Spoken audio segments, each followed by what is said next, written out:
Welcome in once again to Bengals Breakdown. I am your host, Stone Shields. Appreciate you guys hanging out with us for our Week 9 watch party. Bengals versus Raiders. Cincinnati trying to pick up their first victory at home this season. And what feels like a do-or-die game for this football team. I think you drop this game at home against the lowly Las Vegas Raiders, you're probably in trouble when it comes to potentially making a playoff push. But you win today, you stay alive, and you live to fight another day, and obviously that is the focus for Cincinnati during their game today. We'll give some shout-outs here. Appreciate all the early birds that are with us here at the very beginning of our stream. Dr. B is back. Appreciate you, Dr. B. Ronnie Ratcliffe says, "Who day?" Tim Tyra, my guy, "Who day?" Hey, Stone, how we doing?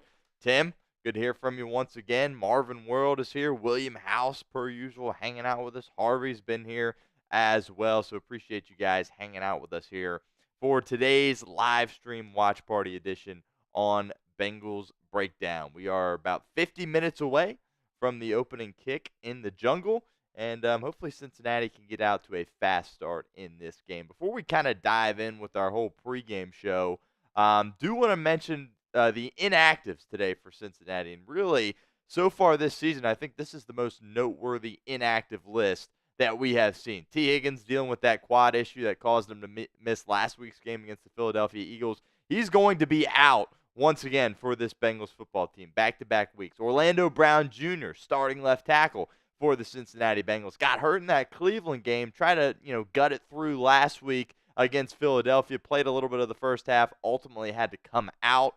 calf/knee/fibula injury that he is dealing with. He's going to be inactive today. So you're looking at a guy like Cody Ford that's going to have to man down that left side of the offensive line here for Cincinnati in this football game. But some more noteworthy inactive. Zach Moss got hurt during Friday's walkthrough practice, hurt his neck. Kind of frustrating, right, for Cincinnati that this Friday practice is supposed to just be a walkthrough and not much is going on from a physicality standpoint. You had T. Higgins get nicked up in that practice 2 weeks ago. That's caused him to miss time, and now Zach Moss is getting nicked up, and he's not going to be active today with that neck injury for Cincinnati. And Kendall Milton, the rookie out of Georgia, was called up from the Cincinnati Bengals practice squad, so it'll be interesting to see if he gets any time out there on the football field today. But expect to see a lot of Chase Brown and Travion Williams to take some of those snaps that Zach Moss had been utilizing over the past couple of weeks.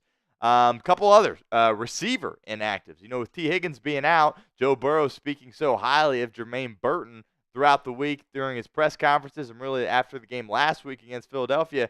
He's going to be inactive. Healthy scratch for Germaine Burton. So that's this whole Germaine Burton thing is just hard to figure out. I mean, when you see him out there on the field, the limited opportunities he gets, he seems to do his job, but he's a healthy scratch this week when T. Higgins is not going to be out there either. And Charlie Jones, also your punt returner, is another healthy scratch at that wide receiver position for Cincinnati in this football game. And, that makes things challenging from a punt return perspective as well. Kendrick Pryor getting called up from the Bengals practice squad as a wide receiver in this football game. So certainly going to be interesting to watch that wide receiving core. You got a group that's dinged up. You're missing some guys, and Germaine Burton still isn't an active player. So that really is just head-scratching. Got to be some behind-the-scenes stuff going on there with Burton that we are not privy to. But regardless, he's not going to be out there for Cincinnati in this football game. Tanner McLaughlin, he's been inactive every single week. For Cincinnati, he remains inactive. The Bengals did waive defensive tackle Lawrence Guy during the week, so he's no longer with this football team. Jay Tufele is going to be inactive, which means Cedric Johnson is going to be active. And I was going to spend some time. We talked all throughout the week. If you guys were ready to kind of give Cedric Johnson an opportunity to go out there and have an impact for this team, he's going to get it today. He's finally active. He's had a couple of games this year where he's been active, and I think in limited time, he's looked pretty good for a sixth-round rookie, and obviously the Bengals are desperate to find some ways to get a pass rush going on the opposing quarterback. Miles Murphy has not been able to cut it at all. Sam Hubbard, that's just not really what he does at this point of his career, so that's kind of switched up in that regard. So it'll be interesting to see if the Bengals sixth-round rookie in Cedric Johnson will have an ability to make an impact today. So pretty noteworthy as far as the inactives go for Cincinnati in this game, and it is a must-win game. I really don't. You're not mathematically eliminated if you lose today against the Las Vegas Raiders, but you certainly feel a heck of a lot better if you can win this football game. Because you got some tough games coming up. You travel to Baltimore on Thursday night, and also you don't play at home for about another month. December 1st against Pittsburgh is your next opportunity to play at home. So a massive game today for Cincinnati. It's a weak football team in the Raiders, certainly one that they should find a way to come out on top here this afternoon. We'll continue here with our pregame show here in a moment. But first, I want to give a shout out to our friends over at Game Time, because today's live stream watch party is presented by Game Time. Game Time is a new feature called Game Time Picks that makes getting tickets to see your favorite teams play live even easier. Game Time Picks filters out the fluff to show you only incredible deals on great seats, so you don't have to waste time searching through thousands of tickets. Game Time Picks is the easiest way to find and buy tickets to live events. Tickets for a couple of weeks from now when the Bengals return home to play the Pittsburgh Steelers on December 1st are on sale now. So head on over to Game Time and get the best deals possible. My two favorite features on Game Time: the seat views. Get a panoramic view from your seat in the app before you buy with Game Time. Secondly, the all-in pricing. Toggling this feature up front allows you to see your total up front so you don't get hit with any of those surprise fees at checkout like some of those other ticketing companies can get you with. So take the guesswork out of buying tickets with Game Time. Download the Game Time app, create an account, and use code CHATSPORTS for $20 off your first purchase. Terms apply. But again, create an account and redeem code CHATSPORTS for $20 off. Download Game Time today. What time is it? It's game time.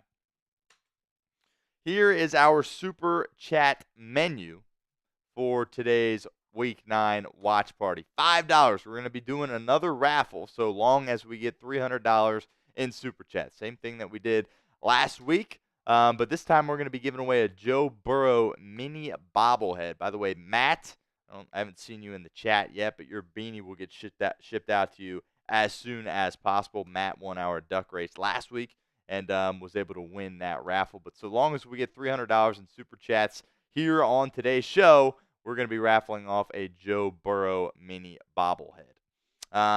Same thing applies. $10 is a candy toss. That gets you 2 raffles into the Joe Burrow bobblehead. We do a candy toss. If I miss, that's another free raffle entry for you. If I don't, nothing else changes. And Jungle Club 2.0, we are sticking with that. Going to be giving away a full-size Bengals helmet at some point in the latter stages of the season. So if you want to get involved with that, $20 Super Chat will give you the opportunity to do just that on today's show. And by the way, I am doing some solo producing once again on today's show. So if you see me looking down, just trying to do multiple things here at once as we get through our show today. So getting our dock set up for our raffles. Hopefully we can get some involvement there and some people can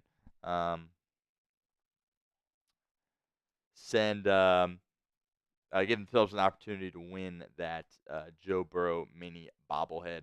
Members of our Jungle Club 2.0 right now are Matt B. Henry, Jack Benz, and Michael Easterwood. So again, at some point later in the season, we'll be giving away a Bengals full-size helmet here on our show. Ronnie Ratcliffe says, this is why Kendrick Pryor was elevated to take Burton's spot.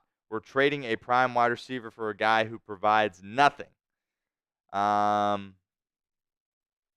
I'm not sure exactly what you are alluding to there. I don't envision the Bengals making any trades before Tuesday, which of course is the NFL trade deadline. I would hope if they win this game today, they would want to make a move that helps bolster their roster and kind of an aggressive move. But, with this Bengals football team, we haven't seen any moves like that. If they were to sell, you lose today and you sell, that's one thing. But if you win today and you sell on Tuesday, that really wouldn't make any sense for me personally in this game. But again, I don't really have high hopes, to be completely honest with you, when it comes to the Bengals making a move before Tuesday, but we'll see. Of course, we'll have a video for you guys if something does go down at the trade deadline for Cincinnati. So I'm going to be really interested to see what Cedric Johnson can provide today from a pass rush perspective for Cincinnati. Because to me, that's the one position group that is holding you back. Yeah, you got holes all over your roster. Your defense struggles really in all levels of the defense, right? But I think if you get another pass rusher that gives you a little bit of life. Trey Hendrickson had a bad game last week going against former Bengal Fred Johnson in that matchup with Philadelphia. So he was pretty much taken out of that game. And then when he was taken out of the game, you had nothing else as far as any hope at all at getting pressure on Jalen Hurts. So he's got to find a running mate that can at least help him out a little bit. There's some names out there which we filtered through for the past couple of weeks in our trade rumor shows here on Bengals Breakdown. Some veteran guys that you could potentially bring in, only give up a day 3 pick, right? Rent them essentially for the rest of the season and see how you do in that regard. But I'm excited to see Cedric Johnson today. It was time for the Bengals to try something new, switch something up, and looks like they're going to do that today with Cedric Johnson. Yeah,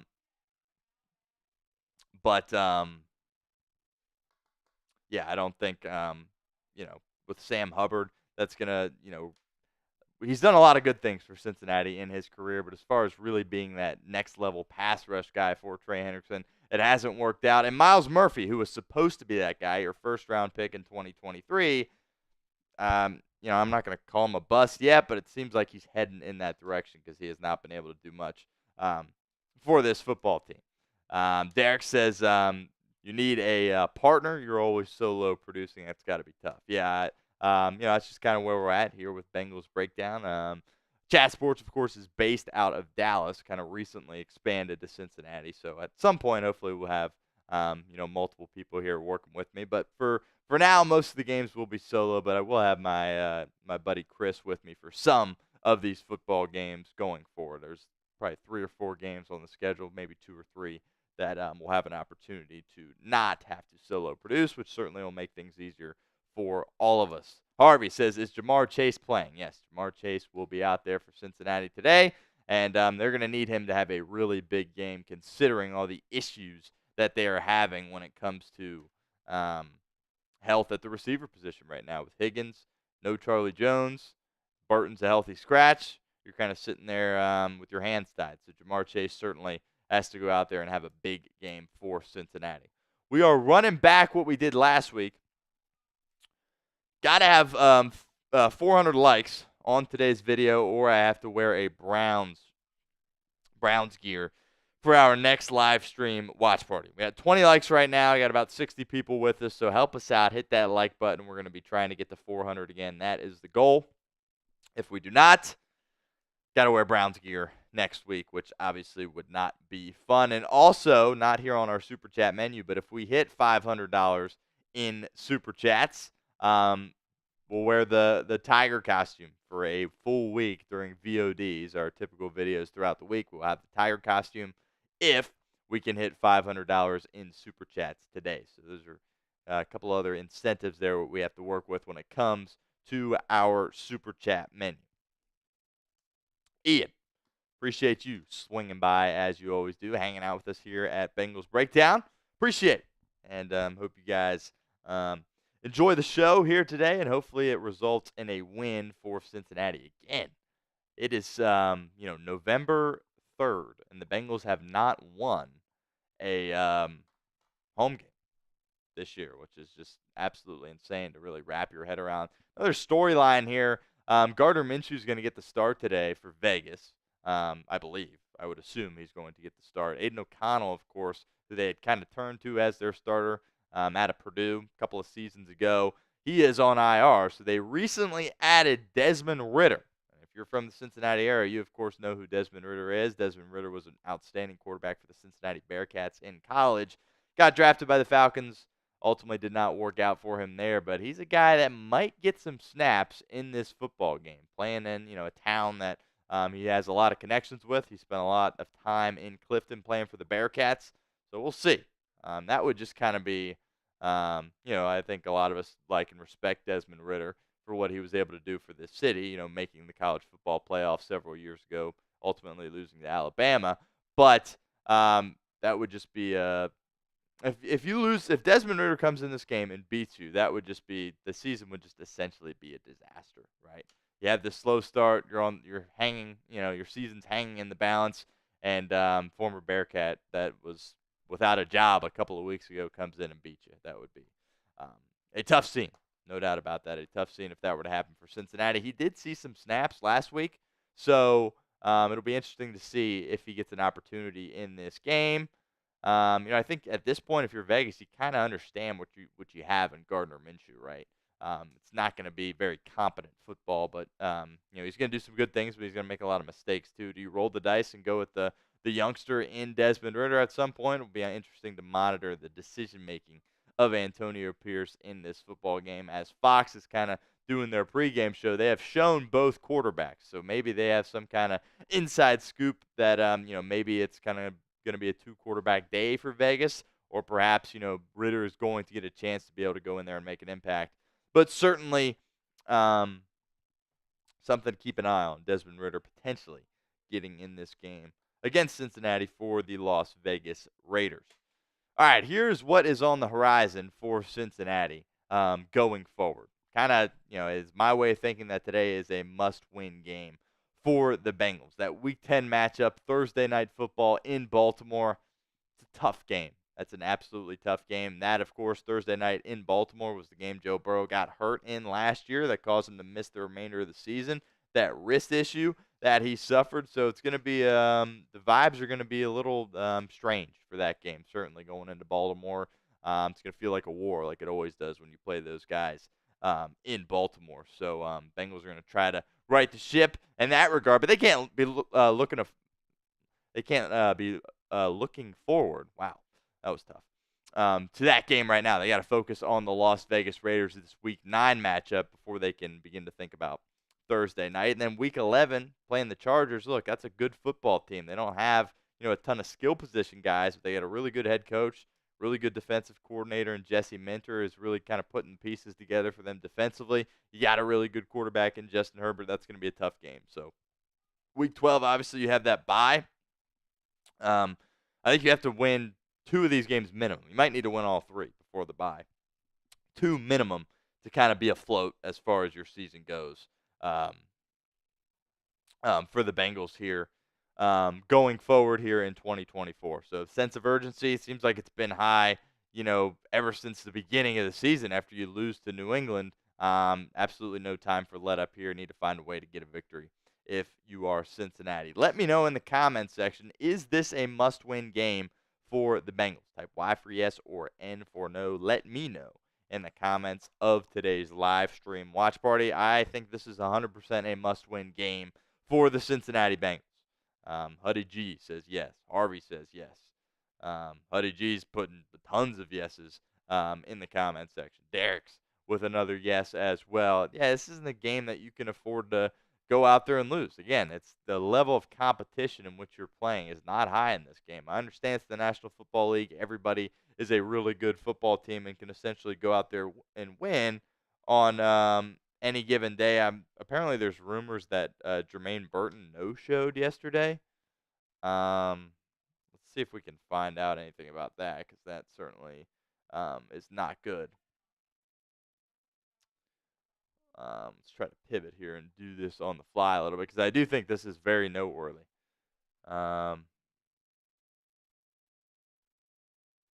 Yeah. Apparently, Burton was a no-show for yesterday's walkthrough, and he did not call anybody and let them know that was going to happen. My goodness.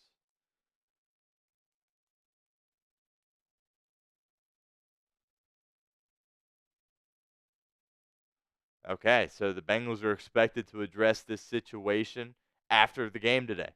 So that is certainly very interesting. That is absolutely. I mean, you hope obviously it wasn't a family emergency or anything like that. But regardless, apparently he didn't let anybody know that he wasn't coming. So that's inexcusable.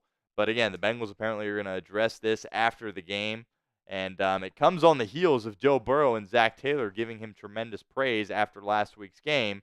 And now he's going to no-show. And, of course, he is inactive today after you do something like that the day before the game. So that is just inexcusable behavior there from Germaine Burton. Really no 2 ways around that. So hopefully that gets cleared up. and addressed. But I'm certainly looking forward to what Zach Taylor has to say about that after the game. I'm going to turn this fan on really quickly over here. There we go. Gets a little bit hot in here. Turn that fan on. So Huddy G, he absolutely believes this is a must-win game for the Bengals. Hard to believe that Germaine Burton would just no-show like that. Again, we'll get some news after the game from Zach Taylor and the Bengals brass as to what exactly went wrong there for Burton. But regardless, he is going to be inactive for this game. Remember, for you guys filing in to make sure you hit that like button for us. Got 26 likes. Got about 80 people here hanging out with us here so far. Got to get to 400 likes, or we got to wear Browns gear next week. We were able to accomplish it last week. That is the goal again this week. So help me out and like that video for me, so I do not have to wear Browns gear. Okay. Now let's get into some keys to victory here for Cincinnati.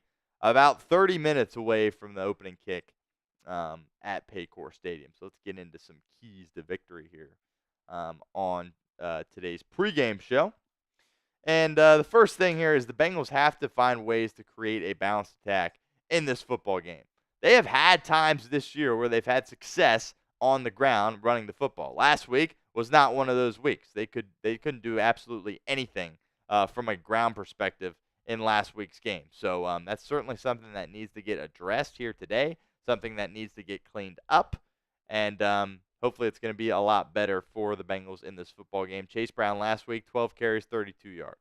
Joe Burrow, 3 carries, 15 yards. Zach Moss, 5 carries, 11 yards. Moss, of course, going to be inactive for this week's game. So absolutely something that needs to get addressed, and got to be a lot better. You're going to have opportunities to run the ball against Vegas. They don't really blow you away from what they do defensively. Again, this is a very mediocre football team, a low-level football team in the league. It's a team that potentially could be picking first overall if they're not able to find some ways to string some wins together for Antonio Pierce and this Raiders football team. So, look, taking a look at some of these numbers here, you're in the back end of the league in all these categories. Yards per rush, rushes per game, rush yards per game, rush touchdowns per game. So there's going to be opportunity here for Chase Brown to have a game.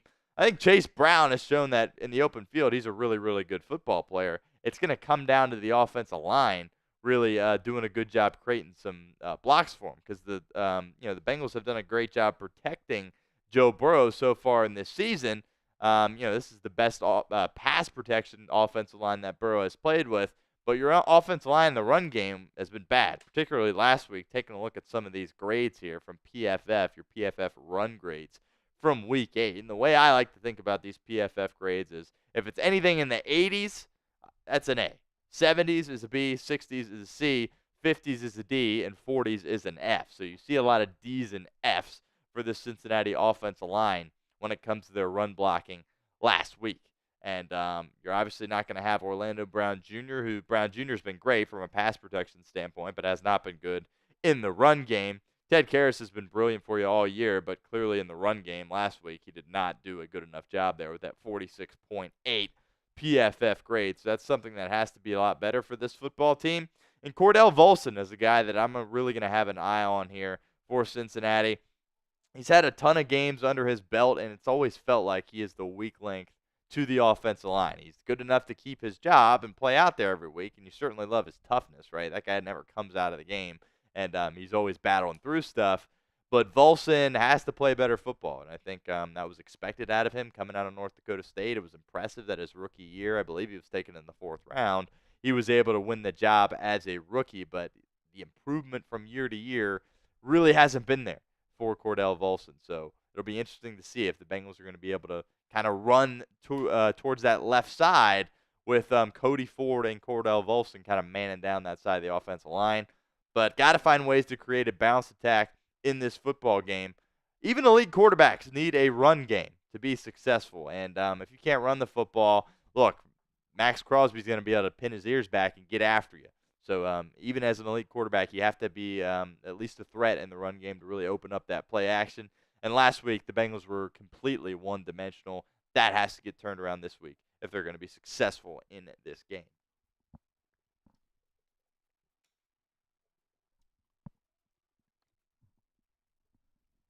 Second key to victory here for Cincinnati.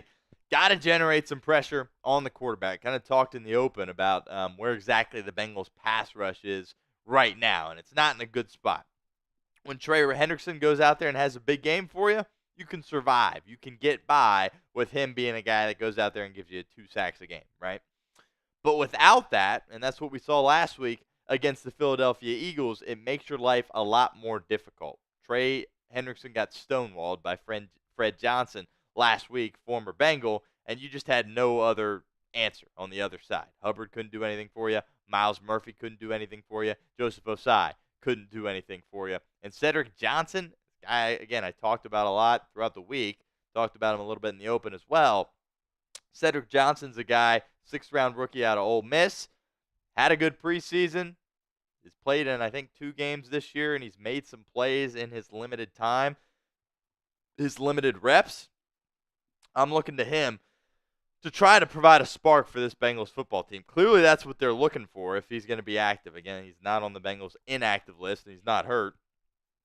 So it seems like Cedric Johnson is going to be out there playing in this game for Cincinnati, and they're going to need him to, like I said, provide a spark. But also, you're looking at Trey Hendrickson to kind of get back to his form and do a good job for you in this football game, something he wasn't able to do last week against the Raiders. And again, going up against Gardner Minshew, don't just want to sit up here and throw shade at Gardner Minshew, but he's a lower-end quarterback in the National Football League. You know what you're going to get going against Gardner Minshew. The Bengals, of course, played Minshew last year when he was the Indianapolis Colts quarterback.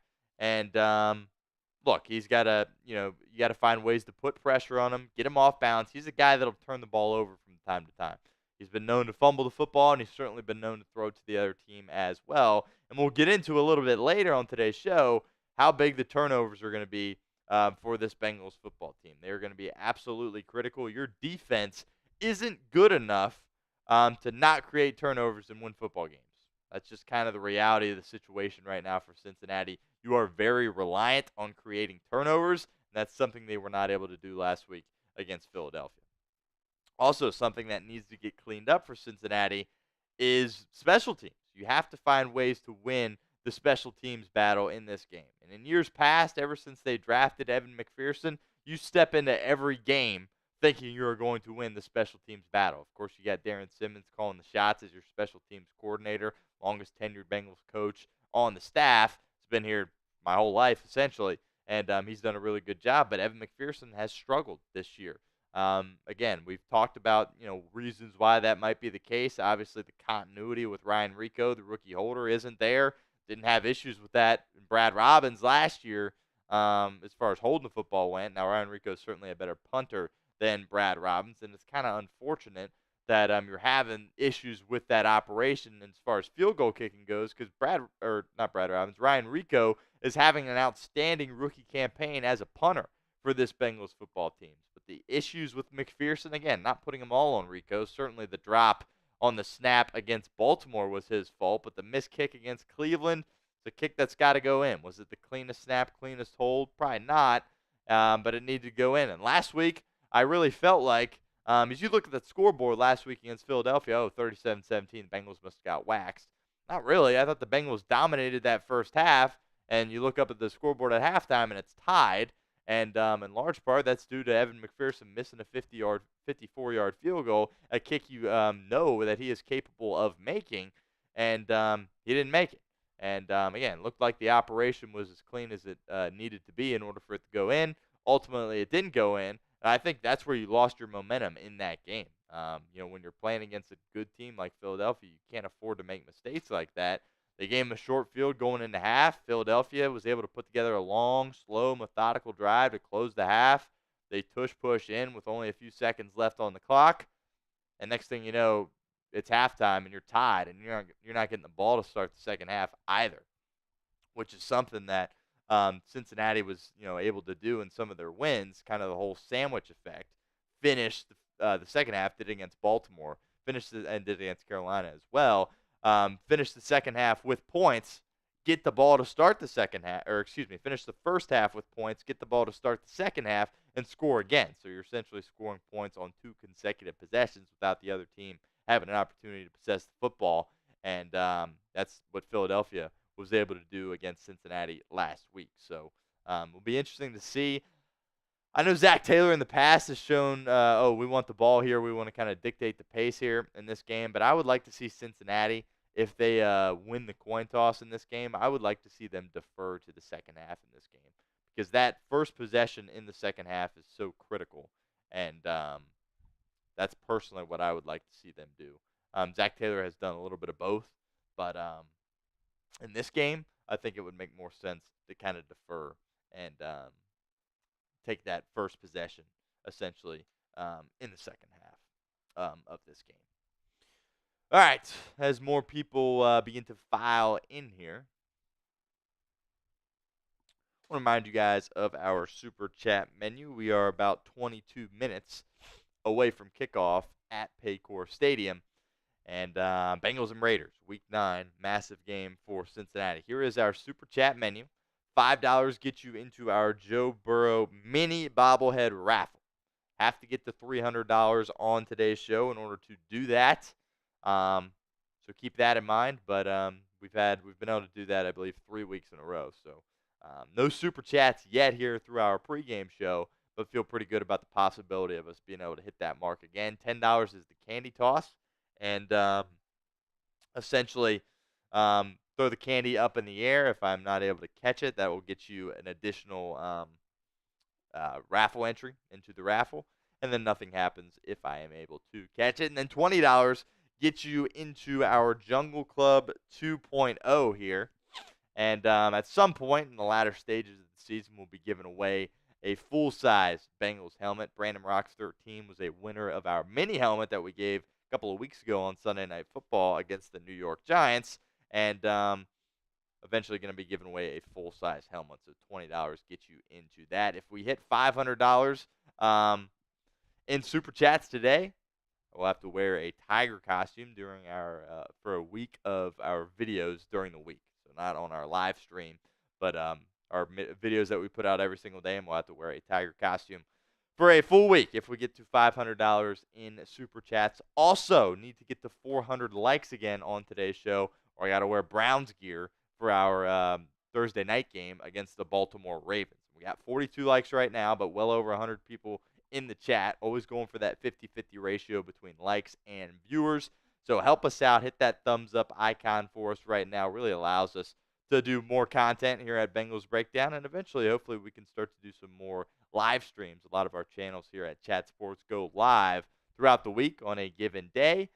Here at Bengals Breakdown, we have not had the opportunity to do that just yet, but at some point down the line, that is certainly a goal. So we got to push all those metrics, likes, subscribers, super chats, you name it, in order for that to help to happen. So help me out. Hit that like button right now. Christopher Russell says, "Houday, if you think we can make the playoffs here in 2024." And I'm still hanging on to hope that Cincinnati is going to be able to make the playoffs here in 2024. But it starts with a victory today. Absolutely need to find a way to beat this Las Vegas Raiders team in order to kind of get on the right track. And then that game against Baltimore, which, of course, we're not trying to look ahead to that football game. But if you that makes that Thursday night game against Baltimore a really massive game if you're able to win today. Absolutely no doubt about that. Jason Love says hi. Appreciate you, Jason Love, stopping by. Ben says the season is not over yet. I would agree, Ben. The season is not over yet for the Bengals, but it very well could be here in a few hours if they are not able to secure a victory today against the Las Vegas Raiders. Got about 20 minutes till kick, so keep those likes coming on our stream for everybody that is filing in.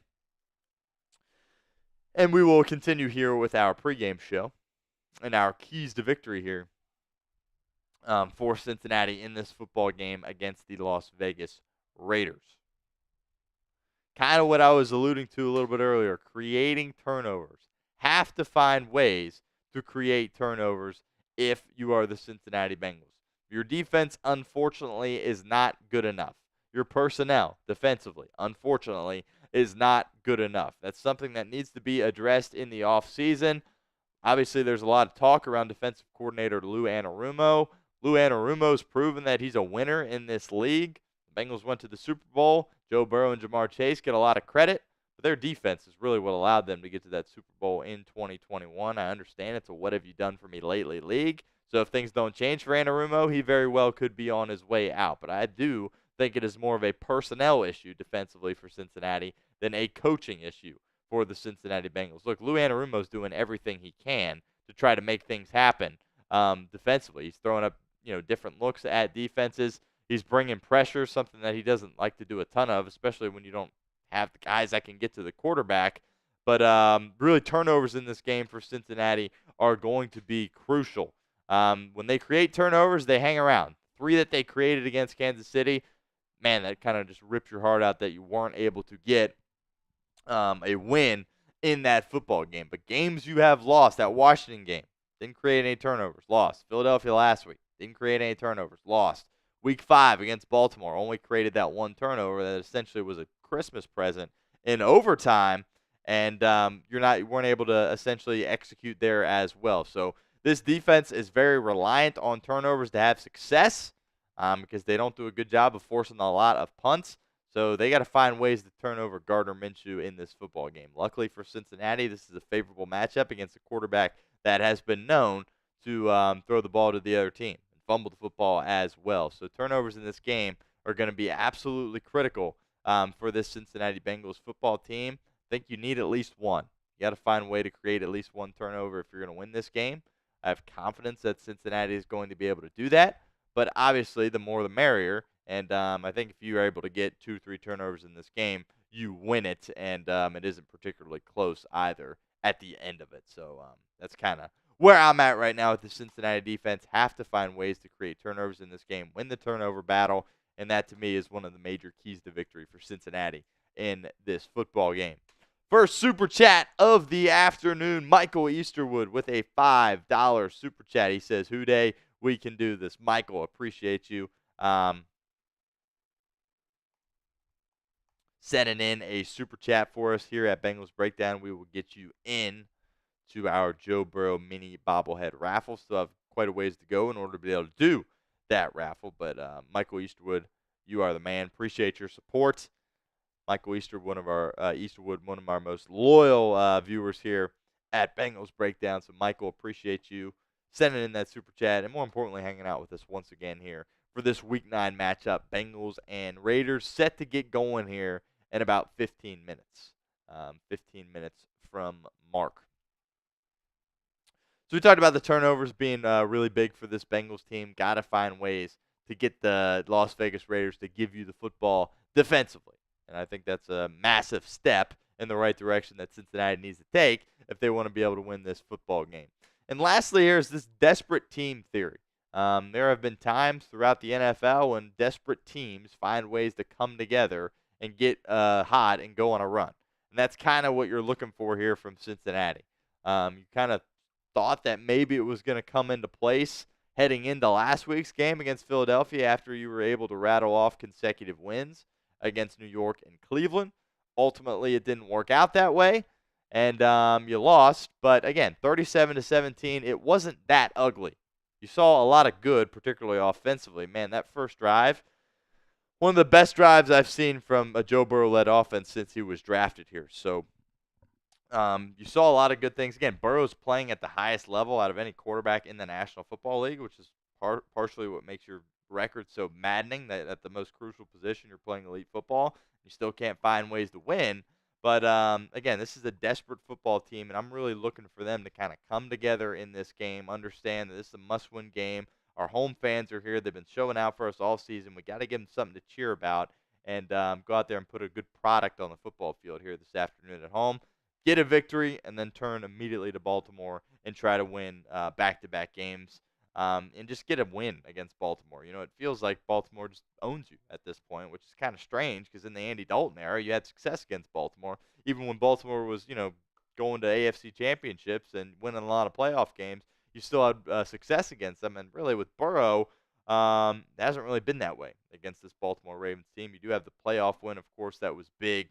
But Lamar Jackson, of course, did not play in that football game for Baltimore. So got to find ways to, kind of turn the tables a little bit on the Ravens if you want to be competitive in this division. Again, I don't think the Bengals are out of it as far as the AFC North title goes yet, but you do have a weak AFC, so the wild card door is certainly open as well because the AFC is just not nearly as good as I think a lot of people maybe thought going into the season.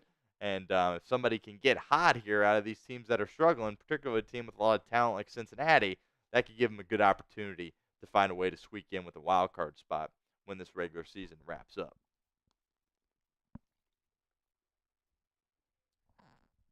Derek Young says 31-10 Cincinnati is his score predictions for this Bengals football team. And while we're here, Derek, we might as well get everybody's score predictions here for today's game, Bengals versus Raiders. Let's hear them right now. Predict the score for me in the comments section.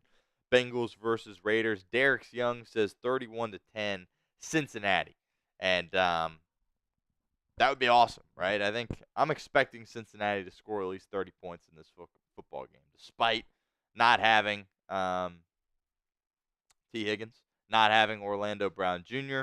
This is a big game for Joe Burrow, and hopefully Zach Taylor can dial up some aggressive plays, some shots, take some shots to Jamar Chase. So 31-10, I like that score prediction. I would be just ecstatic if the Bengals were able to only give up 10 points in this game. It's not a high-flying Raiders offense, but I'm expecting them to score probably at least 24 points in this game, to be completely honest with you, just based on how your defense played last week. You saw them getting better as the weeks went on, and then against Cleveland and New York, but, you're not playing good offenses there. So we'll see. Like I said, when the Bengals play bad offenses, they've been able to, not give up a ton of points. And this Vegas team is certainly a bad offense. So maybe that's a little pessimistic on my part to say they're probably going to give up at least 20-some points. But, 31-10 from Derek Young. Ian Elfson says 70-20. Wow. If the Bengals, so if we get $500 in super chats, I'll wear the Bengals costume, the Tiger costume. If the Bengals score 70 points, I'll wear it as well. So Ian will keep an eye on that for you, for sure. Christopher Russell says 42-17 Cincinnati. I like it. Sid says 24-14. Michael Easterwood says 27-13. Tim Tyra says 35-21. Harvey says 34-7. Christopher says 35-21. And another Christopher says 47-17. So it feels like, or 42-17 from Christopher. Feels like you guys got a lot of confidence that the Bengals are going to be able to put up a lot of points in this game, even without T. Higgins. And, I like the optimism in that regard. But keep in mind how good your offense was playing last week, and you only scored 17 points. So hopefully this game is not going to be a limited possession kind of game that we saw last week against Philadelphia. Philadelphia really did a great job of keeping the ball out of Burrow's hands. And obviously they had success on the ground. They chew a lot of clock, just their style of offense. The tush-push on short yardage situations certainly is an advantage for them. And, they dictated everything they wanted to do in that football game. Today it's going to be a little bit different. Vegas doesn't have that ability in the run game. They're looking with Alexander Mattison, Zamir White. I think a lot of people expected him to have a big year this year for Vegas, but he's essentially been benched for Alexander Mattison, who, solid back, has carved out a nice career for himself. But if he's your RB1, that's not a guy that's really a threat. So Cincinnati should be able to get off the field in some spots defensively, particularly with Gardner Minshew throwing the football as well. So a lot of advantages on paper for Cincinnati in this football game. So certainly be interesting to monitor that as we go forward. All right, we will get our Super Chat menu back up on the screen here. About 9 minutes away from kickoff at Paycor Stadium.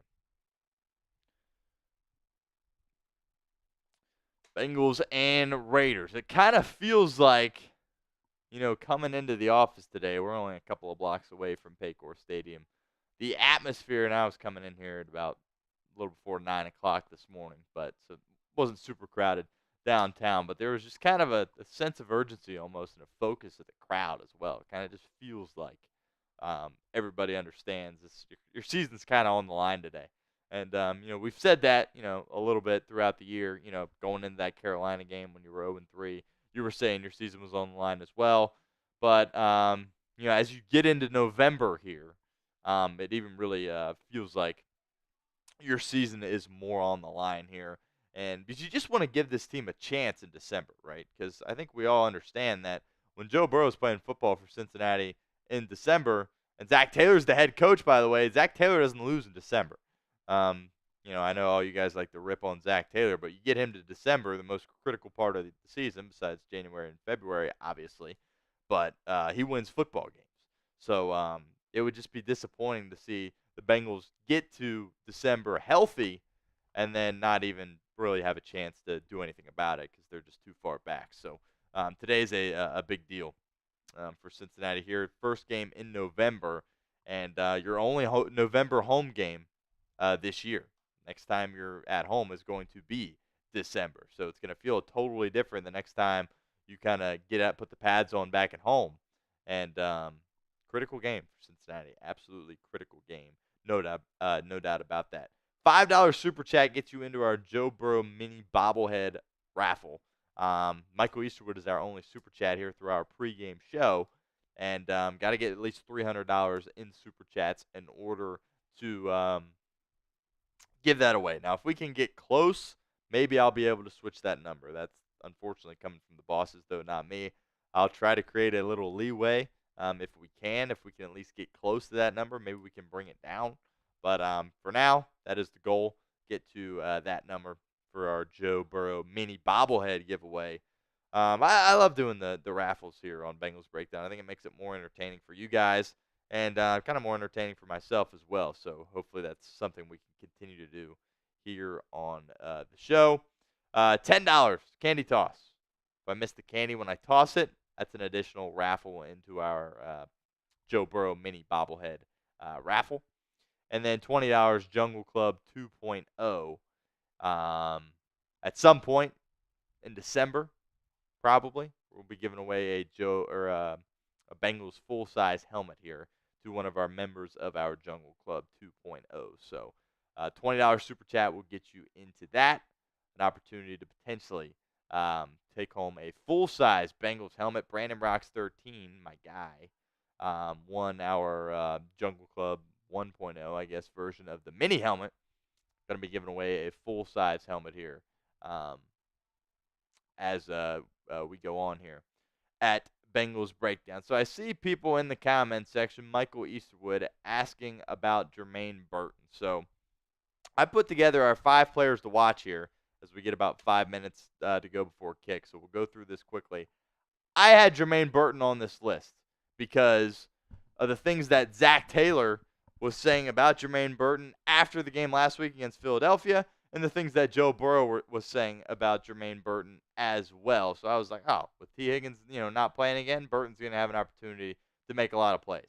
Well, the report comes out today, this morning, that Germaine Burton was not warming up to practice to prepare to play in this football game. And obviously that raises the question of what in the world, what the heck's going on. Apparently, he did not attend the Bengals walkthrough practice yesterday. Just didn't come. And apparently did not provide any reasoning to anybody about that situation. So Zach Taylor and the Bengals brass are going to address that situation after the game here today. And interested to hear what they have to say. Again, if this is like a family issue, family emergency or whatever, you're a little bit more understanding. Still got to communicate with your team, your bosses, that you're not going to be there. Apparently, allegedly, he did not, which to me is just the most boneheaded thing that I've ever heard in my life. But again, hoping to figure out more details as this goes on. So I had Burton as a player to watch, my number 1 player to watch. He's not playing today for Cincinnati. Kendrick Pryor gets the call up from the Bengals practice squad. So you're going to see a lot of Jamar Chase in this football game because you got a practice squad guy and Kendrick Pryor and another guy that's playing for Charlie Jones and Trenton Irwin, who Joe Burrow has a lot of trust in. I think a lot of us here like Trenton Irwin, but his ability to separate and get open just really is not there. And that's going to present a lot of challenges. So look for the tight ends to have another big game in this game. Gesicki obviously had his best game as a Cincinnati Bengal last week. Going to be really critical in this football game as well. Again, only a couple minutes to go before kick here, so we'll burn through the rest of these. Maxx Crosby, look, he's a game wrecker. Maxx Crosby can win this game for Las Vegas. Period. End of story. He's that good. He's one of the best, not even defensive players in the National Football League. He is one of the best players in the National Football League. Michael Easterwood says, wow, this was Burton's chance he said he wanted. I know, it's very puzzling right now. I cannot wrap my head around it. Again, Rapine had a little article that he wrote on SI this morning that said that apparently he didn't show up for yesterday's walkthrough. So he's not playing today for the Bengals.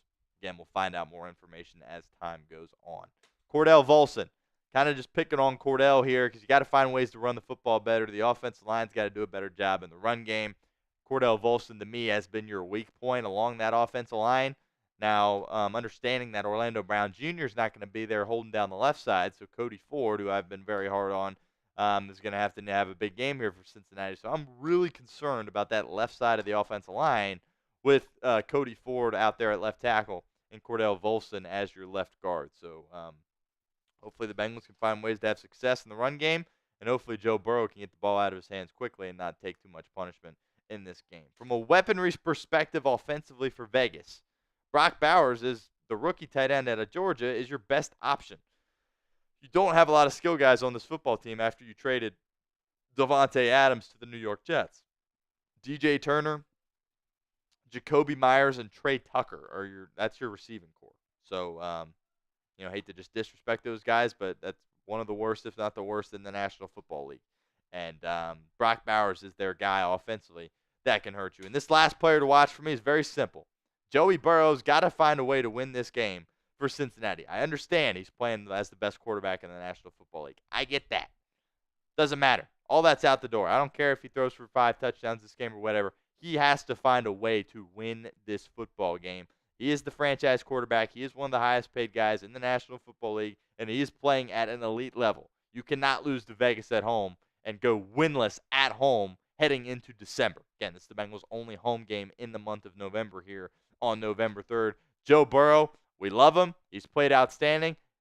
The buck stops here as far as I'm concerned. He has to find a way to win this game for Cincinnati. No ifs, ands, or buts about it. I'm looking to number 9 to keep this season alive, a season that's on life support here for the Bengals in 2024, and find a way for this football team. Number 9, got to protect the football, got to create explosive plays, got to do your magic in the pocket, avoiding the rush, extending plays, making good decisions, getting the ball to your playmakers, and staying poised under pressure. And if you're in a spot late in the game where you need a drive, that's something that Burrow's been so good at throughout his career. But so far, the Bengals in the fourth quarter, the money quarter for Cincinnati in this Burrow tenure has not been good. I think that's really one knock you could have on Joe Burrow is that money quarter has not been the fourth quarter as it has been throughout most of his career. So that's got to change. Again, hopefully the Bengals have the game under control at that point. But knowing them, they won't. And this will come down to the wire, and they will need Joe Burrow to be great at the end. I'm looking to him to get the job done. I know, everybody likes to complain about the coaches. The personnel is not good enough. The Bengals don't spend enough money. Well, they paid that guy. They paid him a lot. And he's good enough to be able to put this team on his back and go get the job done. He needs to do that today. Michael says Evan must make all of his kicks. I think he can. Yeah, there's a lot of pressure on McPherson in this game. Obviously, he was able to get a contract extension this offseason, one that he 100% deserved. Through the first half of the season, he has not been able to live up to it. So, that's something that needs to be addressed, certainly. He's got to be better at it. I still have confidence in him. But if you don't have confidence in him, I think that is appropriate at this point. I think it's fair to say that you have lost confidence in Evan McPherson so far. So I don't have an issue with people saying that. Look, he's a great guy. We all like him, but he's got to make kicks. That's his job, and he hasn't been good enough in that department so far this season. All right, we are just about set here for kickoff in Cincinnati. Again, I'm doing some solo producing, just trying to do multiple things here at once. 72 likes. Let's try to get to 100 likes here before kick. 28 likes. There's 270 people watching right now. Clearly, all of you have not liked the video yet. Help me out. Let's get to 100 because got to get to 400, or I got to wear Browns gear on Thursday Night Football next week. Taking a look here at some of these comments. Brandon Rocks wants to see Yoshi have a big game. Yep. I mean, looked like Burton was going to take some snaps away from Yoshi going into this game. Burton makes the mistake of not showing up to practice as a professional football player the day before a game, a home game as well. And, yeah, Yoshi's right back into that spot. And Yoshi's been great for you in the red zone. He's been great for you in contested catches. But he hasn't really had a game where he gets targeted a ton. Maybe that happens today, particularly with T. Higgins and Charlie Jones being out as well.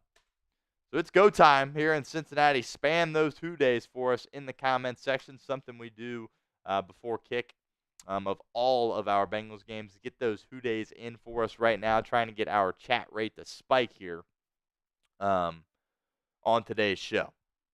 9 more likes before kickoff. Oh, we can do this. Got 90 likes or 91 likes right now. They're about to kick it off.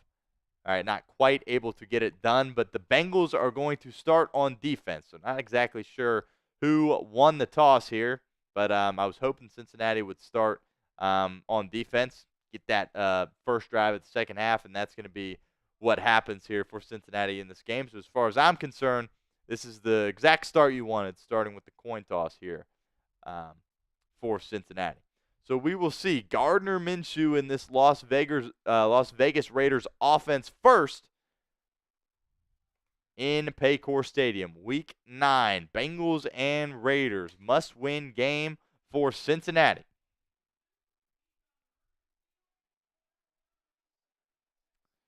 Minshew under center. Madison is the back in the game. A little play action. Bengals bring some pressure. Not able to get home. Minshew lofting down the sideline. Good coverage by Cam Taylor-Britt. Pass intended for Trey Tucker. Vegas went for the home run ball on the first play from scrimmage. Anarumo brought some pressure there. Left Cam Taylor-Britt in a one-on-one situation. And CTB with a PBU to start the game. Exactly what the doctor ordered there. First play from scrimmage, Cam Taylor-Britt showing up and showing out.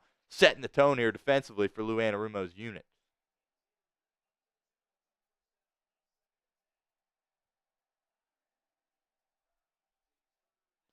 There's play action here from Minshew, rolling to his right, throwing across his body, and the pass just goes to no man's land. Looked like Jacoby Myers was the closest receiver to that football, and it's going to be a quick 3rd and long here for this Vegas offense. Interesting decision-making from Luke Getsy there, the Raiders offensive coordinator. Back-to-back passes to start this game against the Bengals defense that has not been able to stop the run very well so far. 3rd and 10. Minshew in the shotgun. Takes the snap.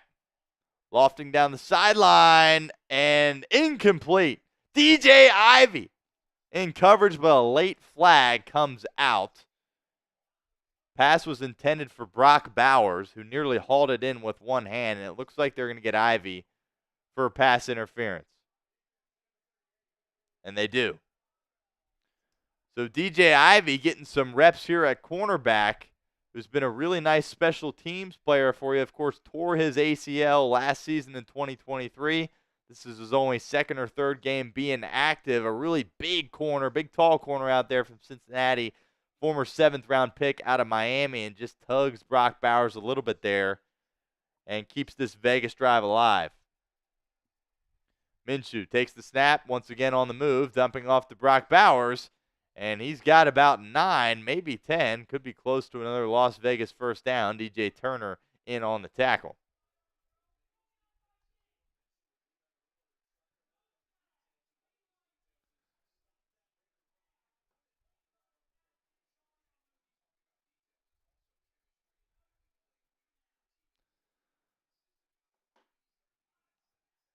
DJ Ivey getting an opportunity there on the Bengals' first drive defensively, and a critical pass interference to keep this Las Vegas Raiders drive alive. Minshew still has yet to complete a pass, but the Raiders are into Cincinnati territory. It's 2nd and 1 at the Cincinnati 45. Minshew takes the snap, taking another shot down the field, wide open. Jacoby Myers down to the Cincinnati 22-yard line. First down, Vegas. Looked like another zone there from Lou Anarumo, and this Bengals defense just can't play zone. Just disappears into the soft spot there, and it's going to be a first down for Vegas. And this Bengals defense on their heels immediately as the Raiders are going to approach the game time red zone here with a 1st and 10 situation from the Cincinnati 23. Minshew takes the snap, gives it to Madison, who's got a big gain on first down. Looks like 6 or 7 yards on the ground for Madison. 2nd and short coming up for Vegas.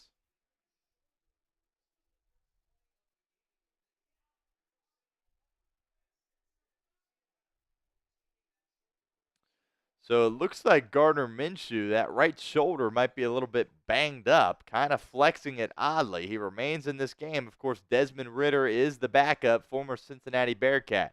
Certainly something to monitor here as we progress. Here's the 2nd down give to Madison. It's going to be enough for another Vegas first down to the Cincinnati 12-yard line. Logan Wilson in on the stop. Really unfortunate. I got a lot of belief in DJ Ivey. Like I mentioned, coming back from a torn ACL last season, was the 2023 7th-round pick for you out of Miami. And that pass interference on 3rd and long is the reason you're in this situation here defensively for Cincinnati. 1st and 10 from the Bengals 12. High snap. Minshew catches it, hands it off once again to Madison, who picks up another 5-6-yard gain.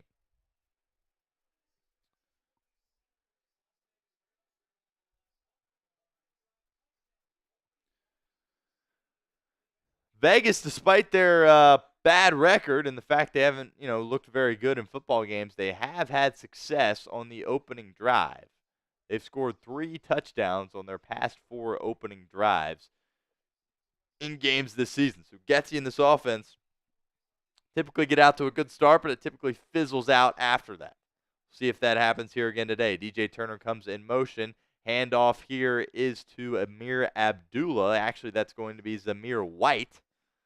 Picks up a couple. 3rd down coming up here for Cincinnati. Type in those threes for us in the comments section. Up to 112 likes. Again, need to get to 400 or I got to wear Browns gear on Thursday night next week. Matt, appreciate you hanging out with us once again. We will get your beanie ordered as soon as possible and shipped out to you. Sent you an email this morning. Appreciate you. He said, is there a defensive line playing? It doesn't appear that there is. Certainly not a competent one at this point for Cincinnati. But it is 3rd and 3. Type those threes for us in the comments section. Shot clock down to 3 here for Minshew. Here comes Myers in motion. Minshew takes the snap, hands it off to Madison, who keeps muscling and fighting his way forward, and it's going to be enough for a Vegas first down. Pick up a 4 there on Madison in that 3rd and 3 situation for Vegas. Really tough physical run there by the veteran. And the Bengals are on their heels once again, as it's going to be 1st and goal Vegas here from the Cincinnati 4-yard line. Nightmare start so far for Cincinnati. Vegas has been able to run the ball at will with an old veteran back in Alexander Madison, making it look pretty easy here.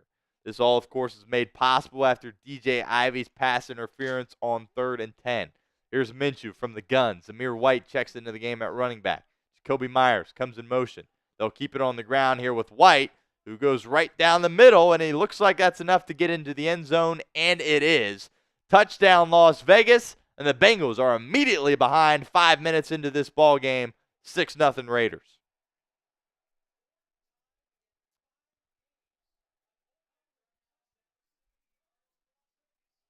Fourth time in 5 games, Vegas has been able to score an opening touchdown on their first possession of the ball game.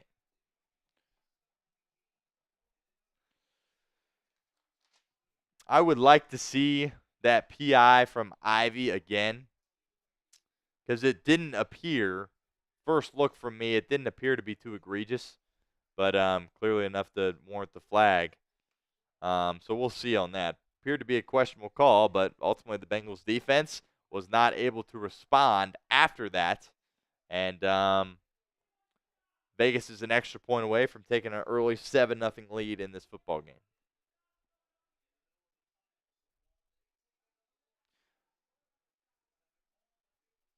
So they're going to head to break here as they take a look, make sure. They're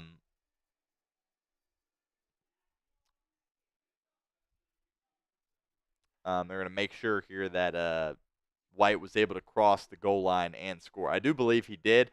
I think this will stand for Vegas, and I think Cincinnati is going to be in a 7-0 hole here and kind of in a desperate situation already to start this football game. So we go to commercial here as they check on what exactly happened on that touchdown play. Again, I do believe he was able to break the line and score, but they will certainly confirm that here in a moment. While we have a second, I want to give a shout-out to our friends over at Game Time because today's live stream watch party is presented by Game Time, and Game Time has a new feature called Game Time Picks that makes getting tickets to see your favorite teams play live even easier. Game Time Picks filters out the fluff to show you only incredible deals on great seats so you don't have to waste time searching through thousands of tickets. Game Time Picks is the easiest way to find and buy tickets to live events. The Bengals' next home game is December 1st against those dreaded Pittsburgh Steelers. You can head on over to Game Time and get the best deals possible. My two favorite features on Game Time, the seat views. Get a panoramic view from your seat in the app before you buy with Game Time. Secondly, the all-in pricing. Toggling this feature up front allows you to see your total up front so you don't get hit with any of those surprise fees at checkout like some of those other ticketing companies can get you with. So take the guesswork out of buying tickets with Game Time. Download the Game Time app, create an account, and use code CHATSPORTS for $20 off your first purchase. Terms apply. But again, create an account and redeem code CHATSPORTS for $20 off. Download Game Time today. What time is it? It's game time. All right. Still have yet to get back from commercial. Again, it appears as though Vegas scored an opening touchdown. We are waiting for that to get confirmed here. A drive in which Vegas had a lot of success running the football.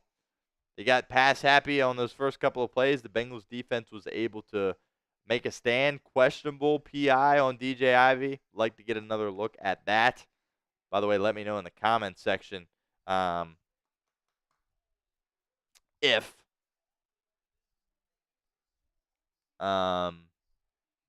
you believe that was a bad call on the PI, but it does look like this is going to get reversed. So it's 2nd and goal from the half-yard line here from Vegas, and the Bengals jump off sides. It looks like that was B.J. Hill. Silly mistake here by Hill.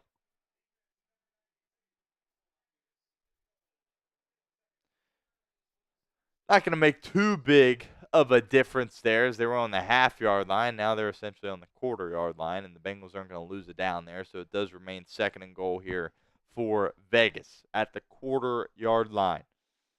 Can the Bengals defense pull off an improbable stop? I think you can expect a couple of runs here from Vegas. Zamir White is the back in the backfield. I formation right up the middle, and he goes in untouched for a Vegas touchdown. So it gets slightly delayed, but ultimately the same result for Vegas as they are able to go down and score an opening touchdown here on their first possession. 4th time in 5 games they have scored a touchdown on their opening possession. They do it again on the road against Cincinnati. Yeah, it just simply doesn't get touched. I mean, how does that happen? You got the ball at the quarter-yard line. You know they're running the football.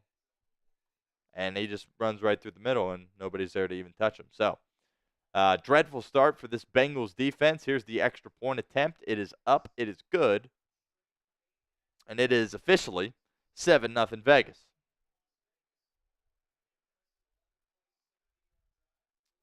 So we get this scoreboard updated here. Again, doing some solo producing once again on our show. So just bear with me as I update this stuff here for us. So Vegas takes about 5.5 minutes off the clock, goes down, and pretty easily scores a touchdown. Yeah, that was pretty easy. They do get the PI call against DJ Ivy, and Joe Burrow is facing a deficit here immediately. Bengals need to go out and be special on offense. Hopefully this doesn't turn into a shootout.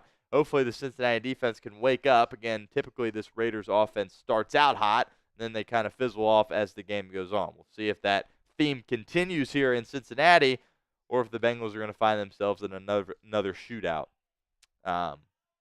against the Raiders. Easterwood says the refs truly hate the Bengals. So is that your way of saying that the Ivy PI was a bad call? Let me know, because truthfully, I haven't seen another look of it. Again, live, it didn't appear to be too much, but we'll see. Charlie Jones is inactive in this game, so we'll see who is back to receive this kickoff, and it will be Travion Williams. And he takes a knee in the end zone, and we're going to see Joe Burrow in this Bengals offense for the first time today. Lots of pressure on this Cincinnati team to start fast in this game after already facing a 7-0 deficit. Don't want to see anything reckless here from Zach Taylor or Joe Burrow from a play calling perspective. Nate Albrecht says, lock in, Joe. Appreciate you stopping by, Skull, hanging out with us here at Bengals Breakdown. And got to go get points here. Down 7-0 here to start this football game, 5.5 minutes into this one. Burrow in the gun. 3 receivers lined up wide. Eric All Jr., one of them at tight end. They'll keep it on the ground here with Chase Brown, and he picks up about 4 or 5 running behind Alex Kappa there on the right side. So productive play for Cincinnati on their first play from scrimmage offensively. Again, Zach Moss is inactive for this game after a neck injury that he suffered during Friday's walkthrough practice.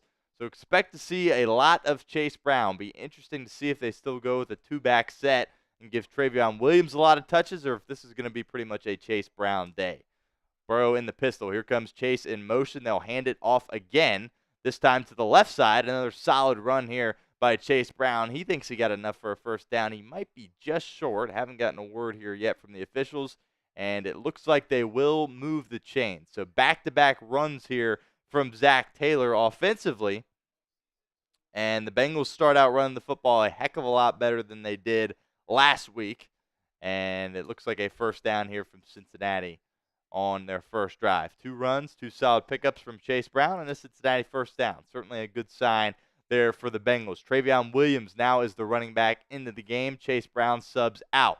Jamar Chase is in the backfield. Burrow fires over the middle. He's got his tight end, Drew Sample, who picks up about 4 yards before he's tackled by a tandem of Las Vegas Raiders. First time we've really called Sample's name in a while as far as a pass-catching role. Sample really has done a great job as a blocking tight end for Cincinnati. I think that's certainly what makes him a valuable player to this team. But, again, tight ends are going to be a really important factor in this game when you have several receivers, most noteworthy, of course, T. Higgins, inactive for this football game. Speaking of tight ends, here comes Eric All Jr. in motion. Burrow once again in the pistol. Play action. See if they take a shot here. Instead, he'll dump it off over the middle, and Chase Brown's got plenty of space into Vegas territory. 15-yard pickup, Burrow to Brown. First down, Cincinnati. Type in those ones for us in the comments section. Good job by the offensive line there holding up. The Raiders only brought 4. Amarius Mims doing a nice job there on Maxx Crosby. That's certainly going to be a matchup to keep an eye on in this game. As we talked about in the pregame, Maxx Crosby has the ability to absolutely wreck this football game. And so far, so good for Amarius Mims going up against him. And Bengals will run it here out of the pistol. Chase Brown's got some space running down the right side. Good block there by Amarius Mims. Pickup of 9 on first down for Cincinnati. 2nd and 1 coming up. Ivan says, is T out? Yes, T. Higgins is still out. This is his 2nd consecutive game that he has missed after sustaining a quad injury, not this past Friday, but the Friday before in preparations for Philadelphia. Popped up on that injury report last minute and is inactive. Saw something similar with Zach Moss just popping up out of nowhere on the injury report on Friday after a Friday walkthrough. So pretty unfortunate the Bengals have suffered injuries during walkthrough practices. Here's Burrow on 2nd and 1. Here comes Crosby. Burrow's got to get rid of it quick. Oh, great job by Burrow finds Chase Brown for a Cincinnati first down. Type in those ones. Maxx Crosby got on Burrow quickly there, and Burrow did not panic and somehow was able to get that away and find a completion down the field. So Mims gets beat pretty bad there by Crosby. Again, this is going to happen. Maxx Crosby's going to make plays in this football game. He's just too talented a player, but it's all about slowing him down. So that's a win for Crosby there against Mims, but Burrow was able to overcome that, get the ball out quickly, and it's another Cincinnati first down. 5.5 minutes to go here in the first quarter. Burrow in the gun. Here comes Yoshi in motion. 2 seconds to go on the shot clock. Burrow, quick pass out to the flat to Jamar Chase. Little stiff arm from Chase down the sideline. Picks up 3, maybe 4. Second down coming up. Burrow, a perfect 3 for 3 to start this game. 424 yards. Appears to be picking up right where he left off last week at a solid game against Philadelphia. The Bengals have yet to really push the ball down the field so far on this first possession, but they haven't had to. They've had some success in the run game, and Burrow's been able to find some easy completions. 1st and 10 for Cincinnati, or excuse me, 2nd and 6 for Cincinnati as they approach the game time red zone. Burrow in the gun. Here's some pressure from Vegas. They'll run it up the middle here with Chase Brown, and their worst run of the game so far only goes for about a yard. And the Bengals are going to be faced with a critical 3rd down here. We'll call it 3rd and 5 on this opening drive of the game for Cincinnati. About 4.5 minutes to go here in quarter number 1. You, of course, are in Evan McPherson field goal range right now. But given the shaky play of McPherson so far this season, you'd feel a lot better getting a little closer and certainly feel a lot better scoring a touchdown here on this possession. 3rd and 5. Burrow takes the snap. Raiders only bring 4. Burrow dumps it off to Sample. He's got to hurry, and he is not able to get the first down. Picks up 2. Decision time here for Zach Taylor. Bengals have it at the 20-yard line. It will be a 4th and 3, and this will be a 37-yard field goal from Evan McPherson if they do indeed elect to kick it. I think I might take the points here, honestly, and attempt the field goal. Let's see what Zach Taylor is doing. It doesn't appear as though he has the same mindset I do. Let's see if they'll actually snap it or just try to draw Vegas offside here. Burrow's in the gun. 4th and 3. 5 seconds to go on the shot clock. Here comes Gesicki in motion. They do snap it. 4th and 3. Cincinnati's got it. Joe Burrow fires over the middle. Pass is caught by Tanner Hudson for a first down. And Tanner Hudson's fired up about that. We really have not called Tanner Hudson's name much since week 1. Of course, he fumbled that ball against New England at the goal line and then missed the next several weeks with a knee injury. Great aggressive play call there by Zach Taylor. Again, I said I would take the points here. All you Zach Taylor haters out there, well, he just went for it, and it just worked out. Great job by Burrow stepping up in the pocket and threading the needle to Tanner Hudson on 4th down, setting up this 1st and goal situation for Cincinnati. Outstanding job by Burrow, who remains perfect on the afternoon. Handoff. Chase Brown to the right side. Picks up a couple of yards there. Picks up about 3 or 4. Amarius Mims lost his hat. Helmet came tumbling off his head on that one. Hopefully he is just fine. 3-yard pickup for Chase Brown. Bengals, again, having some success in the run game so far.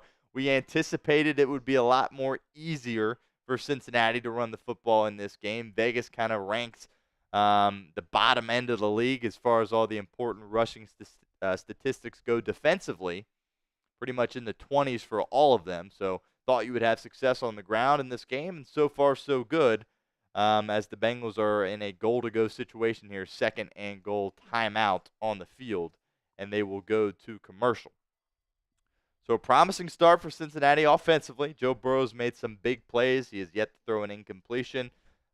Give him a lot of credit for that 4th down play there to Tanner Hudson.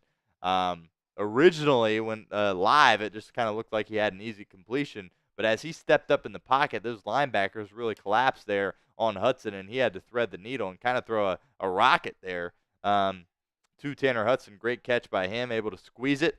4th and 3. Again, would have been a 37-yard field goal for Evan McPherson. Zach Taylor says, nope, I'm sticking to my guns. I'm going for it. And that's exactly what he did on 4th down, and it worked out for him. So all you guys killing Zach Taylor right now in the comments, let's keep that one in mind. Let's bookmark that one. Let's file it away, especially if Cincinnati is able to execute a touchdown on this drive. And while we have a moment, I see JB Cass is typing Raiders into our chat. So I don't want to get too far ahead of myself here as far as Cincinnati scoring on this possession. But when the Bengals score touchdowns, we're going to go over to our Raiders stream. Now, our Raiders channel is I guess it's not technically our biggest, it's our second biggest, but that is our main Chat Sports channel. That brings in the money here at Chat Sports. They do a tremendous job over there at the Raiders Report. So when Cincinnati scores, we're going to head on over to our Raiders channel, and we're going to spam Who Dey. And we're going to do that every time the Cincinnati Bengals score. So let's keep that in mind. I'm going to cue it up. Again, don't want to get too far ahead of myself here. Let's see where we're at. Again, doing some solo producing here, so apologize. There it is. So if the Bengals score, we're going to head on over to there, and I'm going to get this link actually queued up right now, and I'll send it in the chat if Cincinnati is able to score, and we're going to go over there, and we're going to spam Who Dey. And we need some multiple people to be able to do this. We can't just have a couple stragglers going over there, or we're going to look silly. So keep that in mind if the Bengals do score here. But it is 2nd and goal from the Cincinnati or the Vegas 8-yard line. Burrow once again in the gun. Takes the snap. Raiders bring 4. Burrow with time. Firing towards the pylon. Caught by Jamar Chase. Going to be short of a touchdown, but going to be 3rd and goal for Cincinnati at about the 2-yard line. Chase did a nice job of coming back to his quarterback there. Wasn't quite able to get into the end zone. Good job by the offensive line there holding up, doing a nice job against Maxx Crosby. Good throw and catch. And Bengals find themselves in a short yardage situations in which they have struggled for several years. See if that changes here on this 3rd and goal here for Zach Taylor. Ball's at about the 1.5-yard line. Quick snap. Burrow takes it. And he's got some space here to potentially run it in. He won't. Instead, he'll throw it, and it's caught. Chase Brown in the back of the end zone. Touchdown, Cincinnati. Beautiful response by Zach Taylor's team on their opening possession. Joe Burrow takes the offense down the field like clockwork and scores a touchdown and does not throw an incompletion. Maybe not the start the Bengals were looking for defensively, but offensively, some more greatness from Joe Burrow and company. Great job by Burrow. As we take another look at this, this is going to be a lot closer than I thought.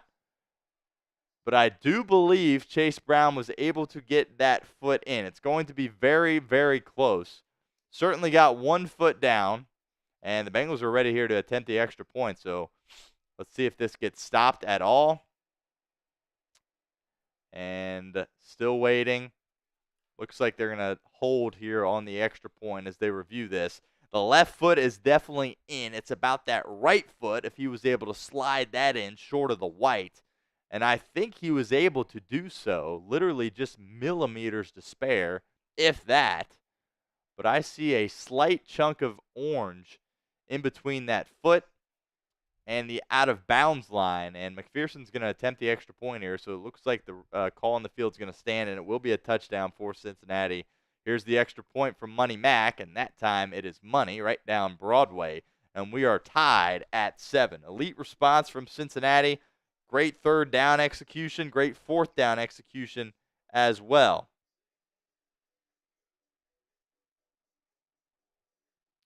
Got to give some credit there to Tanner Hudson, of course. I think Tanner Hudson's a guy that a lot of us had kind of just written off, right? Particularly after his performance week 1 against New England. That fumble, really is what essentially lost Cincinnati that game. Certainly a lot of other contributing factors as well, but that was the most noteworthy play. That fumble as they were getting ready to score there on week 1. He misses several weeks with a knee. He was a healthy scratch for a couple of weeks after that as well. But with the limited, skill position guys that the Bengals have, looks like they went with another tight end here today in Tanner Hudson. They've got Hudson, Sample, and Gesicki all active for this game. So 4 tight ends. And Hudson was able to make a critical play there on 4th down. Great throw by Joe Burrow. great catch by Hudson, and ultimately the Bengals were able to capitalize and go out there and score. So head on over to our Raiders channel and spam Houday. Gotta have some. We had 610 people locked in with us right now at Bengals Breakdown watching. So I'm going to send the link right now. We'll have some fun with my buddy Mitch Renz, our host over there. Does a tremendous job. But gotta have some people go over there and spam Houday. So I will get that link sent here as quickly as possible. Trying to queue this up.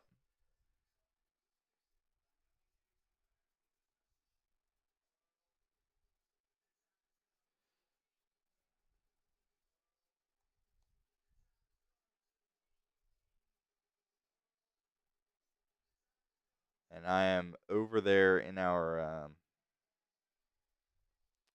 chat right now at the Raiders Report. So there's the link right there. I need some people to go in there and comment Houday in our Raiders channel. And yes, I will update the scoreboard here. The Bengals, of course, tied the game at 7. See if they can do anything defensively.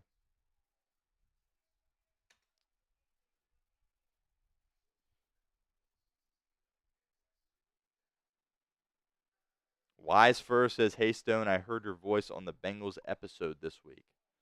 Not sure what you mean by that, but that's fair. There we go. We got some people typing in our Houdays over there. Yeah, get those Houdays in there.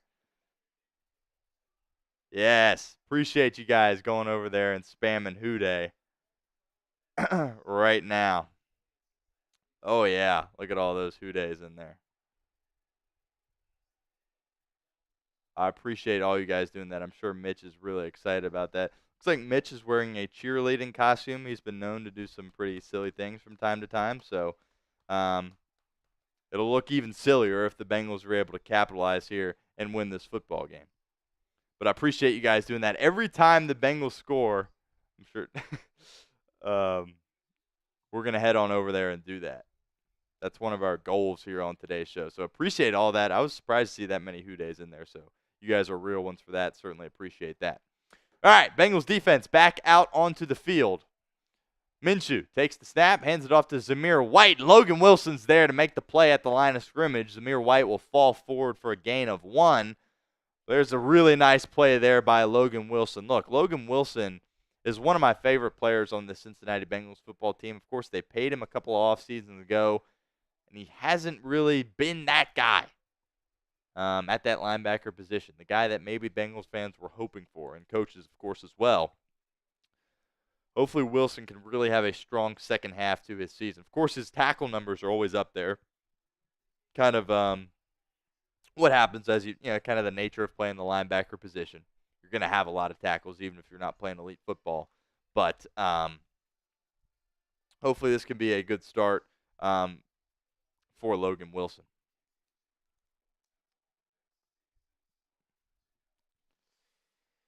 Okay. All right, so we go to commercial here.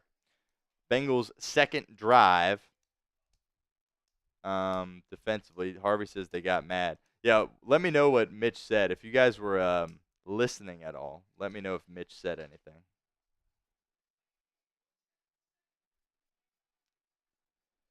And yeah, Steve M in all caps says, "Why is Burton not playing?"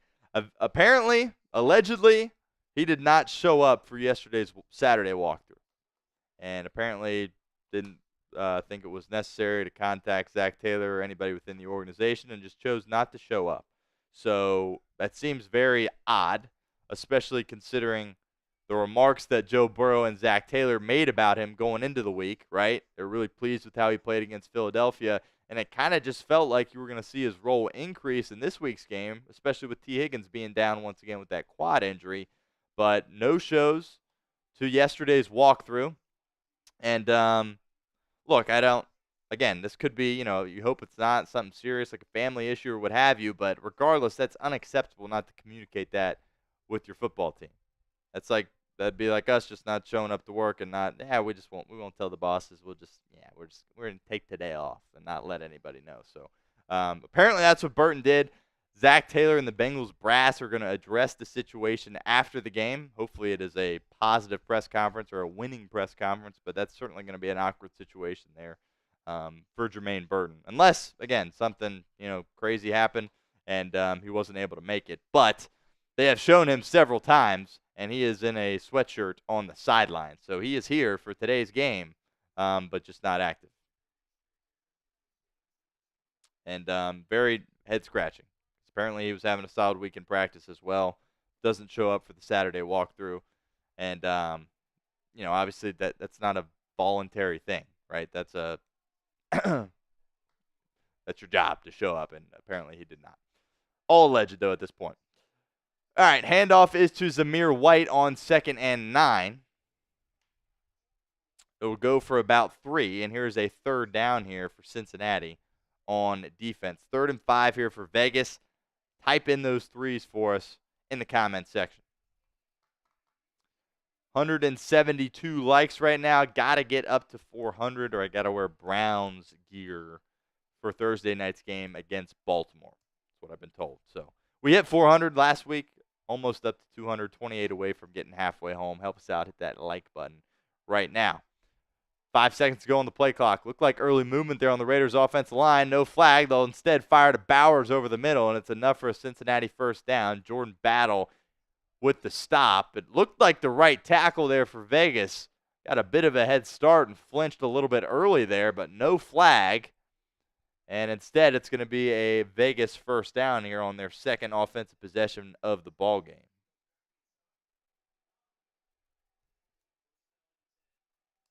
Appreciate you, Matt, letting everybody know to hit that like button for us right now. All right, now here's Minshew under center. Alexander Madison is the back into the game right now. And doesn't look like they're going to run another play here before the 1st quarter expires, and they will not. Looks like I got to update the clock and the ball possession as well. Apologies for that. Vegas has the ball, their 2nd offensive possession of the football game. And when we come back from break here, it will be the 1st play of the 2nd quarter, which kind of interesting because I did not expect today's game to be a limited possession game, but through 1 quarter it has been. And obviously that's what bit the Bengals last week. A couple of critical errors there, and they just didn't have enough opportunities to get the ball in their hands and be able to do damage with it because Philadelphia did such a great job dictating the clock, running the football well, having success in that department certainly. And, that led to limited possessions in the ball game. Going into that Philadelphia game, you certainly expected that given kind of the characteristics of Philadelphia as a football team. But today, wasn't really expecting that to be the case against Las Vegas.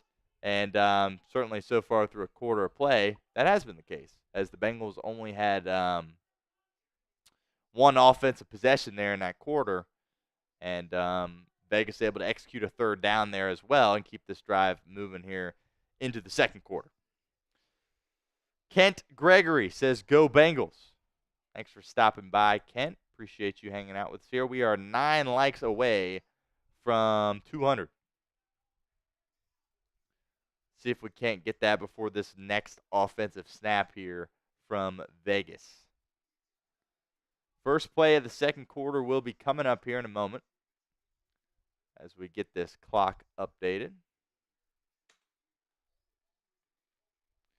And we can also pull up our Super Chat menu here while we have a moment as well. Pretty similar Super Chat menu from what we've had in previous weeks for you guys that are just now filing into our chat right now. Looks like we got about 600 people locked in with us here at Bengals Breakdown, which we certainly appreciate. $5 gets you into our mini Joe Burrow bobblehead raffle. Now, unfortunately, we only have $5 in Super Chats. I was told we need to get to 300 in order for us to give that away. Now, if we can at least get close to that number, maybe I can pull some strings and we adjust. But for now, it's 300. Michael Easterwood, we appreciate his $5 Super Chat. He so far is the only guy in our mini bobblehead raffle. And again, Matt won our beanie last week. We'll get that shipped out to him as soon as possible. Brandon Rocks 13 says, "I want to see Mike Gesicki get a Bengals touchdown." I certainly believe he will have an exciting celebration in store for us if he is able to execute one. Looked like he did week 1 against New England. ultimately got called back due to penalty. He's looking for his first touchdown as a Cincinnati Bengal. Here's Minshew, 1st and 10, takes the snap. Bengals bring some pressure. Once again, not able to get home. They'll dump it off to the tight end. I believe that is Harrison Bryant, and it is not Brock Bowers. Bryant, of course, spent some time with Cleveland, played his college ball at Florida Atlantic.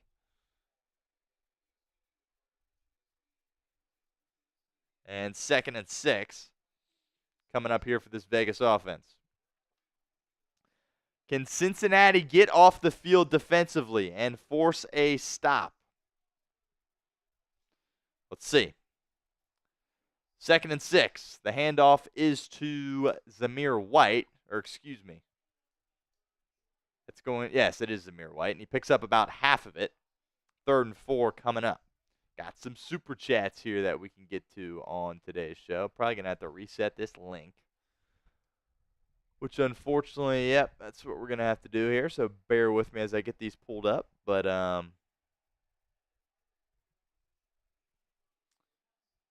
course, appreciate those super chats that have come in. 3rd and 4. Type in those threes. Big 3rd down here for this Bengals defense. Minshew takes the snap. Bengals bring 4. Minshew lofting down the sideline. Puts it right in the bucket. Intended for Brock Bowers, but Jordan Battle, 2nd-year player out of Alabama, there to break it up. Unbelievable play there by 27 in stripes.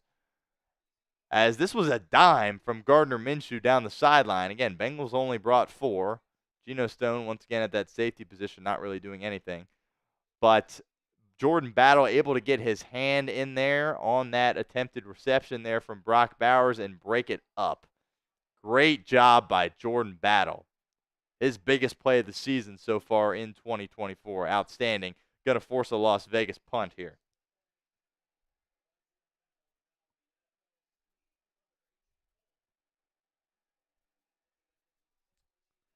And Trenton Irwin is there to receive the punt. Of course, Charlie Jones is inactive for this game, so Irwin is filling in for him. And he calls for a fair catch in Cincinnati territory, and we'll see Joe Burrow in the Bengals offense for the 2nd time here today. All right. Go to commercial here. Waiting for Joe Burrow to retake the field here for Cincinnati. And we got plenty of super chats here to get to on today's show as I attempt to get them pulled up here.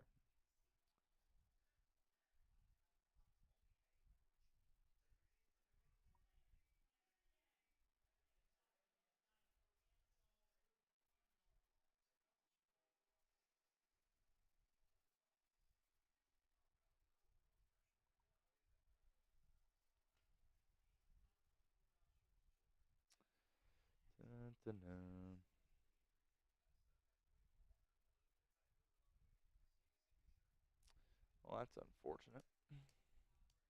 Bear with me here as I'm trying to get these pulled up. We got a bit of a technical difficulty here that we're trying to work through. Trying to get these super chats up on the screen.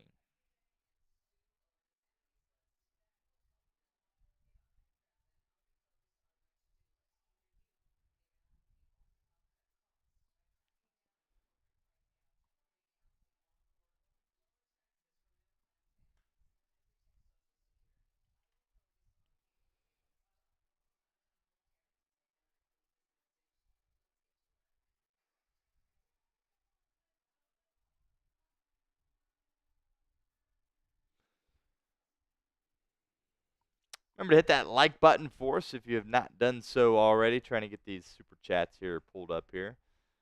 So essentially I have to re-update our link every hour in order to get these super chats to pull, unfortunately, which is a bit of a pain, but something we got to work through here at Bengals Breakdown. Again, doing some solo producing, so trying to do multiple things here at once as we try to get these pulled up. And here we go. We finally get those pulled up. Apologies for the delay there. Robbie. No comment from Robbie, but he's sending in a $10 super chat. So we will get you into our Joe Burrow bobblehead raffle. And that is good enough for 2 entries. Here's the Bengals offense from their own 10. They'll start it on the ground with Chase Brown, who's got a solid first down run, pickup of about 7. There is a flag on the play, and Maxx Crosby indicating that it is on the Cincinnati Bengals. We'll see what the official has to say about that. So, Robbie, you just got 2 entries into our Joe Burrow mini bobblehead raffle, and that is a candy toss, of course, as well. So you potentially could get another one. Floyd says, I appreciate the kind words, Floyd.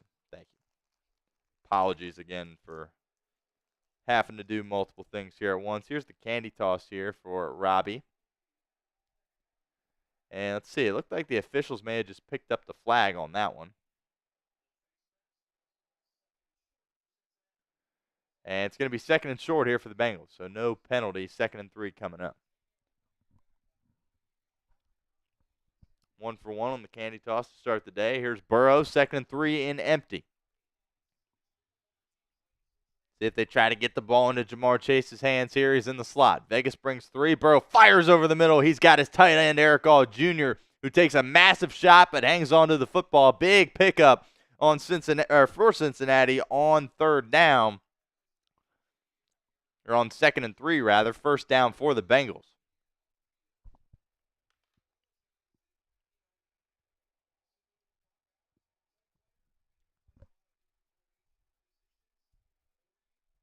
Bengals do have the ball here.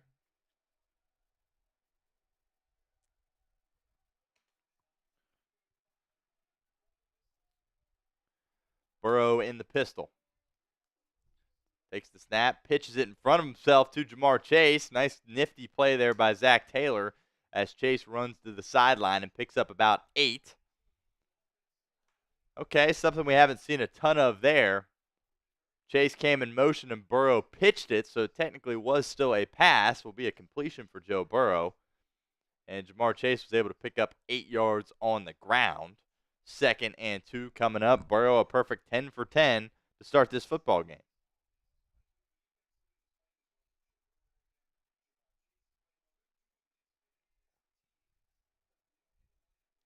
Here's a pitch to Chase Brown, working his way to the sideline, not able to pick up the 1st down, gets half of it. 3rd and 1 coming up. $5 super chat from Brandon Carey. Says, "Hooday, baby. Appreciate you, Brandon. We will get you down for our Joe Burrow mini bobblehead raffle." Thanks for the $5 super chat. Thanks for hanging out with us here for Bengals versus Raiders, our Week 9 matchup. Bengals, of course, looking for their first home victory of the 2024 season. Here's Burrow, 3rd and 1.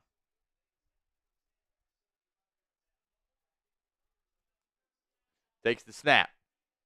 Firing to the flat, caught by Ja'Marr Chase, enough to pick up the 1st down. Great throw and catch there. Burrow to Chase, pickup of 1, but that's all Cincinnati needed. 1st down, type in those 1s.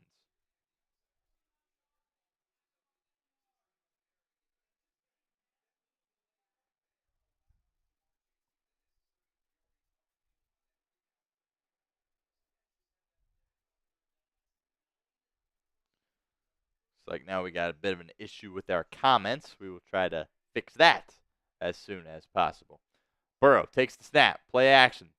Throwing to his tight end once again, Eric All Jr. for his 2nd catch. And Jr. goes down. And he might be shaken up on this play as Joe Burrow's looking over at his rookie tight end right now. Eric All Jr. did not try to fight through any contact there, just kind of went down to the ground, and now he's going to limp off the field. And he's actually going to take a seat near the midfield logo. And the Bengals training staff's going to come out to take a look on Eric All Jr. This could be really unfortunate for Eric All, who this is clearly a non-contact injury here. And he goes down, and he is in some serious pain here, and he's grabbing that right knee. This could be disaster here for Eric All Jr. He was able to walk off the field under his own power, and is limping towards the blue medical tent as we speak. Eric All Jr. has been fantastic for Cincinnati so far in his rookie season.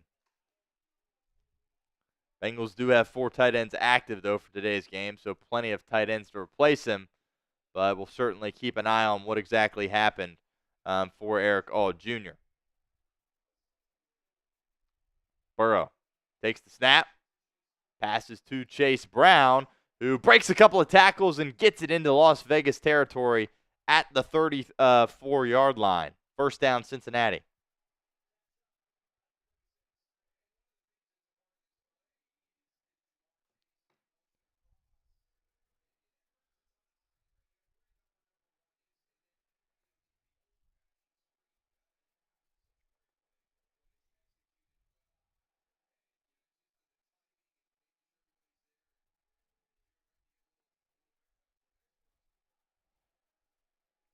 Trying to figure out what is going on with our comments here. Handoff to Chase Brown.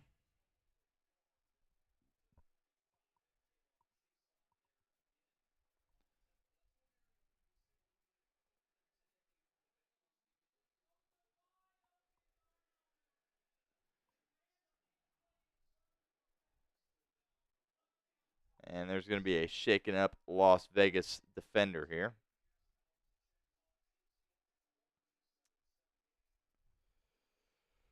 All right.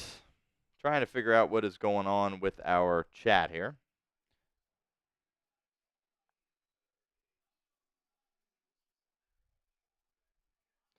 Noah Crawford is in the chat. We're doing things a little backwards now. I don't have the analytics page pulled up right now. Not exactly sure what is wrong with that. Noah Crawford says offensive play calling is looking amazing today, Stone. It's certainly off to a good start, Noah. Zach Taylor appears to have a good plan heading into this one, and Joe Burrow, of course, is playing at an elite level as well. We'll continue to circle through some of these super chats here. B. Henry, $10 super chat.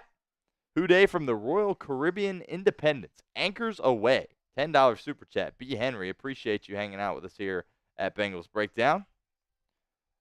We'll get you your 2 entries into our Joe Burrow mini bobblehead raffle. That's another candy toss here. Ooh, first miss of the day. And that is a 3rd entry for you, B. Henry.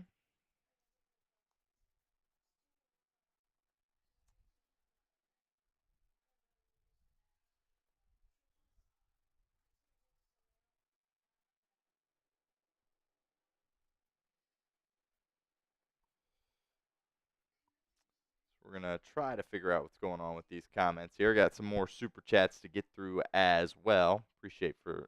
Apologize rather for the technical difficulties here.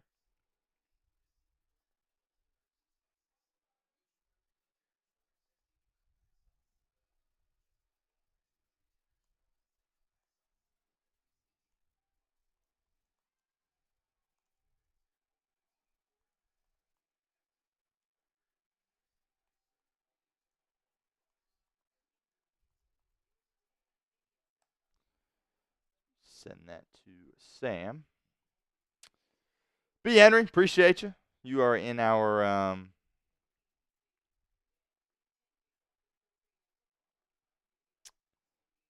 jersey raffle. Or, excuse me, our mini bobblehead raffle here at Bengals Breakdown. All right, maybe it's because I'm logged into our Raiders channel. Maybe. 2nd and 9 here for Joe Burrow and this Bengals offense at the Cincinnati 35-yard line. Burrow takes the snap, firing. He's got his man Jamar Chase, who falls down short of the line to gain. Going to be 3rd and short coming up here for Cincinnati.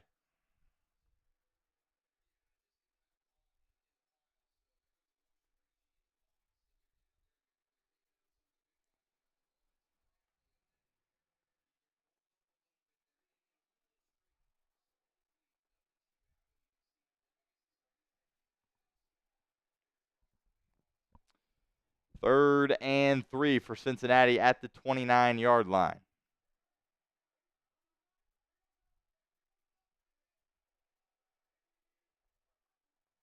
Burrow takes the snap, firing. He's got Mike Gesicki right at the sticks. Great job by Gesicki making a contested catch on the play. It was great coverage by Vegas, and it's going to be enough for a Cincinnati first down. Type those ones for us into the comments section.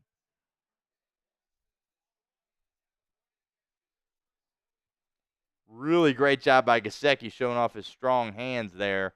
And it's going to be a first down for the Bengals. 7.5 minutes to go here in the quarter.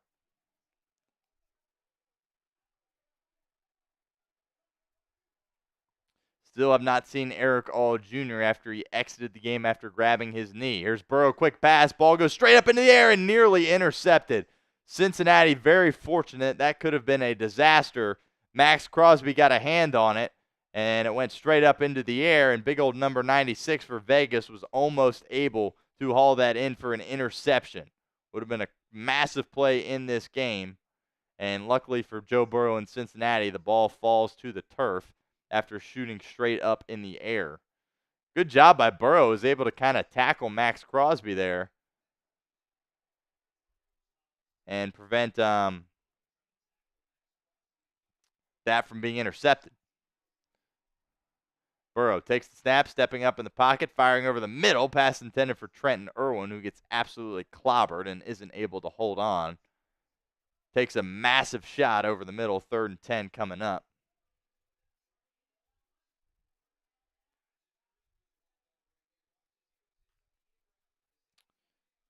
All right, so I guess I'll just have to hang out here on the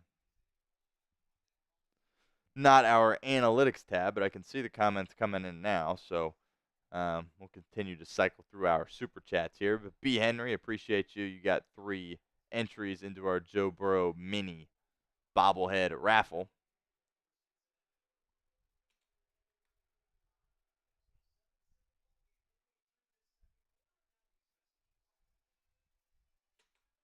Michael Easterwood, once again, a $2 super chat. He says, "Hooday." Appreciate you, Michael Easterwood, for your $2 super chat.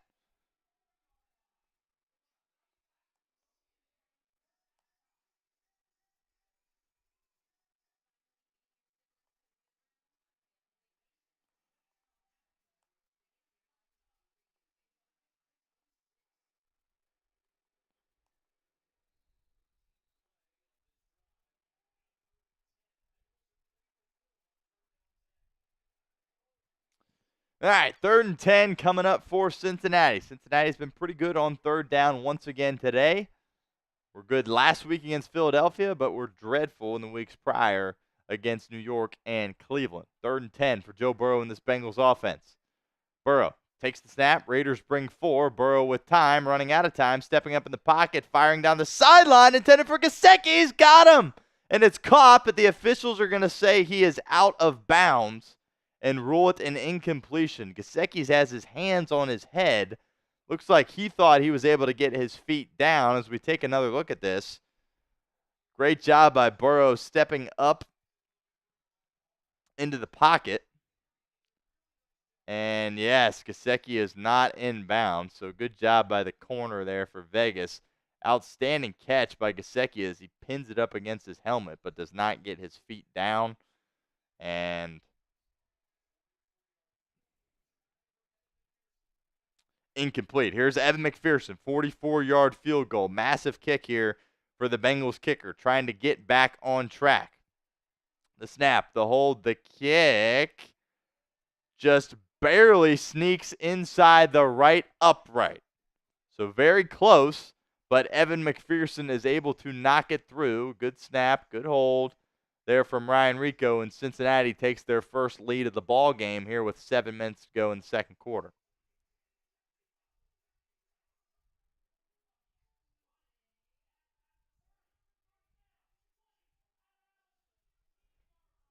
While we have a moment here, I want to give a shout out to our friends over at Game Time. Today's live stream watch party is presented by Game Time. Game Time has a new feature called Game Time Picks that makes getting tickets to see your favorite teams play live even easier.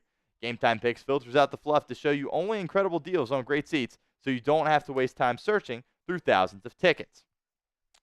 Game Time Picks is the easiest way to find and buy tickets to live events. Tickets for the next home game, which is not till December 1st for the Cincinnati Bengals against the Pittsburgh Steelers, are on sale now. So head on over to Game Time and get the best deals possible. My two favorite features on Game Time: the seat views. Get a panoramic view from your seat in the app before you buy with Game Time. Secondly, the all-in pricing. Toggling this feature up front allows you to see your total up front, so you don't get hit with any of those surprise fees at checkout like some of those other ticketing companies can get you with. So take the guesswork out of buying tickets with Game Time. Download the Game Time app, create an account, and use code CHATSPORTS for $20 off your first purchase. Terms apply. But again, create an account, redeem code CHATSPORTS for $20 off. Download Game Time today. What time is it? It's game time. All right, we'll get this score updated here. 10-7.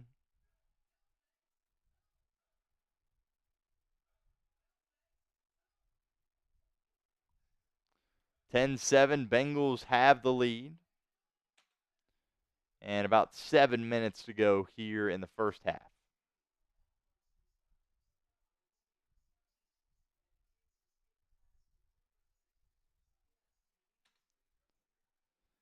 Bengals' second offensive drive had some success moving the football.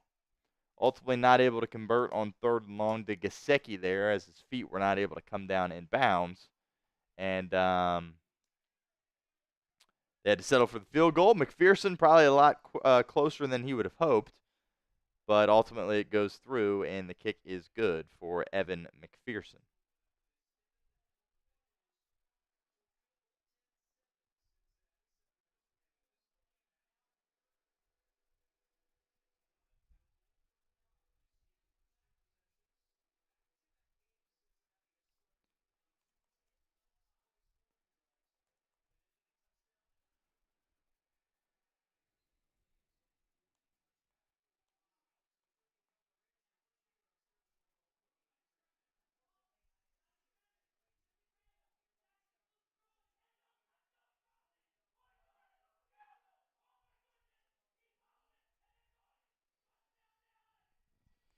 (10-7) Cincinnati with the lead.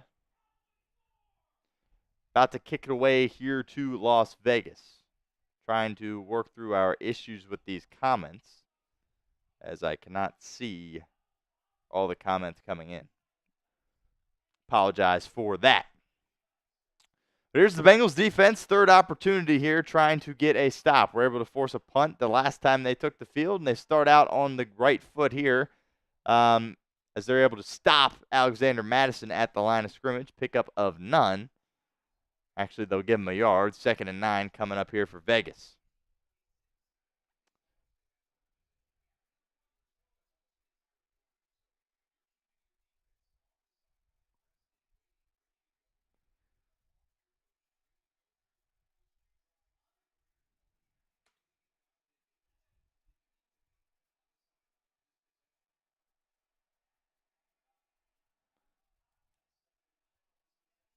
Minshew takes the snap, firing to the sideline. Wide open man, Jakobi Meyers, is able to beat DJ Turner down the sideline and pick up a Vegas first down.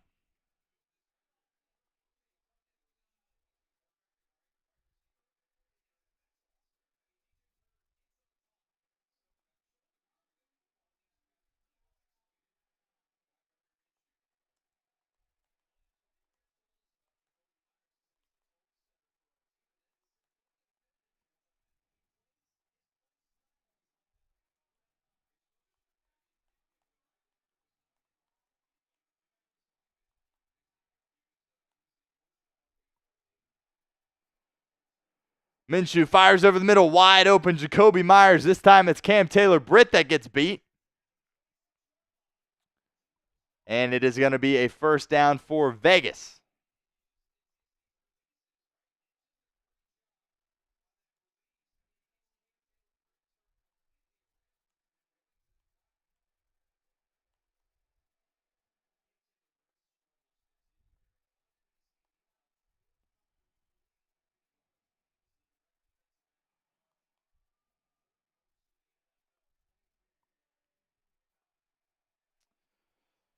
First and 10 for Vegas. Minshew, play action, dumps it off to Jacoby Myers, but that time Von Bell had that one sniffed out as he makes the tackle behind the line of scrimmage. Great job by the Bengals veteran safety. Loss of 2.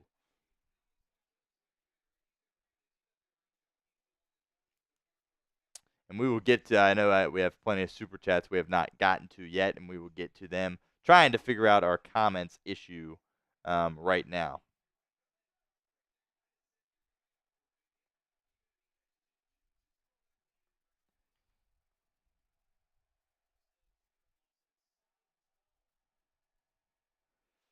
Minshew running out of time, and the Bengals pass rush gets home. Loss of 5. Trey Hendrickson there for the sack, not snack. But his buddies are there with him as well. That was a group effort on that sack there by Cincinnati. And massive negative play for this Bengals defense.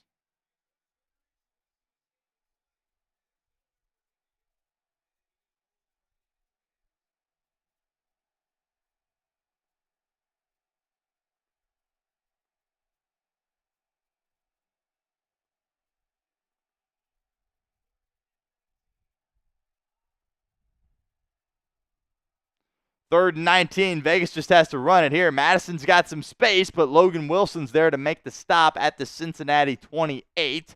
So great job by the Bengals defense here on this drive, and it looks like the Vegas Raiders are going to have to attempt a long field goal here.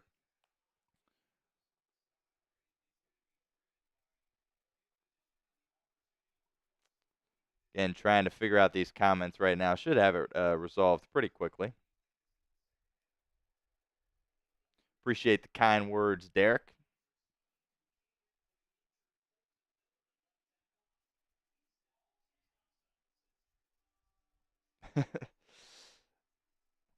Yeah, Trey Hendrickson there with the snack. Might just have to start calling it that from now on.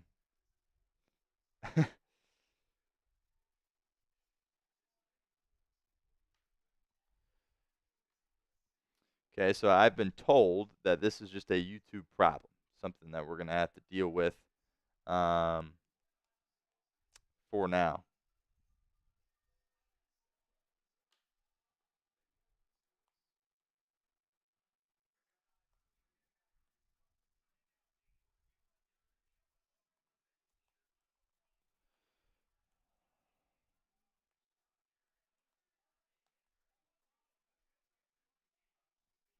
All right, so just talk to the bosses there. Nothing we can do about this, unfortunately. So we're just going to have to stay patient, and hopefully it comes back. So I can see some of the comments that roll in here, just not the typical back way of doing it that I normally do, but we won't get into the weeds with that. But regardless, Cincinnati here is battling it out with the Las Vegas Raiders. And hanging into this football game as we speak.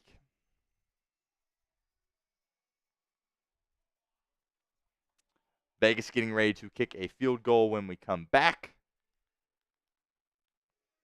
Michael says they're working on my end. Yes, but when you are hosting a YouTube channel, there's like a back way of going where you view your comments on the analytics tab. And that is not working right now. So it makes it a little bit more difficult to just essentially see the comments how you guys see them for this. But regardless, we're going to get through it and appreciate that. Looks like we are up to 246 likes. Got to get to 400 here before the end of our show. Or I got to wear Browns gear during our Thursday night watch party against the Ravens. So help me out. Keep hitting that like button for us right now. I got plenty of super chats. I know I've left my guy Matt hanging, just waiting in the balance after he delivers once again. So we got some time here. We'll go through some of these super chats here. But first, the Raiders are going to attempt a 46-yard field goal here with Dylan Carlson. 46-yard attempt. The snap, the hold, the kick is right down the middle. Carlson, one of the more reliable kickers in the National Football League, does not play on a very good team. But he's able to execute there for Vegas. Then the Raiders tie this puppy up at 10. With 3 minutes to go here. So the Bengals are going to have an opportunity to kind of do their whole sandwich thing that they have done a couple of times. Did it against Baltimore in the loss, did it against Carolina in the win, where they score on their final possession of the second half, and then they go out and score on the first possession of the second half. Sorry, the final possession of the first half and score on their first possession of the second half, something they've been good at doing so far this year. Hopefully that's what's going to come to fruition here for Cincinnati so far in this football game.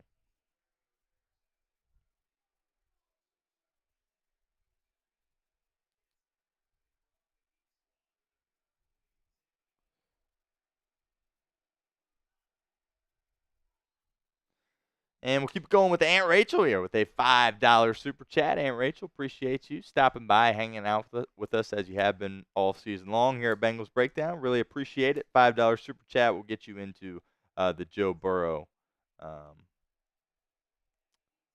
mini bobblehead raffle. As it's going to be a touchback here for Cincinnati. Travion Williams calls for the fair catch in his own end zone, and we'll see Joe Burrow in this Bengals offense running the 3 minute here, with hopefully as the final possession for either team of this first half. Matt is back once again. $100 super chat from Matt. Let's go Bengals and keep up the content, Stone. Matt, I appreciate you as Burrow gets drilled. Throws it to Jamar Chase, and it's nearly intercepted by Maxx Crosby off the deflection. Burrow got hit hard. Chase then got hit hard right at the line of scrimmage. Maxx Crosby was right there to potentially make a play and intercept it. Wasn't able to do so. And there is a flag here that comes out late, so we'll check the marker.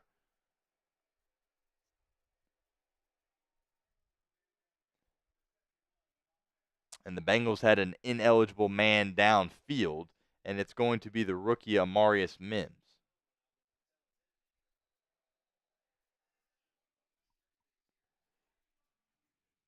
And he's had to match up with Trey Hendrickson, with Maxx Crosby a lot in this game. And he's had some success, and he's gotten beaten some there, but just a rookie mistake going out too far past the line of scrimmage. Here's Burrow, takes the snap on 1st and 15, firing over the middle. Pass is caught by Gesicki, who climbs the ladder, and it's going to be a pickup of 20 for the Cincinnati tight end. He's excited about it. Type in those ones for us in the comment section. Matt, that is awesome that you sent in another $100 super chat, my guy. Really appreciate you for that. And that, of course, is 20 entries into our mini raffle, our mini bobblehead Joe Burrow raffle. So we'll get you in there 20 times.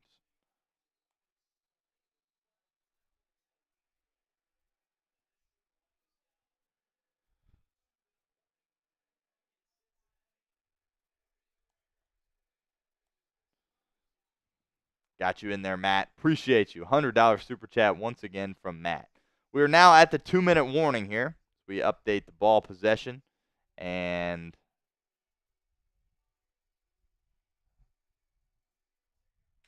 the clock as well.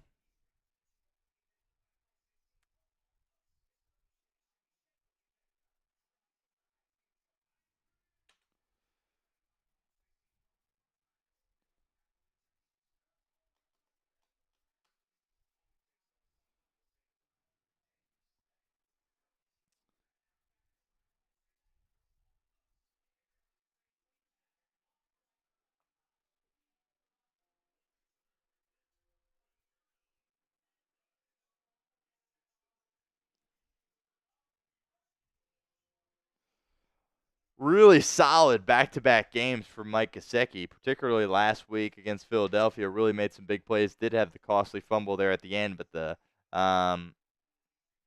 game was kind of out of hand when he made that fumble anyway, so it really wasn't a massive play. But regardless, he's had another solid game as well today. Michael Easterwood says he should have 2 entries into there, and I do have you marked down for 2, Michael Easterwood.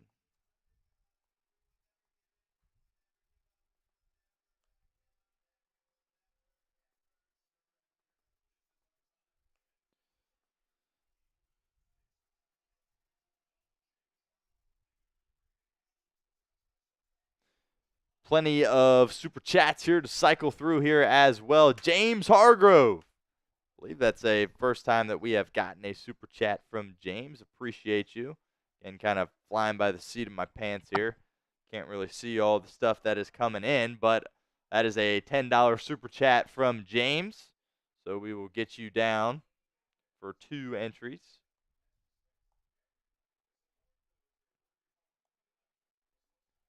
into our mini Joe Burrow bobblehead raffle giveaway that hopefully we're going to be able to do. Need to get to $300 in super chats. I have 165 right now, so we are on pace in order to be able to get that done, thanks in large part to Matt. Of course, appreciate Matt for all he has done here. So, James, I've got you down for 2 entries. And that is another candy toss here to see if you will be getting an additional entry. Here's Joe Burrow into Vegas territory, 2nd and 6 at the 2-minute warning. It's going to be offsides on Maxx Crosby as Joe Burrow gets absolutely blown up. And it's going to be offsides on Crosby, and it's going to be roughing the passer here. Joe Burrow goes up to Crosby. They share some words there. It looked like Crosby kind of apologized there. Joe Burrow's kind of laughing it off. I tell you what, that's my favorite part about watching Joe Burrow play football. He just got his head taken off by arguably the best pass rusher in the National Football League, and he just popped up, and he was just fine. He's laughing about it, shaking his head about it. And you know that didn't feel good. So it is going to be offside. It's going to be offside on Crosby and roughing the passer, or unnecessary roughness as well, as he just drilled Burrow after the play was shut down here. As we take another look at this, clear head start from Crosby and just decks Joe Burrow, and Burrow says, that's fine, I'll just hop right back up, fix my helmet, and go from there. And, oh, man, it really got hit right on the helmet, too, and he's able to hold on to the football. Actually, the ball does come out, and but Burrow pops right up. Great job by Burrow. The toughness of him is unmatched. Here's the handoff to Chase Brown. He's got some space up the middle.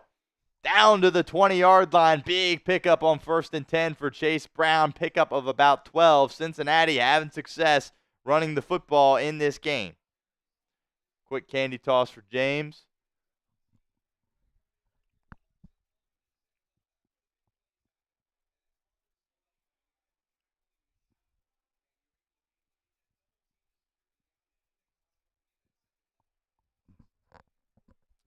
Appreciate you, James, hanging out with us here at Bengals Breakdown. Burrow takes the snap, passes it to Ja'Marr Chase, and he's breaking tackles. Another pickup for 10 yards for Cincinnati. Great job by Ja'Marr Chase fighting through tacklers and picking up another Bengals first downs. This clock continues to run here. Vegas has 2 timeouts. Zach Taylor has all 3 of his. We have a minute to play here in the first half. Reds fan 1130 says, "Who Dey? Thanks for what you do. Go Bengals." Again, appreciate you, Reds fan 1130. We will get you in to our mini Joe Burrow bobblehead raffle. I got you written down there. Burrow takes the snap, 1st and goal, stepping up, firing. He's got Yoshi who lunges for the end zone. Touchdown, Cincinnati. Andre Yosevich doesn't have many catches on the season, but they all seemingly tend to go for touchdowns, and he's got him another one here as Cincinnati takes the lead 16-10. They'll keep an eye on this, or they'll take another look at this, rather, as Yoshi lunges for the goal line.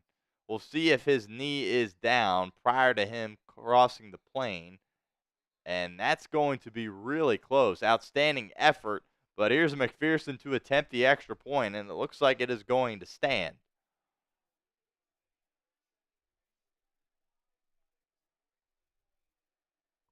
And once again,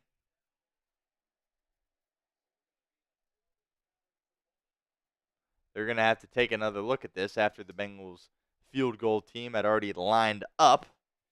I think this one's going to stand as well. That's pretty close. That forearm is down, but I think the tip of that ball is past the goal line, and it looks like it is, as now they are ready to kick the extra point. And here's the kick from McPherson right down the middle. Solid start for McPherson today as well. A field goal and 2 solid extra points, so that's certainly a good sign for number 2. And Brandon Rocks has a great point. The Cincinnati Bengals are going to get the ball to start the second half as well. Another opportunity for kind of a sandwich effect. And the Raiders only have 32 seconds to deal with here at the end of the first half. Great job by Andre Yosevich. How about that?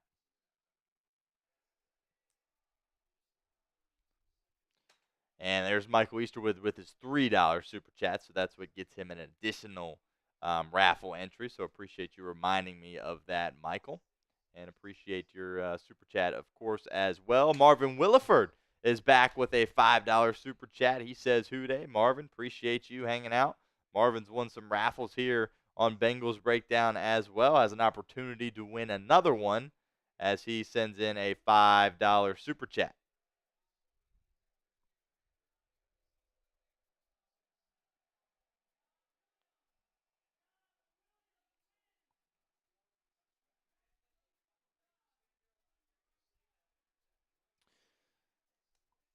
And the kick is away from McPherson, and it will be a touchback. Vegas will start here at the 30-yard line. Maybe they'll run it. Maybe they'll just take a knee, but I don't expect too much aggression here from Luke Getsy as far as calling the plays for this Raiders offense. Desert Ranger Jesus is back with a $5 super chat. He says his birthday is next Sunday, and for his birthday, he wants some wins. Also looking to get Sweat and Lattimore at the trade deadline. I would like somebody at the trade deadline, as Minshew's in the gun here, and they're going to be aggressive, firing over the middle. Big play to Jacoby Myers. So I stand corrected.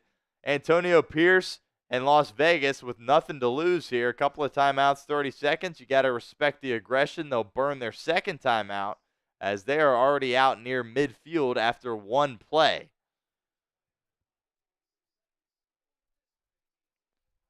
Got to respect it there from Antonio Pierce. You're a 2-6 ball club. You have absolutely nothing to lose. No reason to just take a knee there with 2 timeouts as well.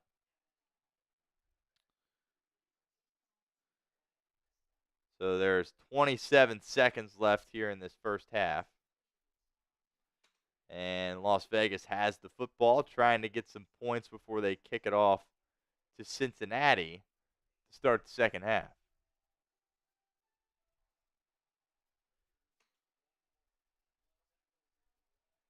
So, Jesus, we will get you written down.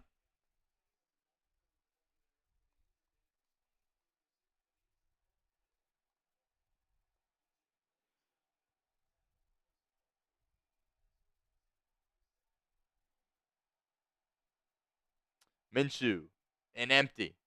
Quick pass out to Jacoby Myers. Good block there from one of his buddies. Pickup of about 8. Clock will continue to run. Jordan Battle in on the tackle. Looks like Antonio Pierce is going to burn his final timeout here with 22 seconds in the first half. Vegas has it into Cincinnati territory at the Cincinnati 46-yard line.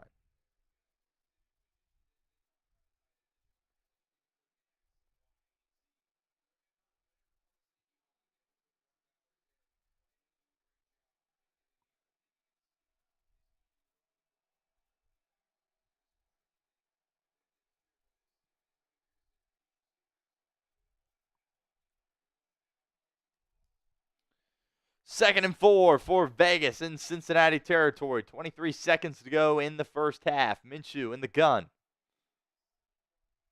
Barking out some signals here. 8 seconds to go on the play clock. Down to 5. Minshew takes the snap. Firing down the sideline. Miscommunication there with his wide receiver, Jacoby Myers. Myers stopped on a dime. Looked like he was running a comeback route. And Minshew was throwing the deep ball there. CTB was in coverage, but ultimately just a miscommunication there between quarterback and receiver. Results in an incompletion. Brings up a third down. Type in those threes.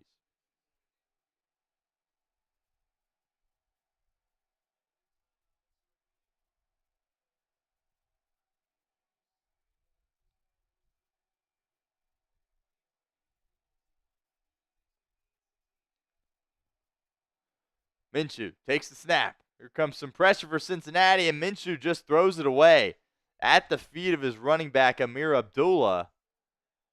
And not really a wise play there by Minshew. Could have at least tried something here. Now you're in a 4th and 4 situation, not in Carlson field goal range, and Antonio Pierce is going to be forced to punt it here.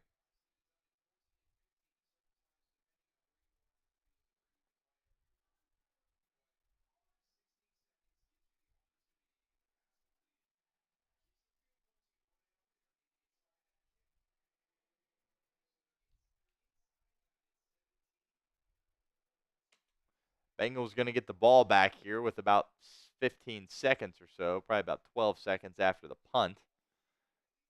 And there's going to be a flag here on Vegas, and it's going to be delay of game. We'll back them up 5 yards. Doesn't really mean anything here. If anything, it probably helps them out, gives their punter a little bit more space to work with here.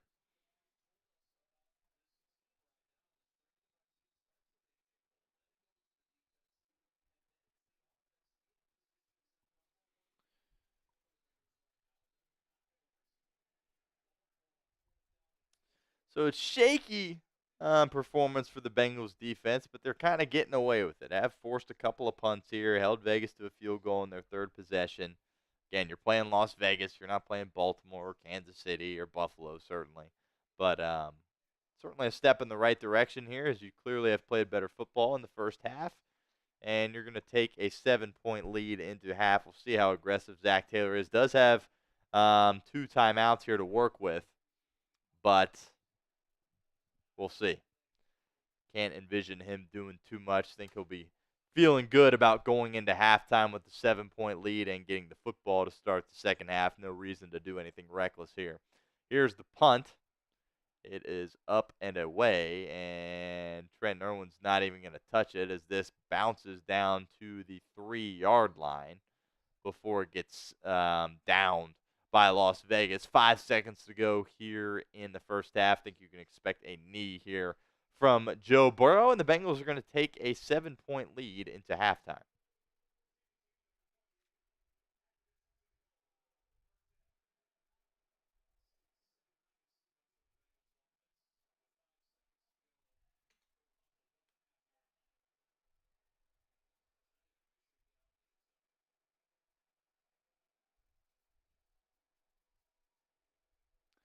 Got another $5 super chat here from Marvin. That is another entry into our Joe Burrow raffle. Appreciate you, Marvin. And Burrow takes the knee, and Cincinnati is going to take a 7-point lead into halftime. Still trying to figure out these comments. Don't think we're going to have a fix, though, unfortunately. In the meantime, we forgot to do this after the Bengals' second touchdown against Andre Yosevich, so we're going to head on over to our Raider stream once again.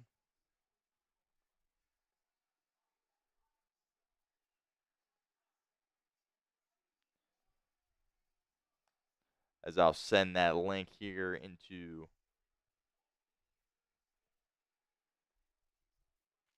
the chat here a moment. Well, actually, am I going to be able to send it? Let's see. Some issues with the comments. Really doesn't affect you guys at all on your end. Just makes my life a little more challenging. That's all right. We're working through it here. Not going to slow us down. Let's see how many likes we have on today's show as well. Remember, I need to get to 400 in order to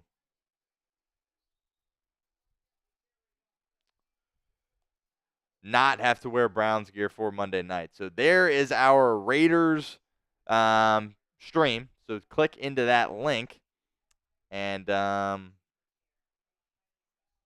Spam Who Dey in our Raiders stream. One of our main goals here on today's show is to head on over to our Raiders channel and cause some issues for them.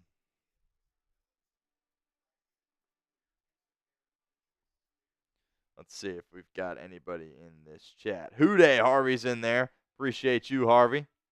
Spamming Who Dey. Let's see if Harvey can get any buddies in there to help him out as well. There's Derek's Young. Appreciate you. Those Bengal emojis.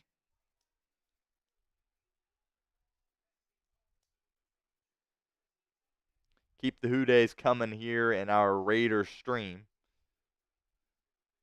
See if we can't get some more in here.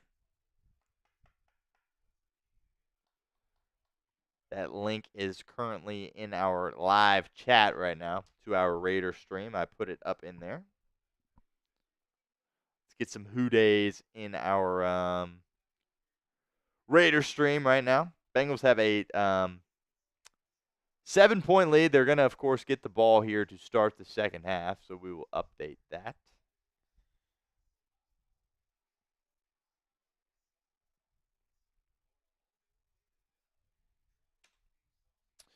We are at halftime here. There we go. Matt's in there saying, Who Dey, appreciate you. It's K1. Swan says Who Dey as well. Appreciate you guys helping us out, spamming those Who Days in the chat.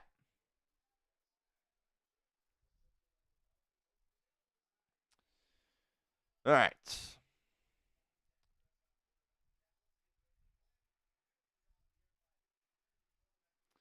Bengals going to get the ball here to start the second half. Again, kind of a surprise that we've had kind of limited possessions in this game. Bengals only had 3 drives offensively, besides, of course, that final kneel down just now.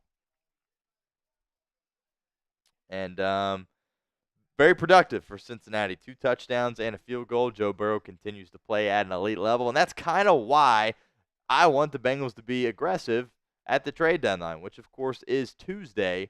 Your quarterback is playing out of his mind right now. And, you have an opportunity. When your quarterback's playing that well, you have an opportunity to beat anybody, right? And, with that in mind, you finish off the Raiders today. Again, only a 7-point game, so very much still a ball game that you have to worry about here against Las Vegas. But if you want to look ahead a little bit, I think we, of course, as fans, have the right to do that. I think you have to understand that if you're going to beat some of the Baltimores and the Pittsburghs and really hang in there tough, you need an additional piece to help Joe Burrow. And I think it's a pass rusher, very clearly to me, is the spot in which I would trade for. But we'll see if Duke Tobin gets anything done tomorrow or Tuesday prior to the trade deadline. Matt was spamming his Who Days. I appreciate everyone that went over to our Raiders channel and did that. We are going to do that for every Bengals touchdown, so we will keep that in mind going forward.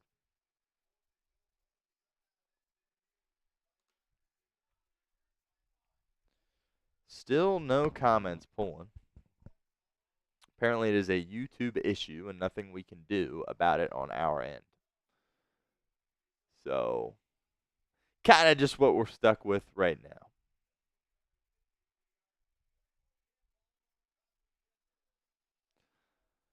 Let's get some grades in the comments section. Grade the Bengals' performance so far, A, B, C, D, or F. I'm still in the B. I think I got to give him a B. Got to give him a B. I think if you were playing a more high-powered offense than the Las Vegas Raiders, you would find yourself in a closer game. But your defense, got to give them a little bit of credit. They've stepped up. They've forced a couple of punts and a field goal attempt as well. And that's certainly a step in the right direction after last week's very poor performance against the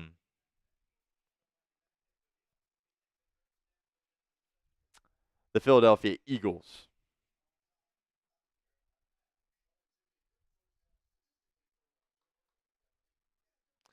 Jill says B is her first half grade. Brandon Brock's 13's got B minus. Derek's Young has a B as well. Yeah, I'm at a B right now. Absolutely, no doubt about that. I think it's totally a B for the Cincinnati Bengals football team. So far in that first half, offensively, again, you've really put together some good drives, 2 touchdowns, and the field goal.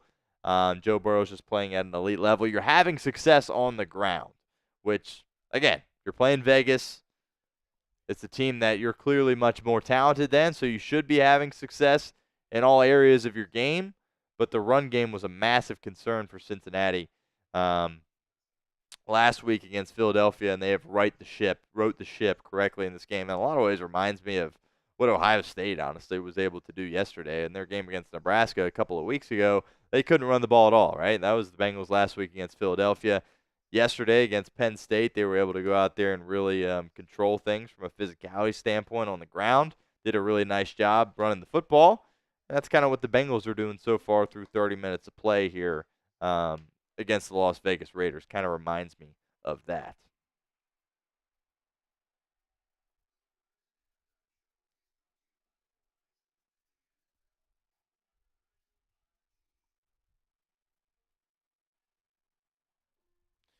Dangerous Drew says, got to go with the C. Giving up a touchdown on the opening drive was bad. Yeah, I definitely, Alexander Madison had so much success on that first drive, and for whatever reason, Vegas kind of has gone away from him. I don't know if he's a little dinged up or what have you, but they kind of went back to Zymeir White, who's not having as much success. And, of course, the PI there on DJ Ivy. Haven't gotten to see it again, so perhaps it wasn't actually PI, but regardless, that's what the ruling on the field was. So that certainly cost the Bengals there on that drive because they were going to get off the field there on third down. Ivy commits that penalty, and ultimately Vegas is able to capitalize and go down the field and score a touchdown.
Sorry, here, just trying to figure out these comments, make our life a little bit easier. But it's kind of just what we're stuck with here for today. So keep the grades coming. Again, probably a B for me. Matt says he's got to get some sleep. Nighttime overseas. Has an early morning shift tomorrow. Says, Houday. Matt, appreciate you. Appreciate your $100 super chat. Means a lot to us here at Bengals Breakdown. And appreciate your service, as always, overseas. We will get that beanie out to you or your fiance as soon as possible. But, Matt, really appreciate you. Have a good night, my friend. And hopefully the Bengals can finish this off for you and get their first home victory of the season. Jill says, Houday from Hawaii. Ooh, that's pretty exciting. Appreciate you locking in with us here at Bengals Breakdown, Jill. And hopefully the Bengals are able to put together a solid final 30 minutes of football and take care of business here at home against Vegas. Would love to see this Bengals offense go out there to start the second half and go out and score a touchdown, right? And really kind of, you don't want to take your foot off the gas by any means, but a stress-free win certainly would be nice where your offense executes all day long, something that they've done all throughout the first half. Again, 3 possessions, 3 scoring drives for Joe Burrow and this Bengals offense. Really impressive stuff. Zach Taylor deserves a lot of credit. I know people don't like giving him a lot of credit, but I think he's called a beautiful game plan to this point here for Cincinnati. So great job by Zach Taylor having his guys ready to go. But, of course, it's all about how you finish. It's only a one-score game. You commit a turnover offensively, you're probably in a, you you might have your backs immediately up against the wall, right? And obviously that's something Cincinnati's trying to avoid here. So no doubt about that. See if we got any other super chats here, as I can't see them when they come in, but we can certainly continue to check.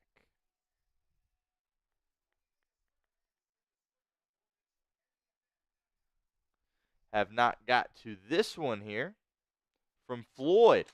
$5 super chat. Appreciate you, Floyd. We will get you in to our raffle here. Up to $175 in super chat revenue. Got to get to 300 here in order for us to give away this Joe Burrow mini bobblehead. That is the goal. Got to get to $300 in super chats. And Matt's got to go to bed. Matt's, who bailed us out last week. So hopefully we can string together a solid second half here and be able to give that away. Floyd, I will get you written down.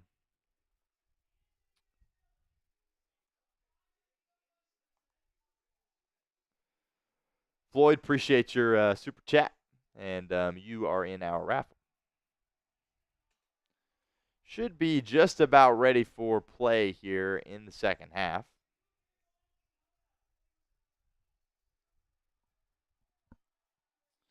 I tell you what, that touchdown from Yoshi was incredible.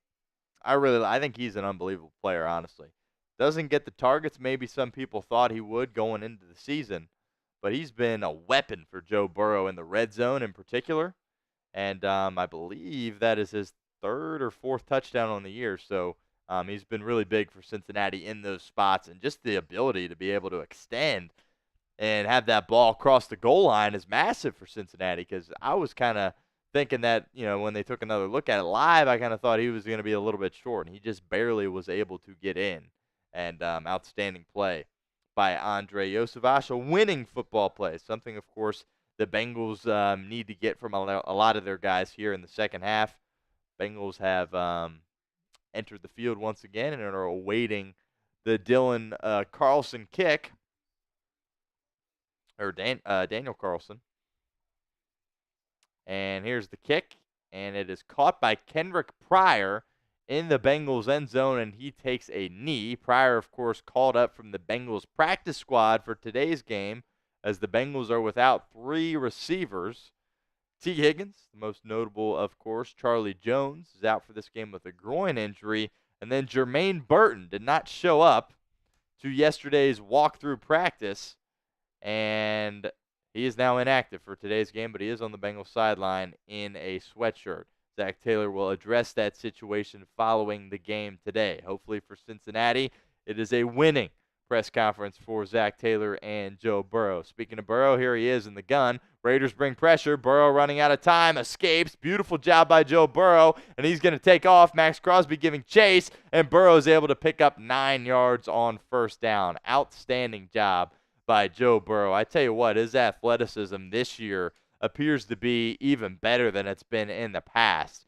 Of course, he's a full year plus removed from his calf injury, and several years now removed from his serious knee injury, and he is moving around there really well for Cincinnati. And expect the Raiders to bring some pressure here in the second half. Not something they did in the first half. They're probably going to have to mix it up here if they want to slow down the Cincinnati offense. Here's the first down. Give it to Chase Brown. He's got all kinds of space into Vegas territory. Big first down run for the Bengals' second year back out of Illinois. It'll go for about 20. Chase Brown is having a day today with no Zach Moss due to that neck injury. And Chase Brown has been fantastic. Got to give a lot of credit to the offensive line for their performance as well. Really creating some big holes for Chase Brown in the run game, and he's hitting them hard and doing a great job executing for this Bengals offense.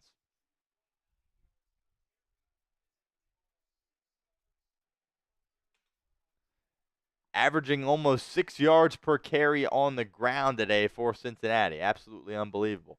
Here's Burrow at the Vegas 39, firing over the middle. Pass is caught very near a first down. It is Kendrick Pryor with his first catch of the season. How about that? Kendrick Pryor had a solid preseason for Cincinnati. You kind of always knew he was going to be on the outside looking in as far as making the active roster for Cincinnati. And he gets an opportunity today and hauls in his first catch. Pickup of 9, 2nd and 1 coming up.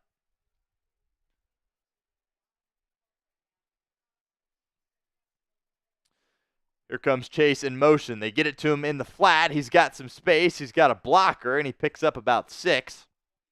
Good enough for another Bengals first down. Type in those ones for us in the comments section.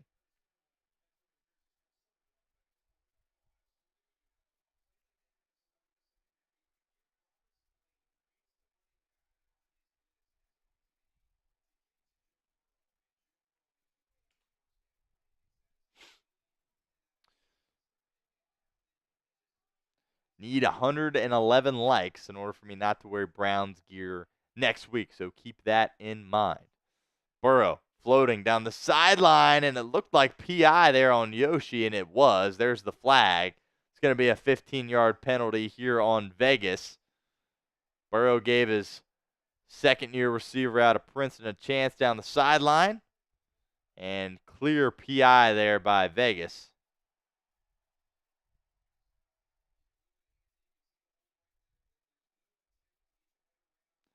And it is Jones that gets called for the defensive holding there for Vegas. And 1st and goal situation for Cincinnati. Talked about the whole sandwich effect here. Score on your final possession of the first half. Score on your first possession of the second half. Bengals in a goal-to-go situation.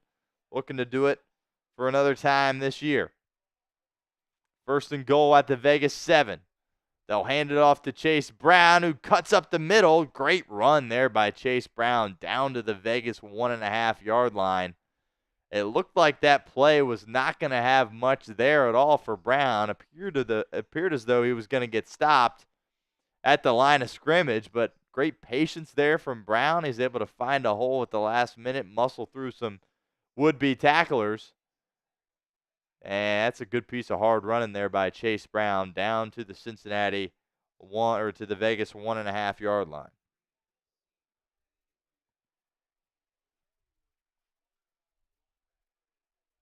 Jill says great play calling. Absolutely. No doubt about that. Zach Taylor's been locked in today offensively. Here's Burrow, and he just has to throw this one away. Amarius Mims went out for a route there, which is very interesting. Mims, of course, is the Bengals' rookie right tackle out of Georgia, and Sam Hubbard and Matt Lee checked in for that play as well. So some creativity there from Taylor right after I was complimenting his play calling. Reaches into the bag of tricks there, and that one backfired. 3rd and goal here from the Vegas 2. Burrow in the gun. Chase Brown is the back out to his left. Burrow takes the snap. Rolling to his right, has time, running out of time, fires across his body, pass is caught. Drew Sample in the end zone for Cincinnati, his first touchdown of the 2024 season, and the Bengals go in front by 2 scores. It's 23-10 Cincinnati.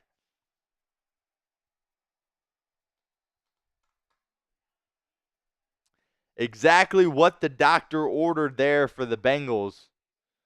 Right down the field. Their first possession of the second half. Joe Burrow is playing absolutely lights out right now. He actually had Yoshi in the back of the end zone. Didn't see him.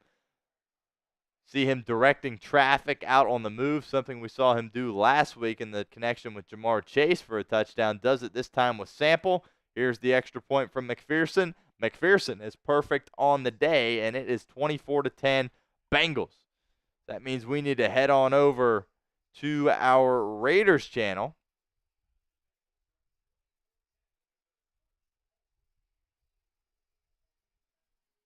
And spam who dat.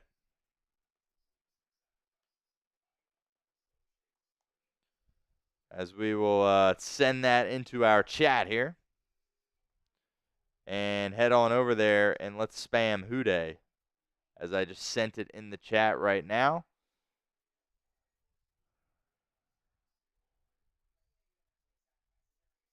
And the Bengals lead it 24-10.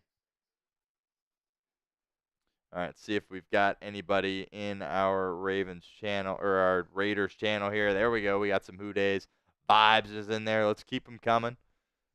Let's spam those who days in there. Get them in there as many as possible.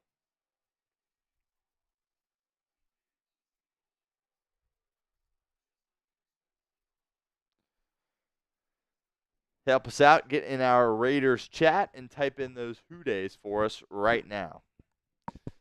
I mean, they're just in shambles. They are absolutely in shambles, no doubt about that. Tell you what, man, this is why you need to be aggressive on Monday and Tuesday going into the trade deadline. Look what this offense can do. T. Higgins isn't even out there. I understand you're playing Vegas. It's the low-end defense, whatever. I mean, Joe Burrow has been perfect today. Literally been perfect. Got 3 touchdown passes on the afternoon to 3 different guys, mind you. A tight end receiver and a running back. You're having a great day on the ground running the football with Chase Brown. Your offensive line's holding up. Zach Taylor appears to be in his bag from a play calling perspective as well. So a lot of things going in your favor here for Cincinnati. 298 likes on today's show. And we will pull up our Super Chat menu here as well.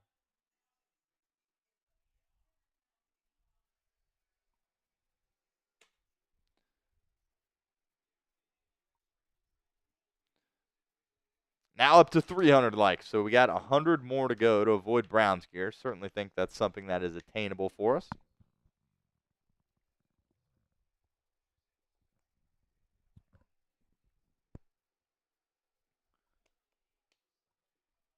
$125 in Super Chat revenue needed in order to give away that Joe Burrow mini bobblehead. Brandon Rock says we need a corner and a defensive lineman. Yep. If I'm picking one spot, I'm picking pass rusher. But corner is certainly a spot where you could get a little bit deeper as well. Also a good point from Jesus says he needs to see this when the Bengals play contenders. I think you've seen it, and there's been moments against Kansas City and Baltimore, but both those games resulted in a loss. Here comes Hendrickson, not able to get to Minshew. Great job by Minshew finding his tight end, Bryant, over the middle. Logan Wilson makes the stop, but a big first down pickup for Vegas out to midfield, and there is a shaken up Las Vegas Raider on the football field. Can't exactly tell who that is. Harrison Bryant's actually limping off the field, and Raiders holding their breath right now as to who this is on the football field. Could not exactly tell. And it's another injured offensive lineman here for Las Vegas. Antonio Pierce comes out to check on his guy. And we'll take a break here with the injury timeout in Cincinnati. Bengals have a 14-point lead here over the Las Vegas Raiders, looking to secure their first home victory of the 2024 season. Joe Burrow has been absolutely lights out so far in this one. While we have a moment, I want to give a shout out to our friends over at Game Time. Today's live stream watch party is presented by Game Time. Look, Game Time is a new feature called Game Time Picks that makes getting tickets to see your favorite teams play live even easier. Game Time Picks filters out the fluff to show you only incredible deals on great seats, so you don't have to waste time searching through thousands of tickets. Tickets for December 1st matchup, next home game, by the way, with the Pittsburgh Steelers is on sale now. So head on over to Game Time and get the best deals possible. My favorite features on Game Time, the seat views. Get a panoramic view from your seat in the app before you buy with Game Time. Secondly, the all-in pricing. Toggling this feature up front allows you to see your total up front so you don't get hit with any of those surprise fees at checkout like some of those other ticketing companies can get you with. So take the guesswork out of buying tickets with Game Time. Download the Game Time app, create an account, and use code CHATSPORTS for $20 off your first purchase. Terms apply. But again, create an account, redeem code CHATSPORTS for $20 off. Download Game Time today, because what time is it? It's game time. Make sure you guys give me a follow over on Twitter as well. Let's see where we are at as far as those numbers.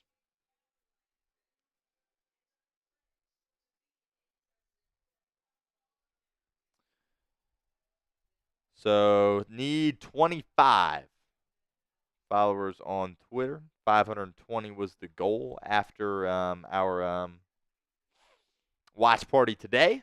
So that's certainly another metric we are trying to push here.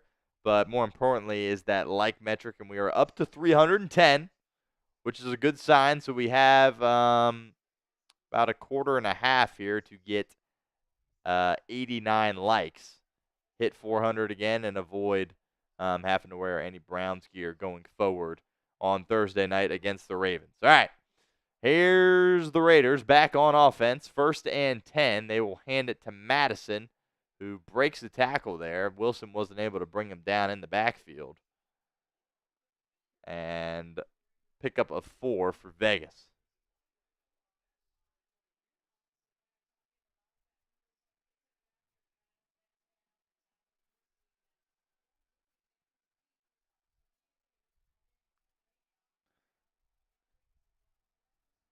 Also, remember to keep hitting that sub button if you have not done so already. As Minshew goes under center here, hands it off to Madison once again, and he gets about half of it. It's going to be 3rd and 3 here.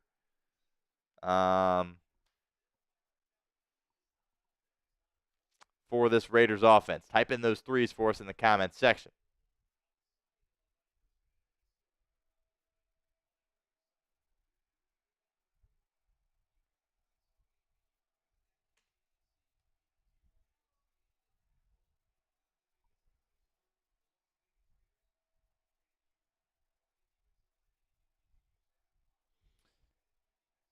Third down. Can the Bengals defense get off the field here? And the ball's out. Still fumbling around, and Logan Wilson's able to scoop it up at the 30, and he's going back the other way, down to the Las Vegas 20-yard line. There's that turnover the Bengals defense has desperately been seeking, and they get it right there on 3rd and 3. Great job by Logan Wilson with the recovery. And the Bengals are going to be in striking distance here, automatically in the game time red zone, looking to really kick the doors in on Vegas early in this 3rd quarter. Minshew takes the snap, and just the exchange to his receiver was not clean, and that ball gets free. Logan Wilson tracks it down, does a nice job of recovering it, and takes it down to the Las Vegas 20-yard line. Boy, 7 points here for Cincinnati would be massive. Burrow in the gun. Chase Brown out to his left. Raiders only bring 4. Burrow takes a shot as he delivers to the end zone. Passes nearly caught by Andrei Iosivas. Not sure he would have been able to get his feet down in bounds. Joe Burrow took a shot there. Still delivered a fairly nice ball to his buddy Yoshi.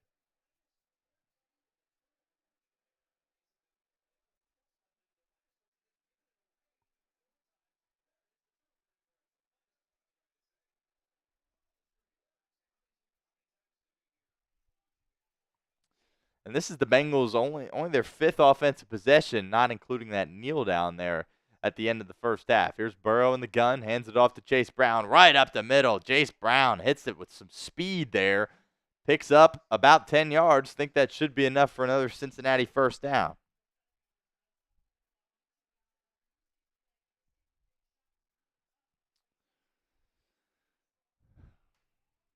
Up to 315 likes on today's video.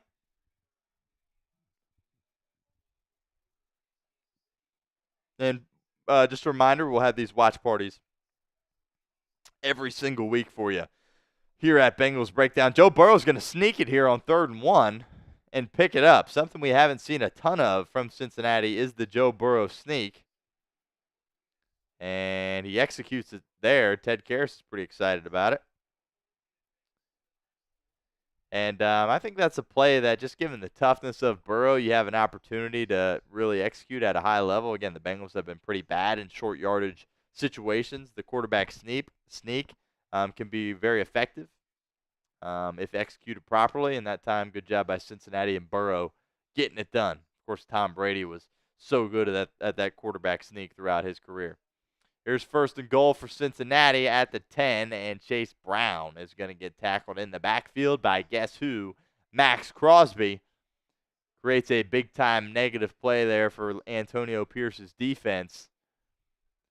And, yeah, he just is able to be unblocked. Looked like they had Yoshi somehow matched up with him, unless that's just a blown assignment there by Mims. But regardless, miscommunication there by Cincinnati.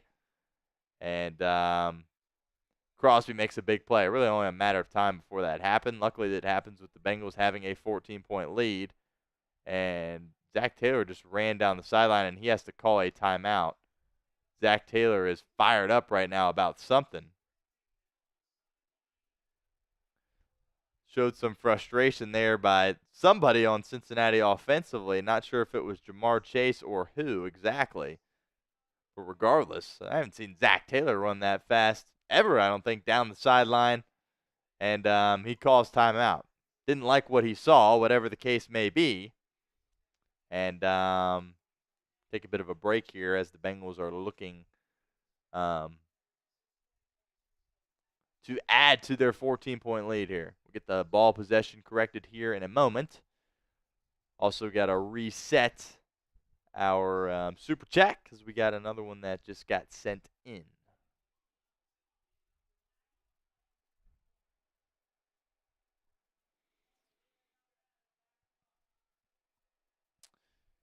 Here's Burrow, 2nd and goal. 4 seconds to go on the play clock. Here comes Crosby chasing after him. Burrow steps up in the pocket, fires to the end zone. Caught again! Mike Gesicki, his first touchdown as a Cincinnati Bengal. Joe Burrow, his 4th touchdown pass of the ball game. And Mike Gesicki's hitting the gritty in the end zone with Jamar Chase. How about that? Gesicki, his first touchdown as a Cincinnati Bengal.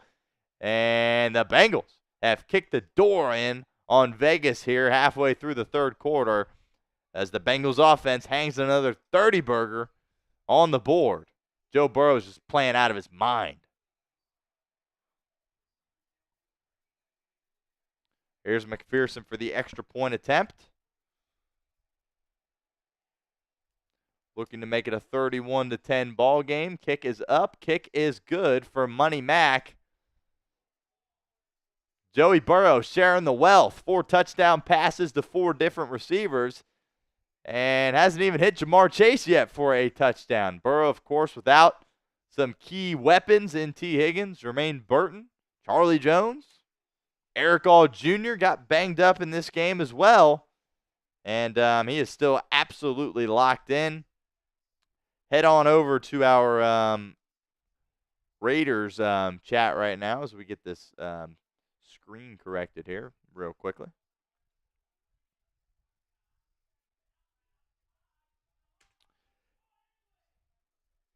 Head on over to our Raiders stream and type in those Who Days. So we'll get that into the comment section here. That link that I just sent is our Raiders stream. So head on over there. Get this scoreboard updated as well. Bengals absolutely locked in. I really hope this is a sign to the front office. Like, oh, when this Bengals offense is humming, again, without T. Higgins,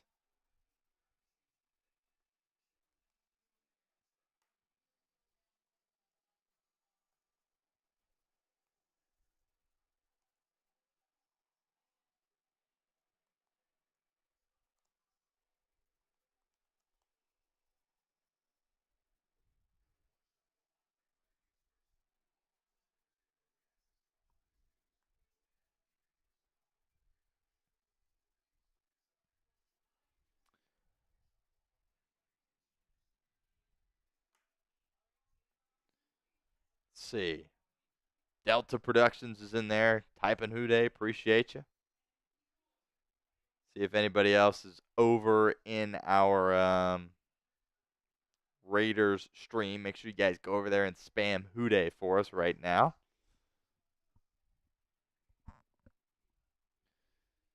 And in the meantime, we will pull up our we'll try to get our super chats here as I reset this link.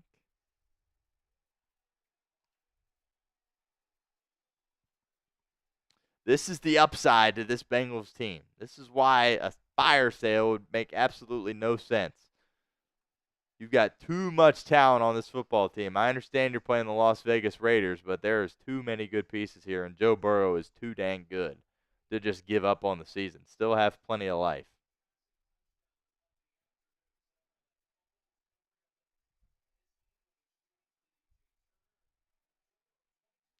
Great job by the Bengals taking advantage of a Las Vegas mistake there as well. Something that they haven't done a ton of this year when the defense has been able to force those takeaways. Bengals offense hasn't been able to go out there and capitalize. And obviously a silly mistake there by Vegas with the fumble, but the Bengals are right there to take advantage of it. Joe Burrow finds Gesicki in the end zone for a touchdown.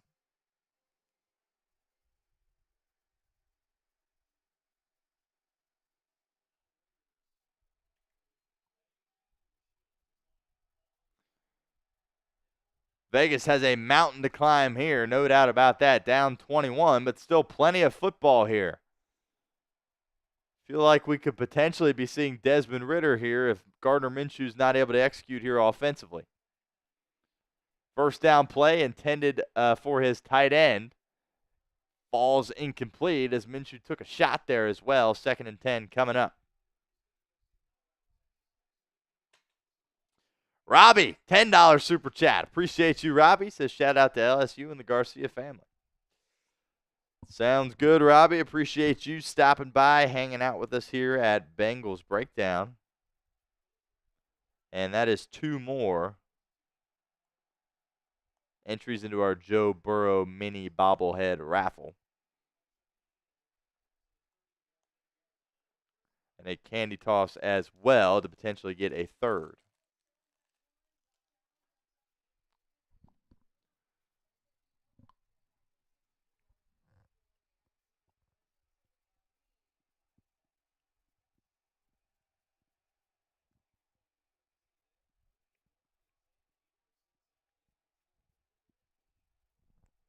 Christopher Russell says he said "Who Dey" in the Raiders chat. I appreciate you, Christopher.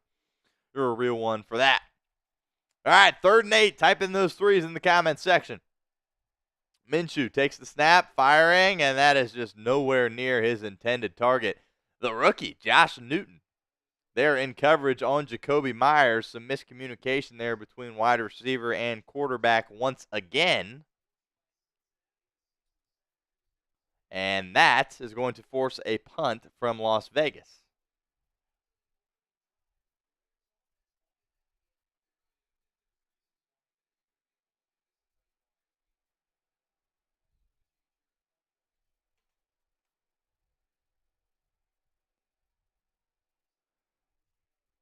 And the Raiders will punt it away here.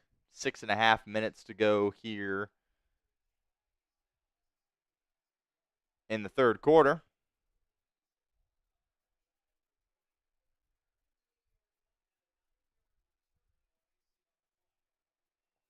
Six and a half minutes to go here in this 3rd quarter. There's a flag here on the return, so we'll check the marker. Probably a block in the back here by Cincinnati. Mom sends in $20 super chat. Appreciate you, Mom. Stopping by here at Bengals Breakdown. That is 4 entries into our Joe Burrow mini bobblehead raffle. We will get you written down as well. Harvey says he just got out of the shower, and he goes, the score's 31-20. My goodness. Yeah. Bengals were able to capitalize on a Las Vegas mistake. Raiders had a pretty bad fumble there. Just an exchange there from quarterback to receiver on a bit of a reverse there. Ball falls to the ground, kicks around for a little bit. Logan Wilson's there to scoop it up. And Joe Burrow and the Bengals offense take over at the 20-yard line and are able to execute. Burrow's got 4 touchdown passes on the day. Gesicki Sample, Yosavash, and Chase Brown. Joe Burrow's absolutely going off in this football game.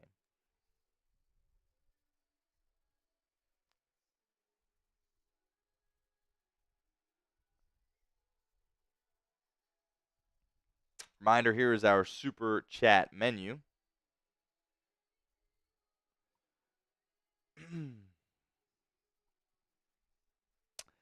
$5 gets you into our Joe Burrow mini bobblehead raffle. Need 95 more dollars in order to make that happen. So we are close. $10 is a candy toss, so we got to do a couple of those here coming up. $20 gets you into our Jungle Club. And that reminds me, Robbie Amaro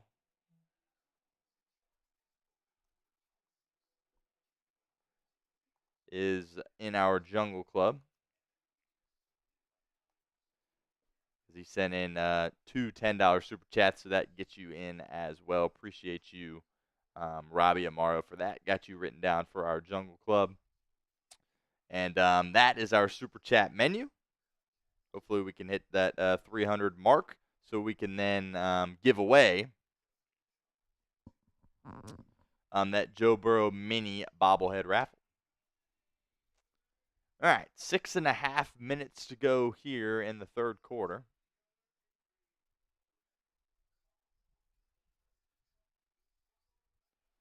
Again, doing some solo producing here today, and our comments is not working. Mom, you are in the Jungle Club as well. I got you written down. You are in there. Don't worry about that. Maybe you'll be able to win that full-size Bengals helmet when we give that away in December, but you are written down for that. Don't worry about that. But, yeah, we had a bit of an uphill battle here. Solo producing and the comments not working, but we're battling through here. And more importantly, the Bengals have a massive lead here. And Joe Burrow and the offense stay on the field. And don't want to get too far ahead of ourselves here. But at some point, especially if you get points here, again, plenty of football left, you're definitely thinking about, when to take Joe Burrow out of this football game. Just to put it very bluntly, that would just be an absolute nightmare to lose somebody else to injury late in this game. Plenty of football to be played. I think he definitely needs to play into the fourth quarter, but hopefully the Bengals can score here on this drive, make it 38-10, and then get some of these guys out of the football game as early as possible.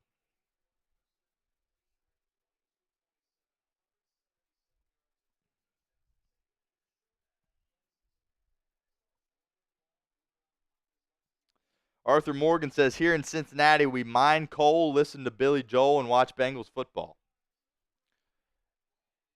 I love it. Arthur's in there. He's fired up. I can't say myself that I mine coal or listen to Billy Joel, but I do watch Bengals football, and I'm excited about it as they have a 21-point lead here in the third quarter. 3rd and 5, though. Critical third down, and Joey Burrow is going to use his second timeout here. Travion Williams was the running back that came into the game for that third down play.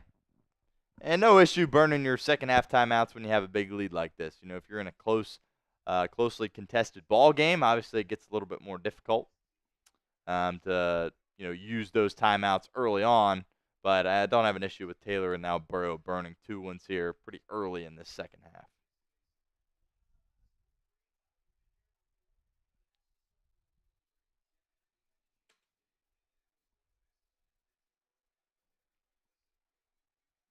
Got another super chat we will get to here in a moment here after this third down play. 3rd and 5 for Cincinnati. Burrow in the gun. Williams stays in the game at running back. Burrow takes the snap. Here comes pressure. Burrow gets hit. And just behind Jamar Chase. Chase very nearly able to reel it in with one hand. Not able to do it. Burrow got blasted on the play.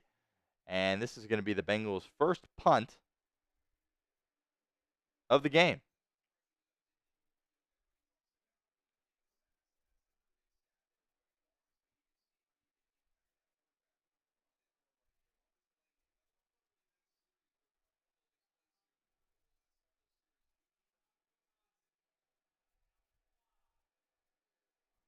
Arthur Morgan makes a great point, says keep an eye on that Raiders offensive line. You really should see Cincinnati be able to tee off here from a pass rush perspective, given the injuries that Vegas has sustained on that offensive line. And they came into the game pretty banged up on the offensive line as well. So hopefully the Bengals pass rush can kind of gain some momentum here in these last 5 minutes of the third quarter, as well as the fourth quarter as well. It would be certainly good to boost their morale just as a unit and be able to pressure the quarterback, obviously. Something they have struggled to do in the past. Marvin Lewis on the sideline for the Las Vegas Raiders. Lewis, of course, was the head coach for the Bengals for about 15 years. And here's the quarterback change that we all were anticipating. Desmond Ridder is into the game.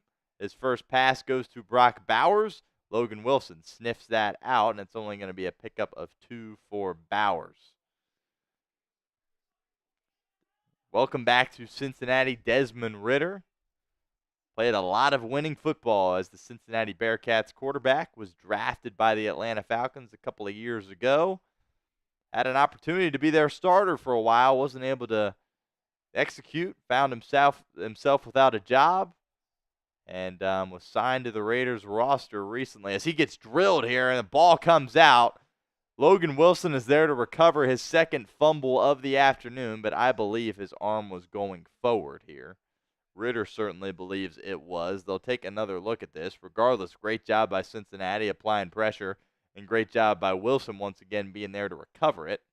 But this, to me, live, looked like an incompletion, but a massive shot here as Trey Hendrickson came screaming off the edge per usual. And, yeah, that's very clearly an incomplete pass there by Ridder.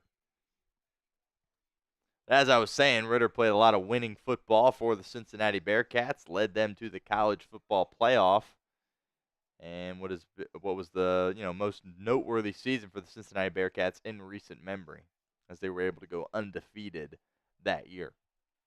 3rd and 9, Ridder firing. Pass intended for his receiver, Trey Tucker, incomplete. CTB, Cam Taylor-Britt there in coverage, and it's a 3 and out. In Desmond Ridder's first possession of this ball game. And the Cincinnati Bengals defense gets off the field once again.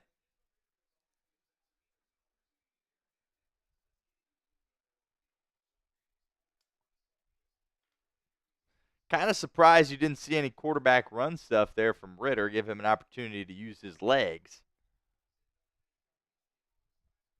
And not what Luke Getsy opts to go with there with Desmond Ridder. And it's going to be a 3 and out for Desmond Ridder. There's a flag here. And it's going to be a false start on the Raiders. Back them up a little bit.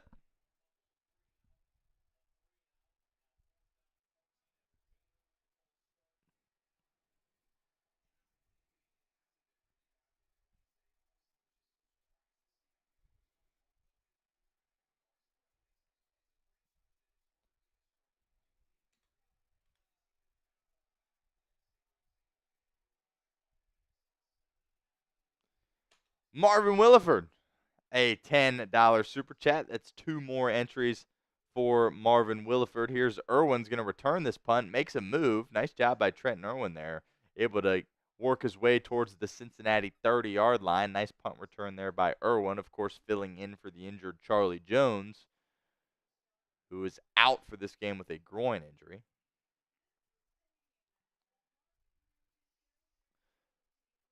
So Marvin sent in some super chats earlier, so that gets his total to 20. And Marvin, you are in the Jungle Club now, my friend, as well. So that is certainly exciting. We got Matt B. Henry, Jack Benz, Michael Easterwood, Robbie Amaro, Romy Shields, and Marvin Williford in our Jungle Club. Here's Burrow coming off their first punt of the afternoon. They're going to run it here with Chase Brown. Makes a move, cuts it back up the middle. Solid pickup by Brown on first down. And the clock will continue to run here in the third quarter.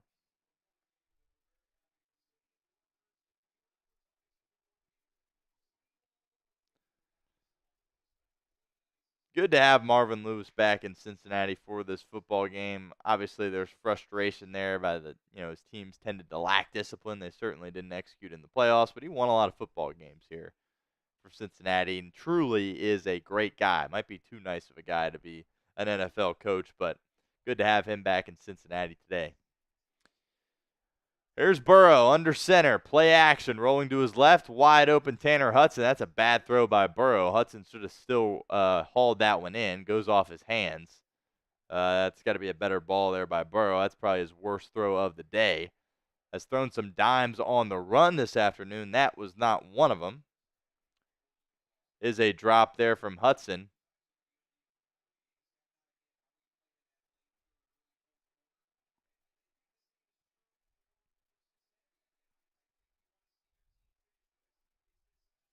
Harvey says, how did we get the ball back? We forced a 3-and-out. Desmond Ridder came into the ball game and picked up 1 yard. And Cincinnati was able to get off the field and force a punt. Here's another 3rd down for Burrow. Running out of time. Dumps it off to Drew Sample, who makes a move, spins, gets free, and gets a 1st down. Great job by Drew Sample. Having a great game for Cincinnati. Already has a touchdown catch this afternoon, and that's a very critical 3rd down pickup there by Sample. He was lined up in the backfield, as he's done a little bit there, as he's such a good blocker, kind of squirts his way free. Burrow finds him, puts it right on the money. Gets hit about a yard short of the line to gain, does a little bit of a spin move, fights through some contact, and able to pick up that 1st down.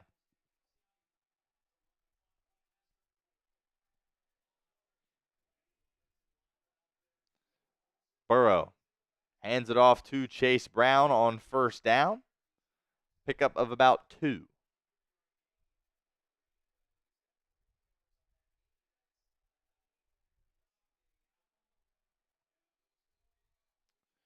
All right. Really got to focus on this now. I have 344 likes. And there's 2 minutes to go here in the 3rd quarter as Chase Brown leaves the field. Appears to be a bit shaken up. Brown's had an excellent game here today. 6 yards away from 100 rushing yards. Has the receiving touchdown as well. He's been excellent for Cincinnati. Hopefully he is all right. And some pressure here from Vegas. Burrow running out of time, and he's going to get dumped for a massive loss in the backfield. I know this game is not over. You have 21-point lead, but seeing Joe Burrow take hits at this stage of the game, I understand there's a lot of clock left, and, you understand all those things, but obviously they're going to bring some pressure here at this stage in the game.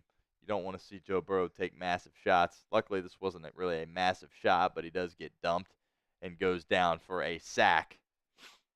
And it's going to be 3rd and 15 here. See if Zach Taylor just runs a little bit of a screen here, gets the ball out of his quarterback's hands quickly. And there's more pressure, and Burrow's just going to throw it into the surface. And Maxx Crosby drills Joe Burrow again late, gives Burrow a hug, and Burrow appears to be a little frustrated with that. Appeared to be a late hit here by Crosby, again working on the rookie Mims. And, yeah, that appears to be as that ball was thrown away, and then he gets hit. To me, that's roughing the passer. And Burrow, once again, is laughing it off. And once again, showing his toughness for Cincinnati at that quarterback position, just pops right back up like nothing happened and moves on. Here's Rico for the punt. And this one checks up at the 1 and then bounces into the end zone. Very nearly a perfect punt by Ryan Rico. Tyson Anderson very nearly able to save it there at the 1-yard line, as he just absolutely launched one, and it bounced right near the Cincinnati goal line, or the Vegas goal line, rather. And just squirted out of bounds. But, man, Tyson Anderson was almost there to make an incredible play for Cincinnati.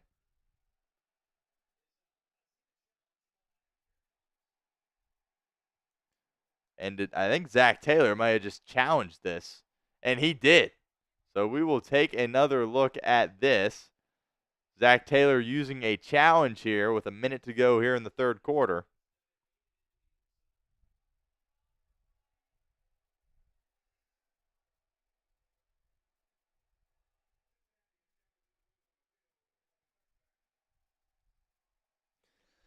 Hard to tell from the angles we have seen thus far. Again, it's Tycen Anderson running down to try to down this football.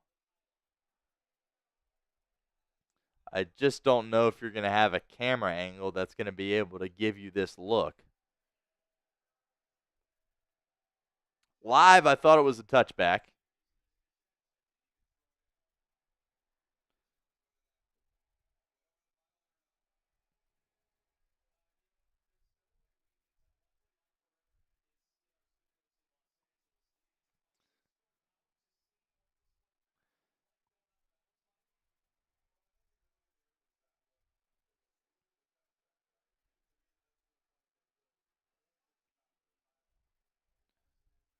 $362 likes. Need 38 more of those guys so we don't have to wear Browns gear on Thursday night. And I'm just going to say it right now. We're staying live until we hit that number because there ain't no way I am wearing Browns gear on Thursday Night Football. Up to $215 in Super Chats. So we'll update this clock here. A minute to go here in the third quarter. The Bengals just challenged a punt. And ruling on the field is going to stand here. Yeah, just not a good enough look there by any camera angle to be able to overturn that. Pretty good punt there by Rico, but not quite good enough. As it will be a touchback, and Desmond Ridder is back to work at the 20. And Mike Hilton sniffs that one out. A little wide receiver screen. And Mike Hilton was having none of that as he makes the tackle right at the line of scrimmage. That play was going absolutely nowhere. Elite stuff there by the Bengals veteran nickel.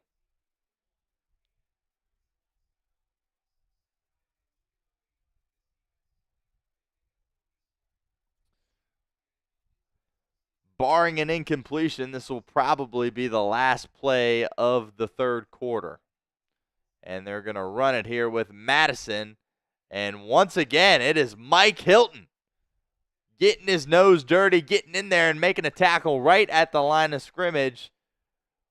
Would not expect Vegas to try to run another play here, as it will be 3rd and 10. Type in those threes for us in the comment section.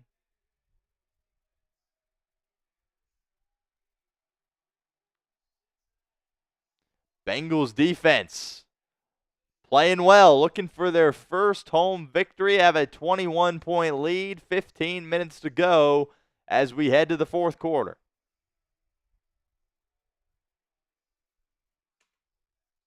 Big 3rd and 10 coming up when we get back.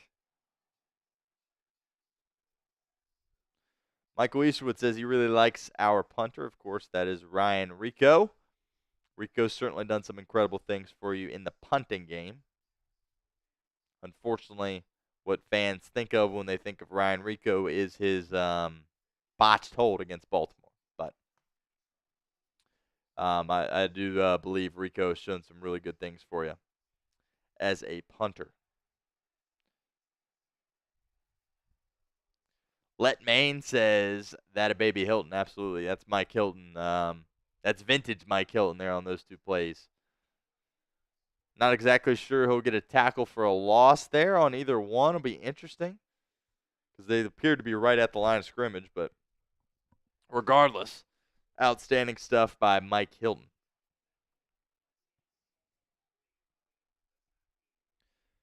$15 likes away from 400. What we are trying to get to today.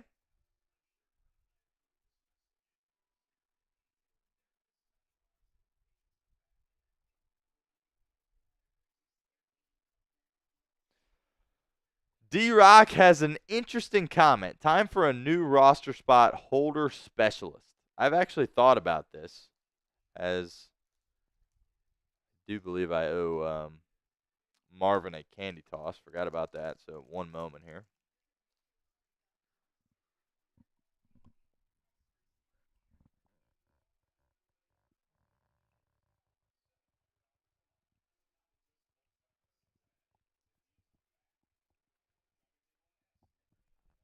I honestly don't think that's a crazy thing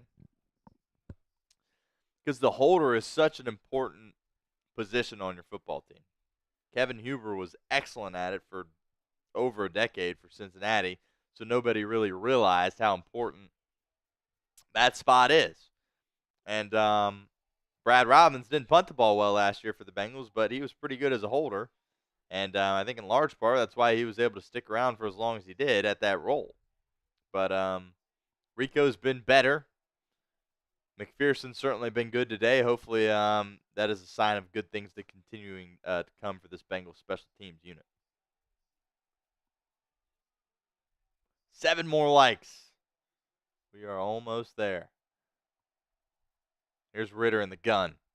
Ritter takes the snap. Here comes Nick Hilton off the edge. And the Bengals are going to get a sack on Desmond Ritter. Lou Anarumo dialed up some pressure there on 3rd and long. And guess who? Trey Hendrickson once again there to make the sack on Desmond Ritter. 4th and long coming up for the Raiders. And they've got a punt once again.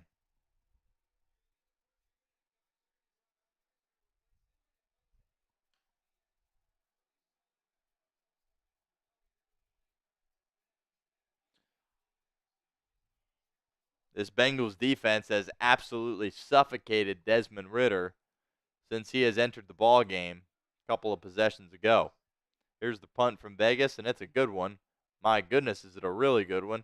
Trenton Irwin has to back up all the way to his own 15 to field it, trying to make some moves, and is only able to get out to his own 20-yard line where the Bengals offense will set up shop. We'll see if Joe Burrow stays in the game. I think you give him at least another possession here,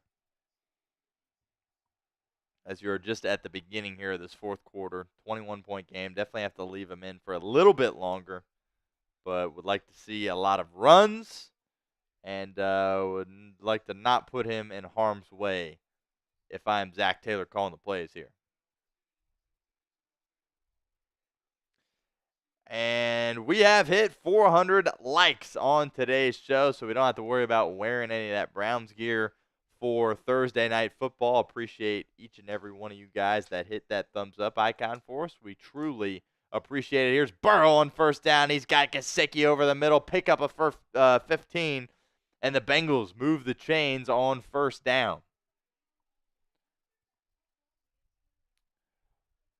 Love that play there from Taylor. Gets the ball out of Burrow's hands quickly on the slant. Gesicki is there to haul it in.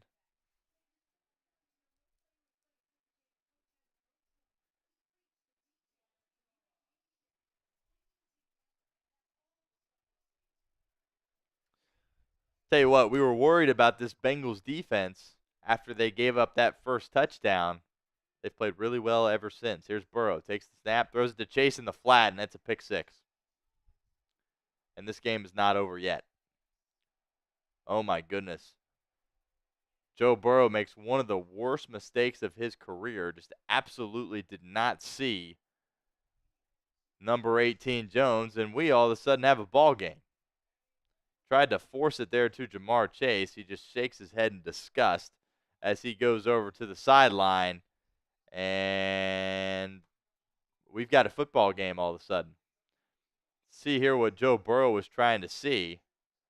Oh, Jones just left his man Yoshi and undercut Jamar Chase, and it's a pick 6. And that is not good. 31-17 here after the Burrow pick 6. And like I said, this game is not over.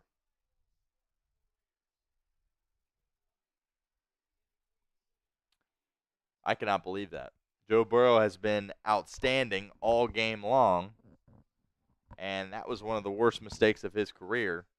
Just completely did not see that defensive back.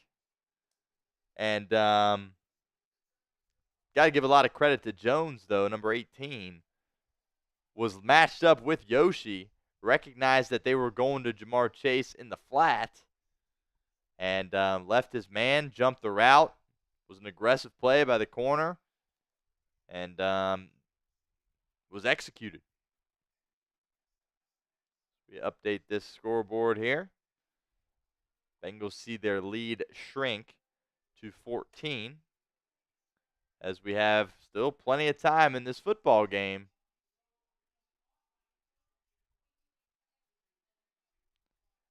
13 and a half or so minutes to go.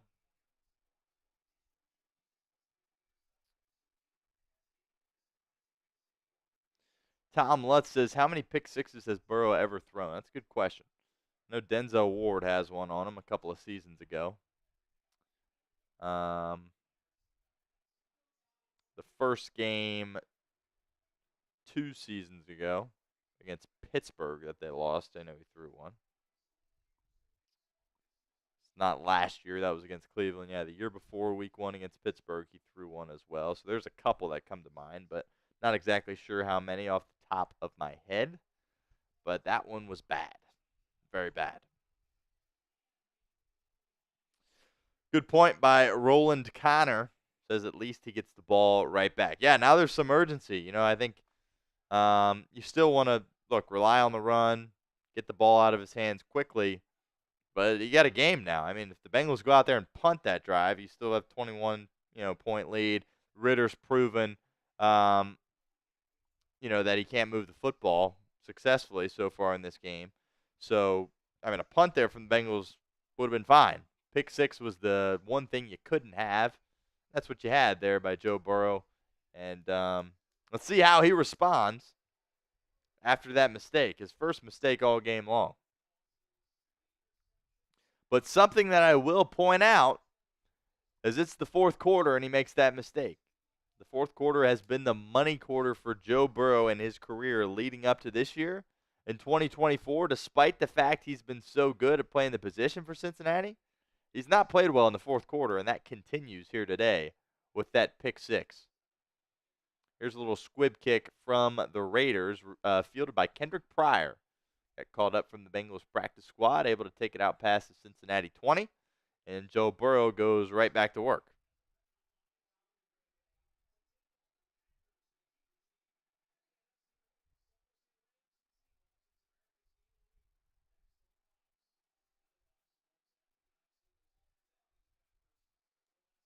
Brandon says he believes he has 5 in his career. Yeah, I don't know exactly, but I'll take your word for it there, Brandon. And they'll turn to the run game here as expected. Chase Brown.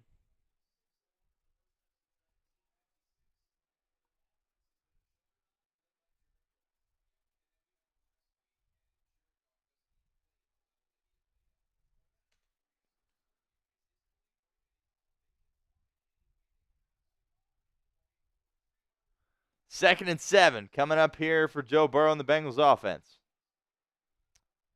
Here comes Chase in motion. Burrow takes the snap. Here comes Raiders pressure. Dumps it off to Chase Brown. Makes a move. And gets about half of it. Going to be 3rd and 3, 3rd and 4 for Cincinnati. Type in those threes for us in the comments section.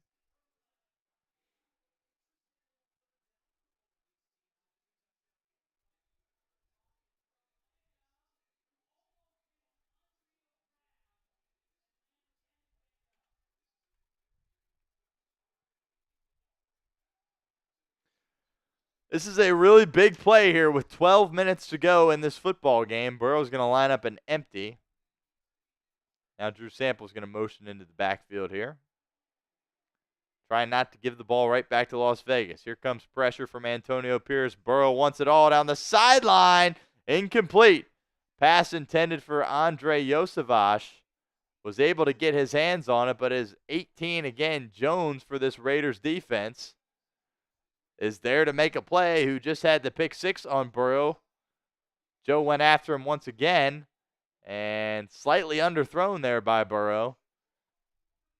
Gave Yoshi a chance in a one-on-one situation, was not able to haul it in. The clock stops with 11:45 to go, and Cincinnati's punting it back to Las Vegas. Massive punt there by Rico. My goodness, what a kick. But the Vegas returner makes a move, and he's got some space down the sideline. Rico was able to boot that to the 8, but Vegas returns it out past the 20. Decent field position here from Desmond Ridder, who is looking to make this a one-possession game with 11.5 minutes to go.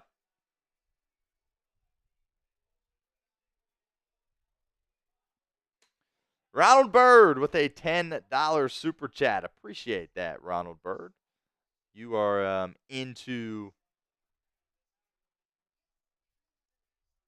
our mini Joe Burrow bobblehead raffle. So you got your 2 entries in there. Appreciate you. And another candy toss here for Ronald Bird.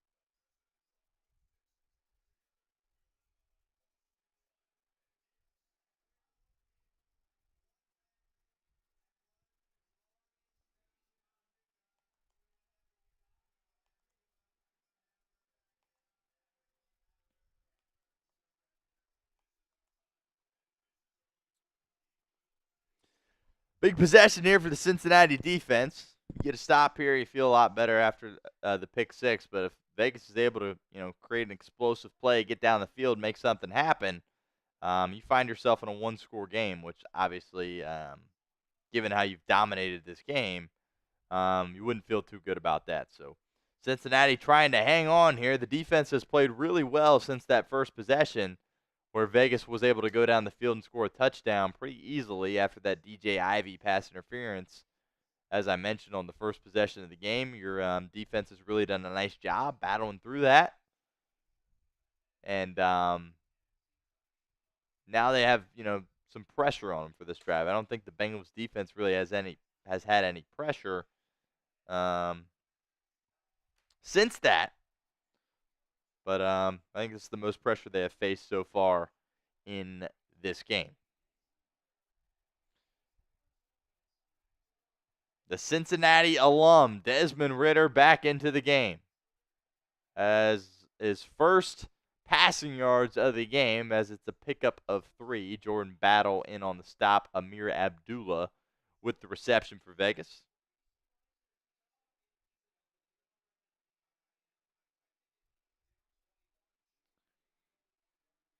Yeah, Minshew came out a few possessions ago. Ridder has not been able to do much, though, since he has entered the ball game. Ridder's got it. Ridder fires. Pass is caught. Will be a first down. DJ Turner in coverage. And that's going to be a Vegas first down as they work their way closer to midfield.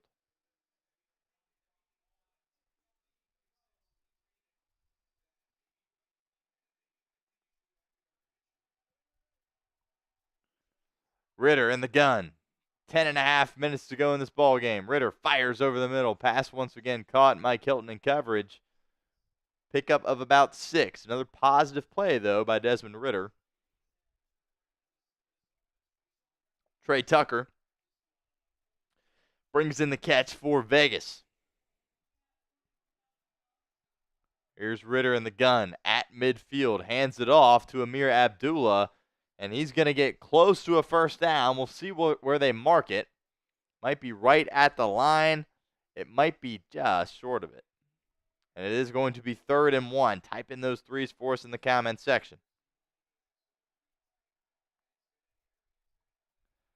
3rd and 1 at the Cincinnati 48. Here comes some pressure for Cincinnati. Abdullah is able to evade it. And I think he has enough for a first down. Jordan Battle there to make the stop. But it is a pickup of 1, and that will give Vegas a first down as they keep the chains moving here.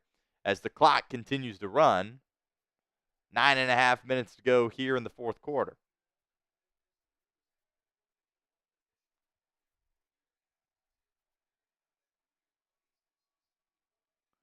Ridder takes the snap. Here comes Jordan Battle, who hits the quarterback, but not before he completes a pass to Brock Bowers down to the Cincinnati 41.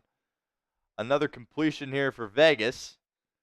But Cincinnati's all right with this. This has been some intermediate stuff, under the, over the middle, short pickups, 5-6 yard gains.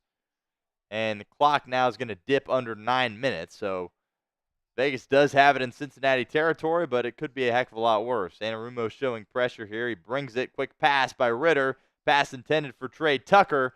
Off his hands, incomplete. 3rd down and 4 coming up. Type in those threes for us in the comments section. 8 minutes, 50 seconds to go in this ball game.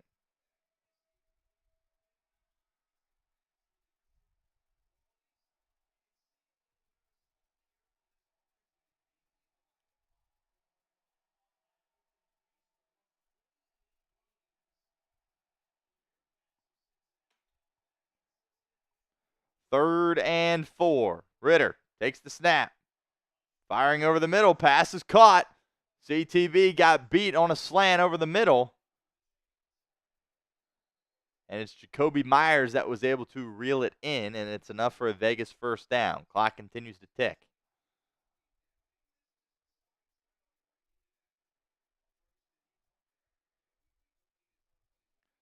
Ritter certainly has settled in here on this drive, has found some easy completions.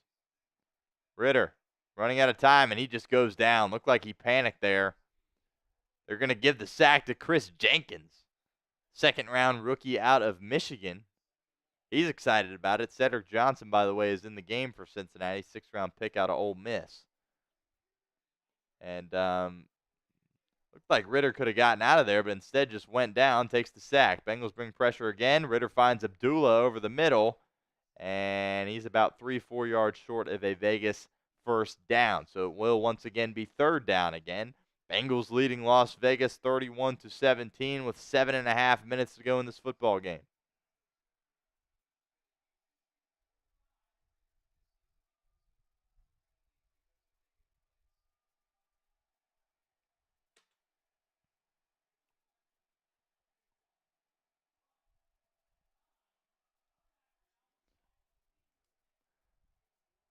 Ritter takes the snap on 3rd and 4. There's Trey Hendrickson once again.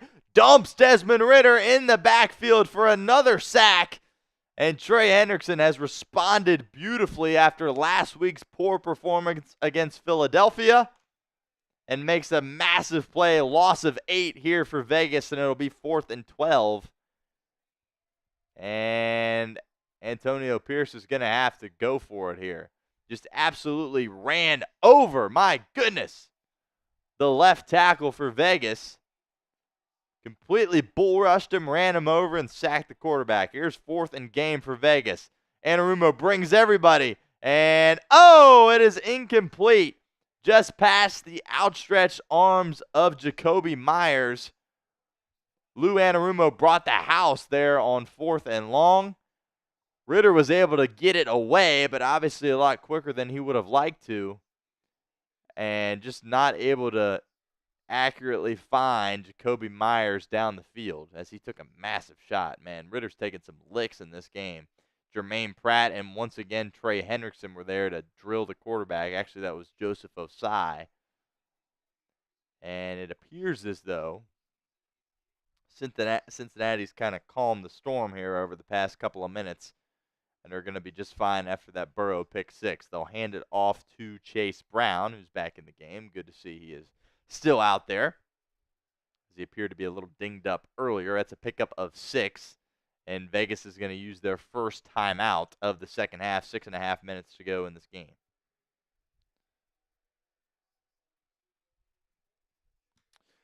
Roland Connor says Jake Browning, ? I think I would have felt better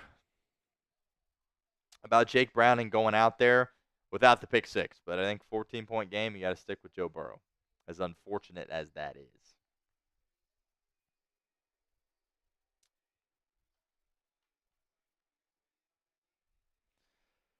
Second and 5. Bengals have the football. 6.5 minutes to go. So we are at $225 in Super Chats. Need $75 in order to do our giveaway. Have 600 people locked in with us. 6.5 minutes to go. $75 away from doing our giveaway.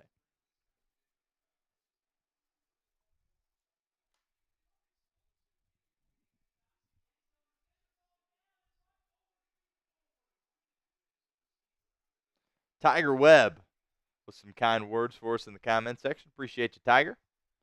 Thanks for stopping by. Thanks for hanging out. We will continue to do these watch parties every single game, win or lose. And it appears as though Cincinnati's going to get a win here today. Their first win at home in 2024. Chase Brown now officially over 100 yards. So a heck of a game for the Cincinnati second year back out of Illinois. Cincinnati faced with a 3rd and 2 here at their own 44-yard line. Burrow in empty. Takes the snap. Vegas only brings 4. Burrow wants it all. He wants Chase, and Ja'Marr Chase drops it down the sideline. Looked like his left arm was getting held a little bit, but Joe Burrow put that right in the bucket. And yeah, Ja'Marr Chase has to reel that one in. Chase kind of shoved the DB there with his left arm. And he was kind of looking maybe for a hold, but Chase is frustrated on the sideline. He knows that's one he should reel in. Burrow put it right in the bucket there. And Cincinnati was not able to execute, but it appears as though Vegas jumped offside on the punt. It was 4th and 2. This would be an automatic first down, which would be massive in this game, as Antonio Pierce had burned 2 timeouts, and it is going to be offside. And the Bengals offense is going to stay out on the field here with 6 minutes and 24 seconds to go. Muaga jumps offside for the Raiders.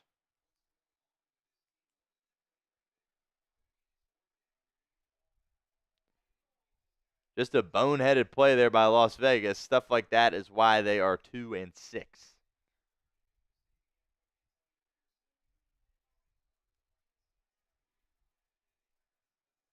Burrow takes the snap, hands it off to Chase Brown, who's going the wrong way and runs out of bounds. And kind of shakes his head at himself. I think he understands that no reason for him to go out of bounds there. 6 minutes left. Silly mistake there by Chase Brown, but of course he has had an unbelievable day.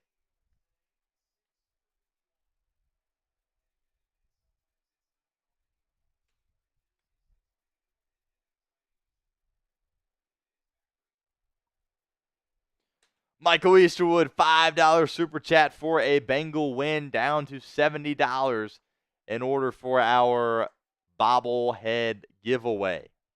$70 away from making that happen. Michael Easterwood, appreciate you. We will get you in for another entry.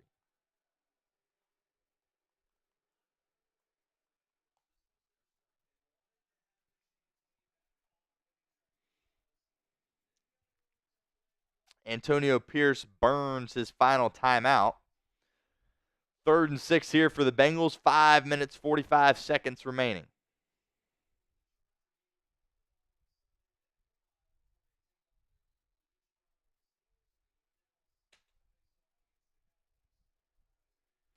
Roland Connor says, will Higgins be back for the Ravens game? Not sure. It's a good question. Not sure. Didn't practice at all this week. Was listed as doubtful early on. So not a lot of optimism coming into this game. We'll see if that changes on a short week heading to Baltimore.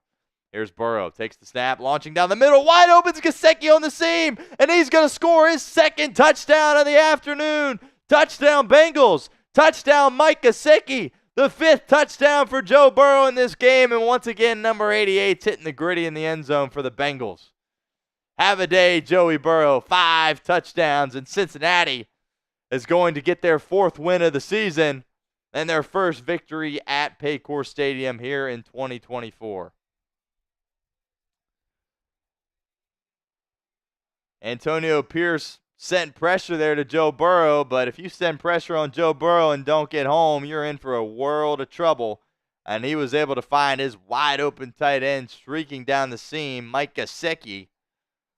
Scores a touchdown for Cincinnati. And we are back to a 21-point margin for the Bengals in this game. 38-17, 5.5 minutes remaining.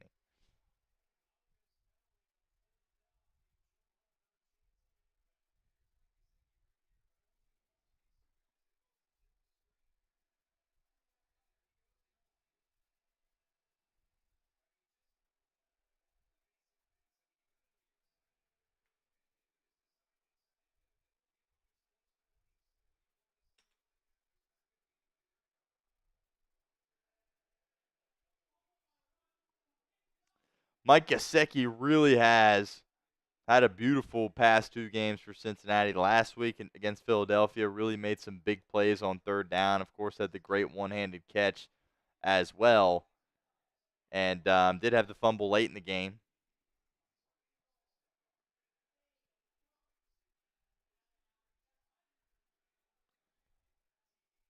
But he's kind of picked up right where he left off, having a great game here in this one. And Joe Burrow's got to feel pretty good about that performance. He's going to kick himself, obviously, for the pick 6. Really, the only thing that messed with his perfection today was that pick 6. But makes up for it there on the final drive. Raiders bring pressure. And Joe Burrow makes him pay, hitting Mike Gesicki, his tight end, down the seam for another touchdown. His 5th toss of the game. And Gesicki's 2nd touchdown for the Bengals.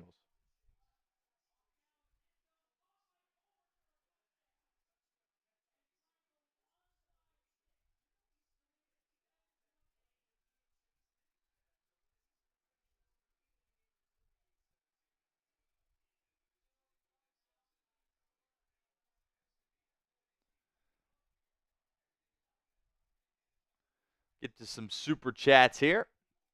1st and 10, Desmond Ridder. 5.5 minutes to go. And it's Trey Hendrickson. The ball's out. It's still out. Recovered by Logan Wilson. His 2nd fumble recovery of the game. Trey Hendrickson forces another fumble and gets another sack. And Cincinnati is absolutely running away with this one.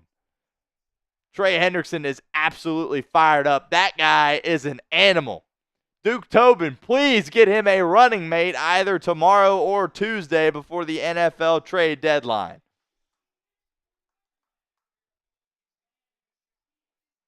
Kind of a nightmare outing for Desmond Ridder and his return to Cincinnati. Unfortunate for him.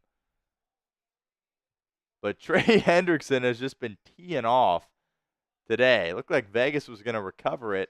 Squirts out of the lineman's grasp. And how about that?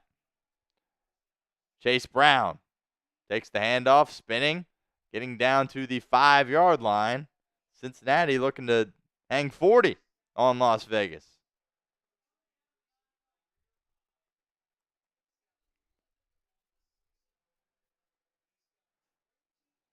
Four sacks on the afternoon for Trey Hendrickson, a career high. How about that?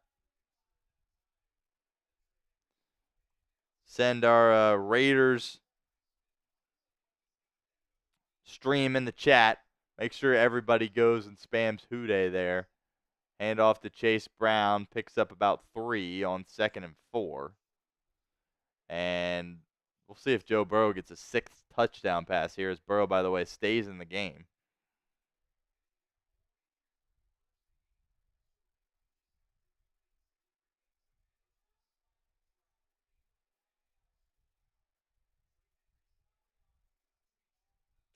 Head on over to our Raiders stream. And spam Houday. I see Harvey in there helping us out, spamming Houday. Appreciate you. Let's get some more Houdays in there. Got over 500 people viewing. Help us out. Go spam Houday. Here's Burrow looking for his 6th. As Hudson going for the pylon. Did he get in? Down at the 1-yard line. Gonna get marked short here. Great 3rd down conversion there by Tanner Hudson. And Burrow not able to get his 6th touchdown pass. Looks like he's going to be about a half a yard short.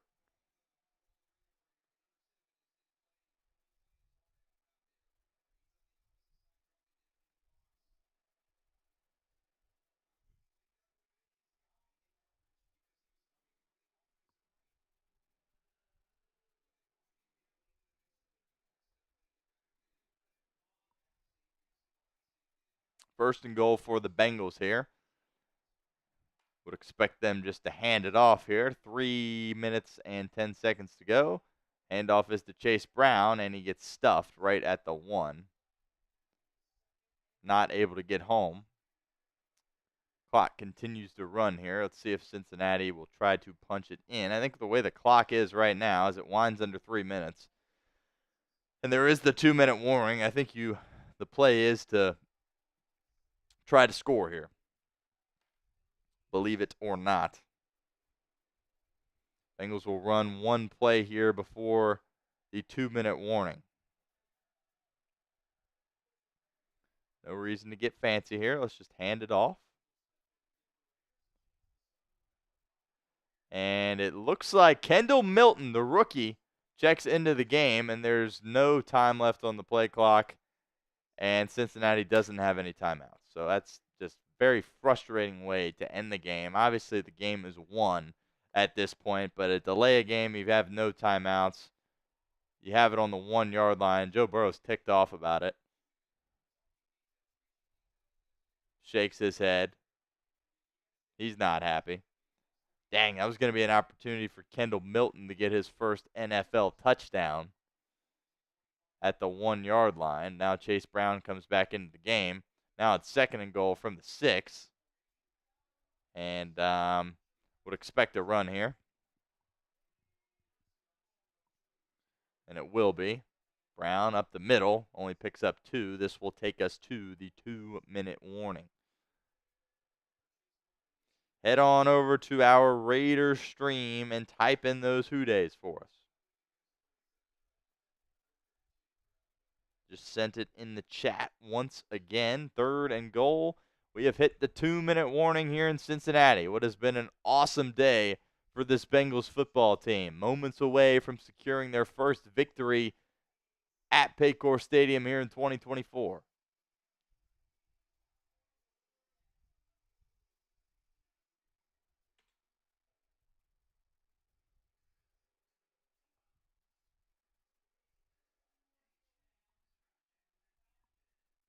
All right, we got some super chats to get to here in the meantime.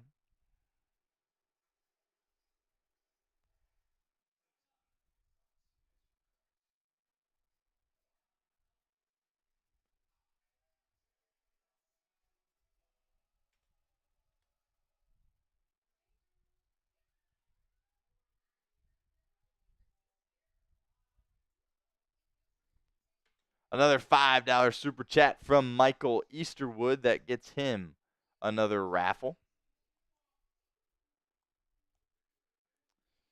Appreciate you, Michael Easterwood, hanging out with us here at Bengals Breakdown.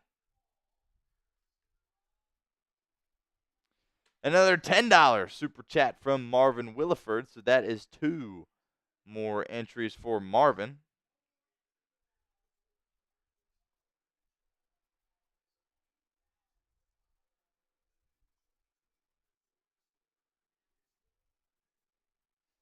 And we are getting close here. We're at the 2-minute warning, and we're at $245. So right now we're $55 short, as we have 610 people in here with us. Boss has said, got to get the $300 in super chats in order to give away the Joe Burrow mini bobblehead. We are $45 away from making that happen.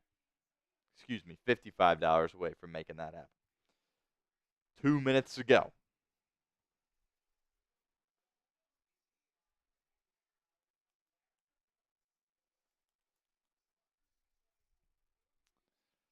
See if the Bengals will be able to add to their lead here. I would expect just another run. Maybe a situation where you go for it on 4th down as you're not going to kick the field goal, right? So maybe 2 runs here from Zach Taylor's team to finish this ball game.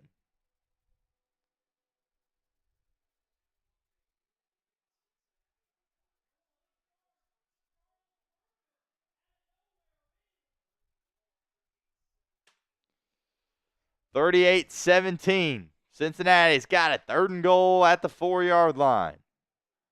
And they'll throw it to Jamar Chase. who goes upstairs and is not able to reel it in. They tried to get Burrow its 6th touchdown pass of the game. They're not able to connect. Now it's 4th and goal. What do you do here? Really don't see the point of kicking a field goal here if you're Cincinnati. Good coverage there on the play by Ja'Cory Bennett. Chase not able to haul it in. I personally would go for this here. Kind of interesting. And they're going to kick it, actually, with McPherson. Okay. Fair enough. Give this operation another rep. Probably not a bad idea. Just a 22-yard chip shot here from McPherson. Let's see if they get the snap underway, and they don't.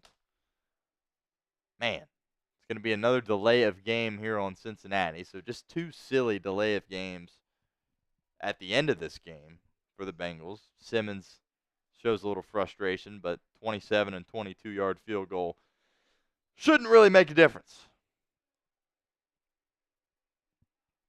We'll see. Here's McPherson.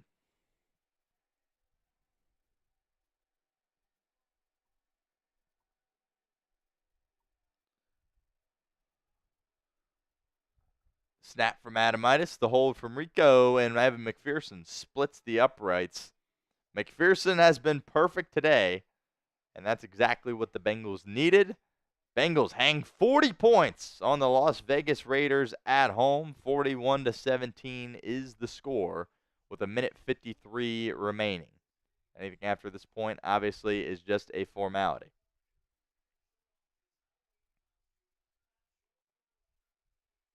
Okay, so we have 245. I said I had to get to 300. That wasn't coming from me, by the way. That was the boss's. $300 in order to do the mini bobble giveaway. We'll switch it to 275. So $30 super chat is what we need here from somebody in order to give away our mini Joe Burrow bobble. Cutting it down, supposed to get to 300. Looks to be a bit out of reach. $30 short of our goal in order to give away that raffle.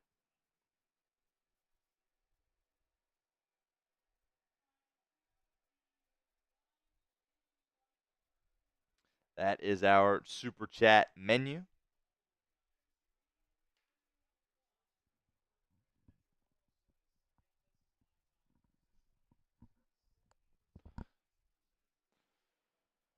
Much needed win for Cincinnati. To get the offenses, I need to update the score here.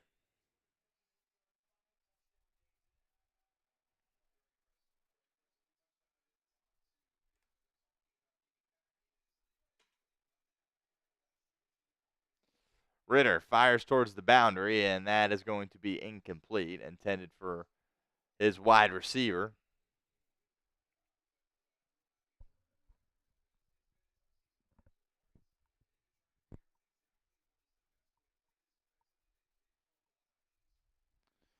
Minute 49 to go here in this football game. Trey Hendrickson, a career-high 4 sacks this afternoon for Cincinnati. They'll run it here with Abdullah Mumajongmeta in for the tackle for Cincinnati. And Robbie comes through with a $5 or a $10 super chat. 2 more entries for him.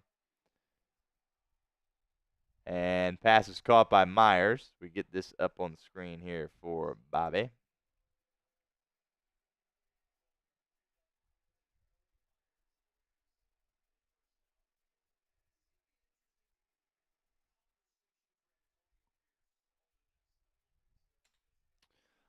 Well, Vegas came into the season without a quarterback, and that's unfortunate. Gotta redo this super chat link.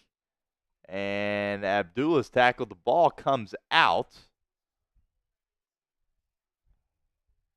But I do believe Abdullah was down before it did. Raiders came into the season without a quarterback. And if you do that in the National Football League, you're not going to win many football games, and that's what they're experiencing now. Ritter fires deep over the middle. And it's going to be PI here on Josh Newton. Intended for Trey Tucker on the play.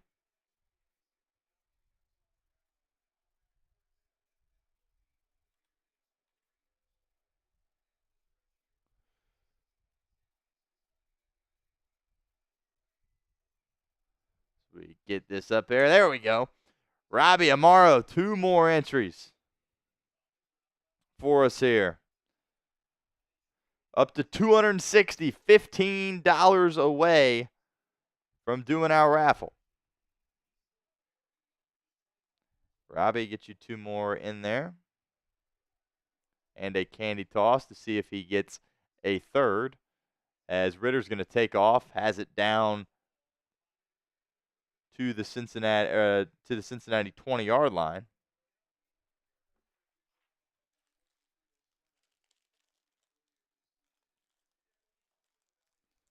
And there we go.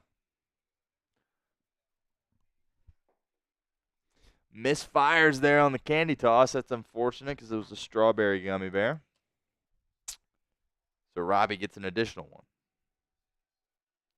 And here's some more pressure. Ritter throwing towards the end zone. Pass is caught by Brock Bowers for a touchdown.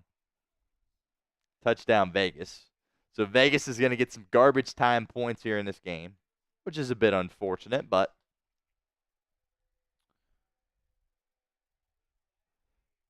that's how it goes sometimes.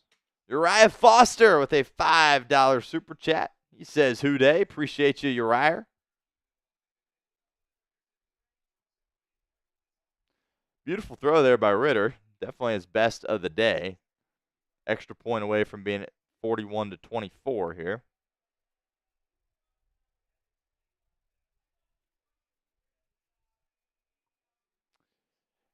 And Carlson splits the uprights here, so it is 41-24 Las Vegas.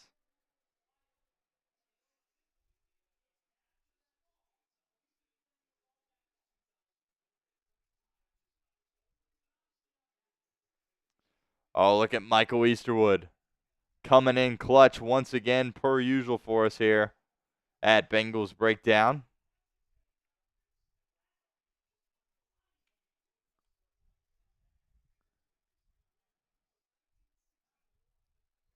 As we update the link here.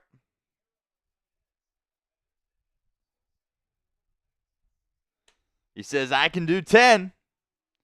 $5 away from making it happen. Michael Easterwood, appreciate you." That's another candy toss here.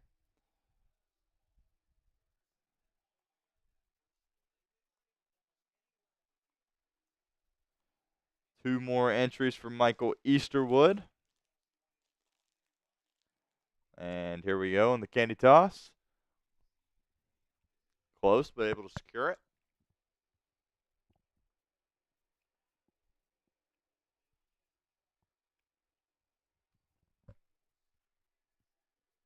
And we are able to get it done. How about that? G. Smith and Marvin Williford coming in clutch for us. As we are going to do our raffle here on Bengals Breakdown. We'll get these up as quickly as possible.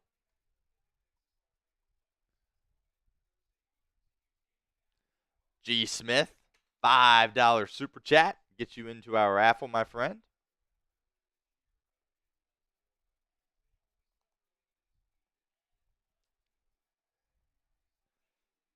And Marvin Williford getting into our raffle at the buzzer with another $5 super chat. Appreciate you guys hitting our goal there. Adjusted it a little bit,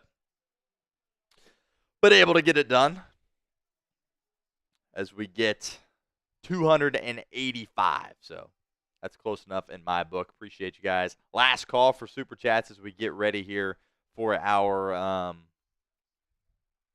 duck race here on Bengals Breakdown as we update this scoreboard. The Bengals get their first home victory of the season by a score of 41-24 at home against the Las Vegas Raiders. How about that?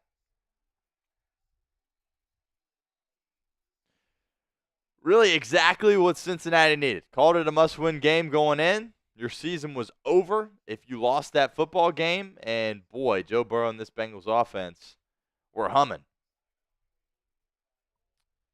in this one. And Burrow was essentially near perfect in this game. And apart from, of course, that late pick six that he threw.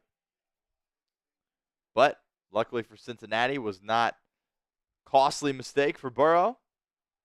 And the Bengals are able to get a dominant victory. Really did a nice job. I think after that first drive, we kind of were sitting there like, oh, here we go again, right?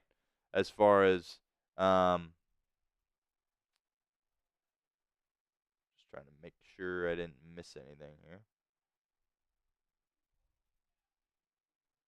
Mom sends in another $5 super chat, so she gets one more entry here. Thanks, Mom. I think that is everybody.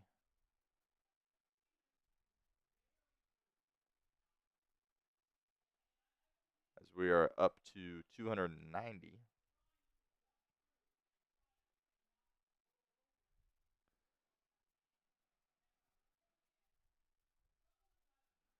want to make sure I did not miss anybody here before we get ready for our raffle.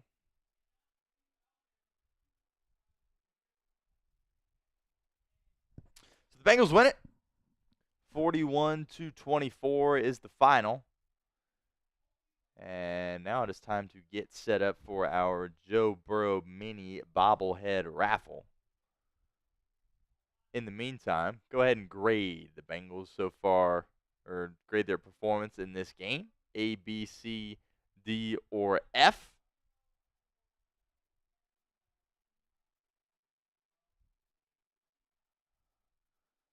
And there we go. Grade the Bengals performance for us in the comments section right now. Good day to be a Cincinnati Bengal and to be a Cincinnati Bengal fan, of course. Outstanding job. Showing up, executing in all areas, and doing enough to win the game. Jesus with a $5 super chat. All right, so now we're up to $295. So we might as well just get 5 more, right, to please the bosses. Hit our original goal of 300. I know I made the switch, so I'm not going to hold it against anybody to not. But Desert Ranger Jesus getting another last-minute entry in here. Appreciate you, Desert Ranger Jesus. And we got some grades here. Floyd gives it an A. Ian Wood says B. Terry says B. Michael Easterwood says A-. G. Smith says resend the link, please. If that is if you want that, our link to our Raiders chat, I certainly can send that for you here.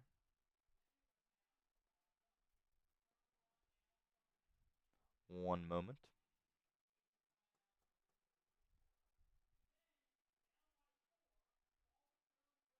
Here you go, G. Smith.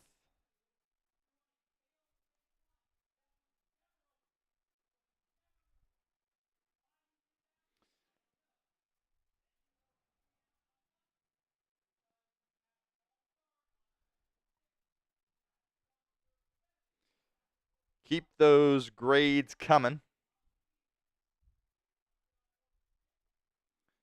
$5 away from hitting 300. Ronald Bird, solid B. William House says A. I'm going to give it an A- myself. I think you had your backs against the wall. Offense pretty much flawless. You went out there against a team that didn't really have that much worse of a record than you, but you clearly were the better team, and you went out there and proved that today. Absolutely. So a lot to be excited about if you're a Cincinnati Bengal fan. No doubt about that. And short week. Get ready for Baltimore. And we, of course, will be live for that as well. All right, so keep the comments coming, keep the grades coming, and I'll get set up here for this duck race.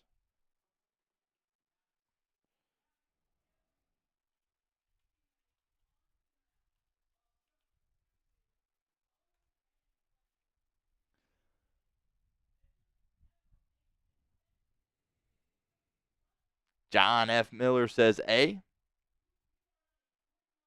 Jim says nobody plays prevent like Lou Lou Zonarumo. Okay, yeah, that's funny.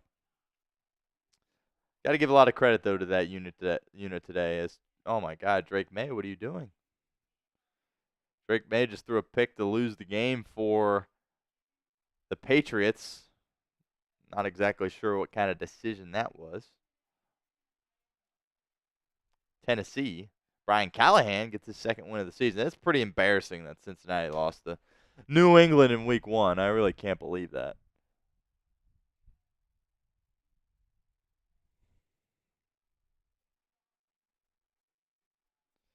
And look at that. Michael Easterwood is the man. He absolutely is the man. And sends in a $5 super chat to finish us off here at Bengals Breakdown. You're the man, Michael Eastwood. Last week, I was rooting for Matt to win the duck race. Matt sent in $200 last week. He sent in another 100 this week. So definitely would not be disappointed if Matt won this week. But this week, I'm definitely pulling for my guy, Michael Easterwood. He rode with us throughout the entirety of the game. He was our first super chat of the day, and he was with us the whole time, staying positive, locked in as always. Michael Eastwood, you're the man.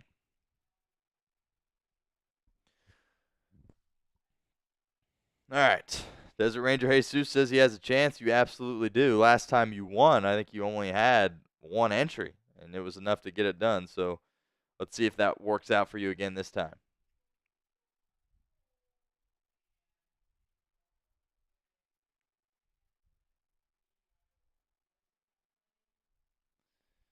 All right.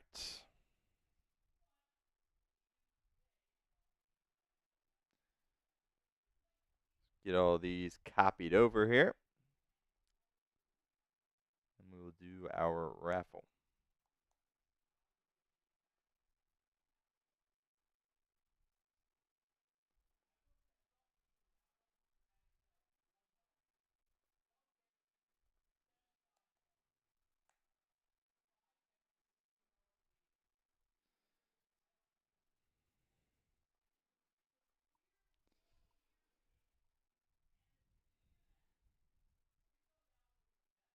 Tell you what, Thursday night against Baltimore, that's going to be a big one. No doubt about that.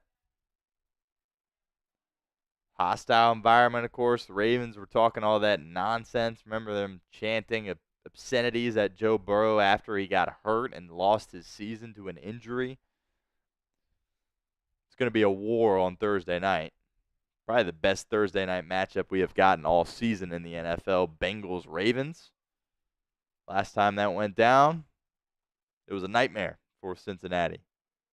Got your butt whipped, and you lost your quarterback to the season. So we'll see if that changes here this time around. But we will be live for that, by the way, on Thursday. Really excited about that one. You win that, then you're right back at. I tell you what, this year's just been a roller coaster, right? Really has been a complete roller coaster. You've already had 2 must-win games this year, this week and then the Carolina one. And it's only November 3rd, so that's pretty crazy that that happened.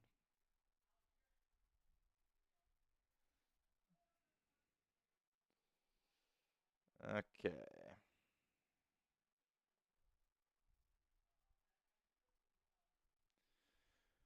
All right, here. Let's send this to.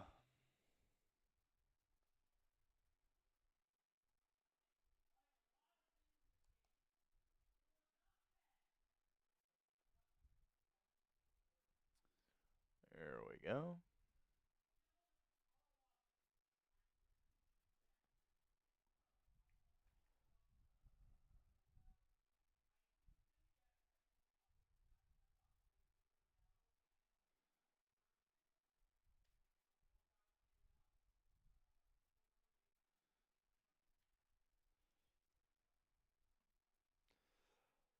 Almost set up here for our duck race. Appreciate you guys hanging with me as I try to do this here.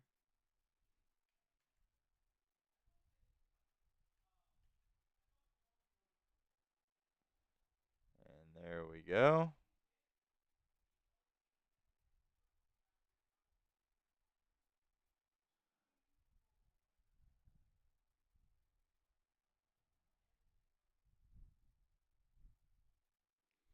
Make sure I didn't miss any last-minute people here.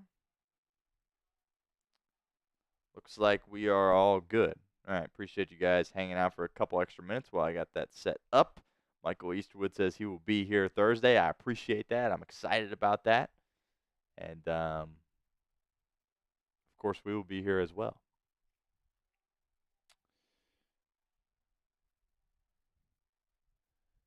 All right.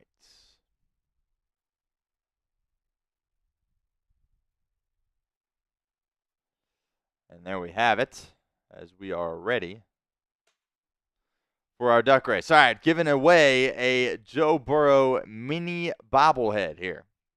Got about 200 people that stayed with us that are locked in for this duck race. I appreciate it.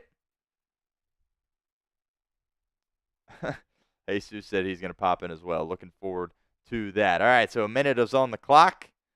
I'm personally pulling for my guy, Michael Easterwood, but I will be happy if anybody wins this duck race because we appreciate all your super chats here at Bengals Breakdown. Really allows us to do more things, more exciting things. I always think the streams are a lot more fun when we can do a raffle. And we got one right here. So here we go. We'll get it started here in 3, 2, 1, and we are off in this duck race. See a lot of Michael Easterwood, see a lot of Matts in here hanging out. 10 seconds in, nobody's really pulled away so far. Matt down there at the 12 spot, making a bit of a run. And we are approaching the halfway point, and Matt still has the lead at that 12 spot. Matt, of course, has many ducks. Matt said he is asleep. Has an early day tomorrow. Matt, of course, is overseas.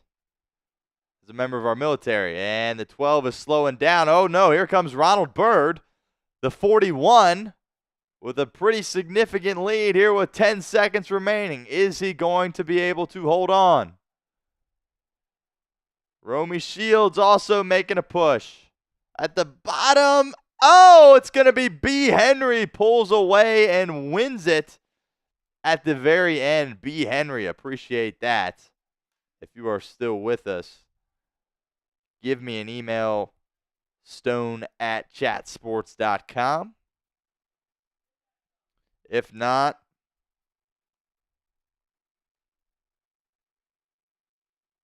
as I got my email into our chat right there, stone@chatsports.com.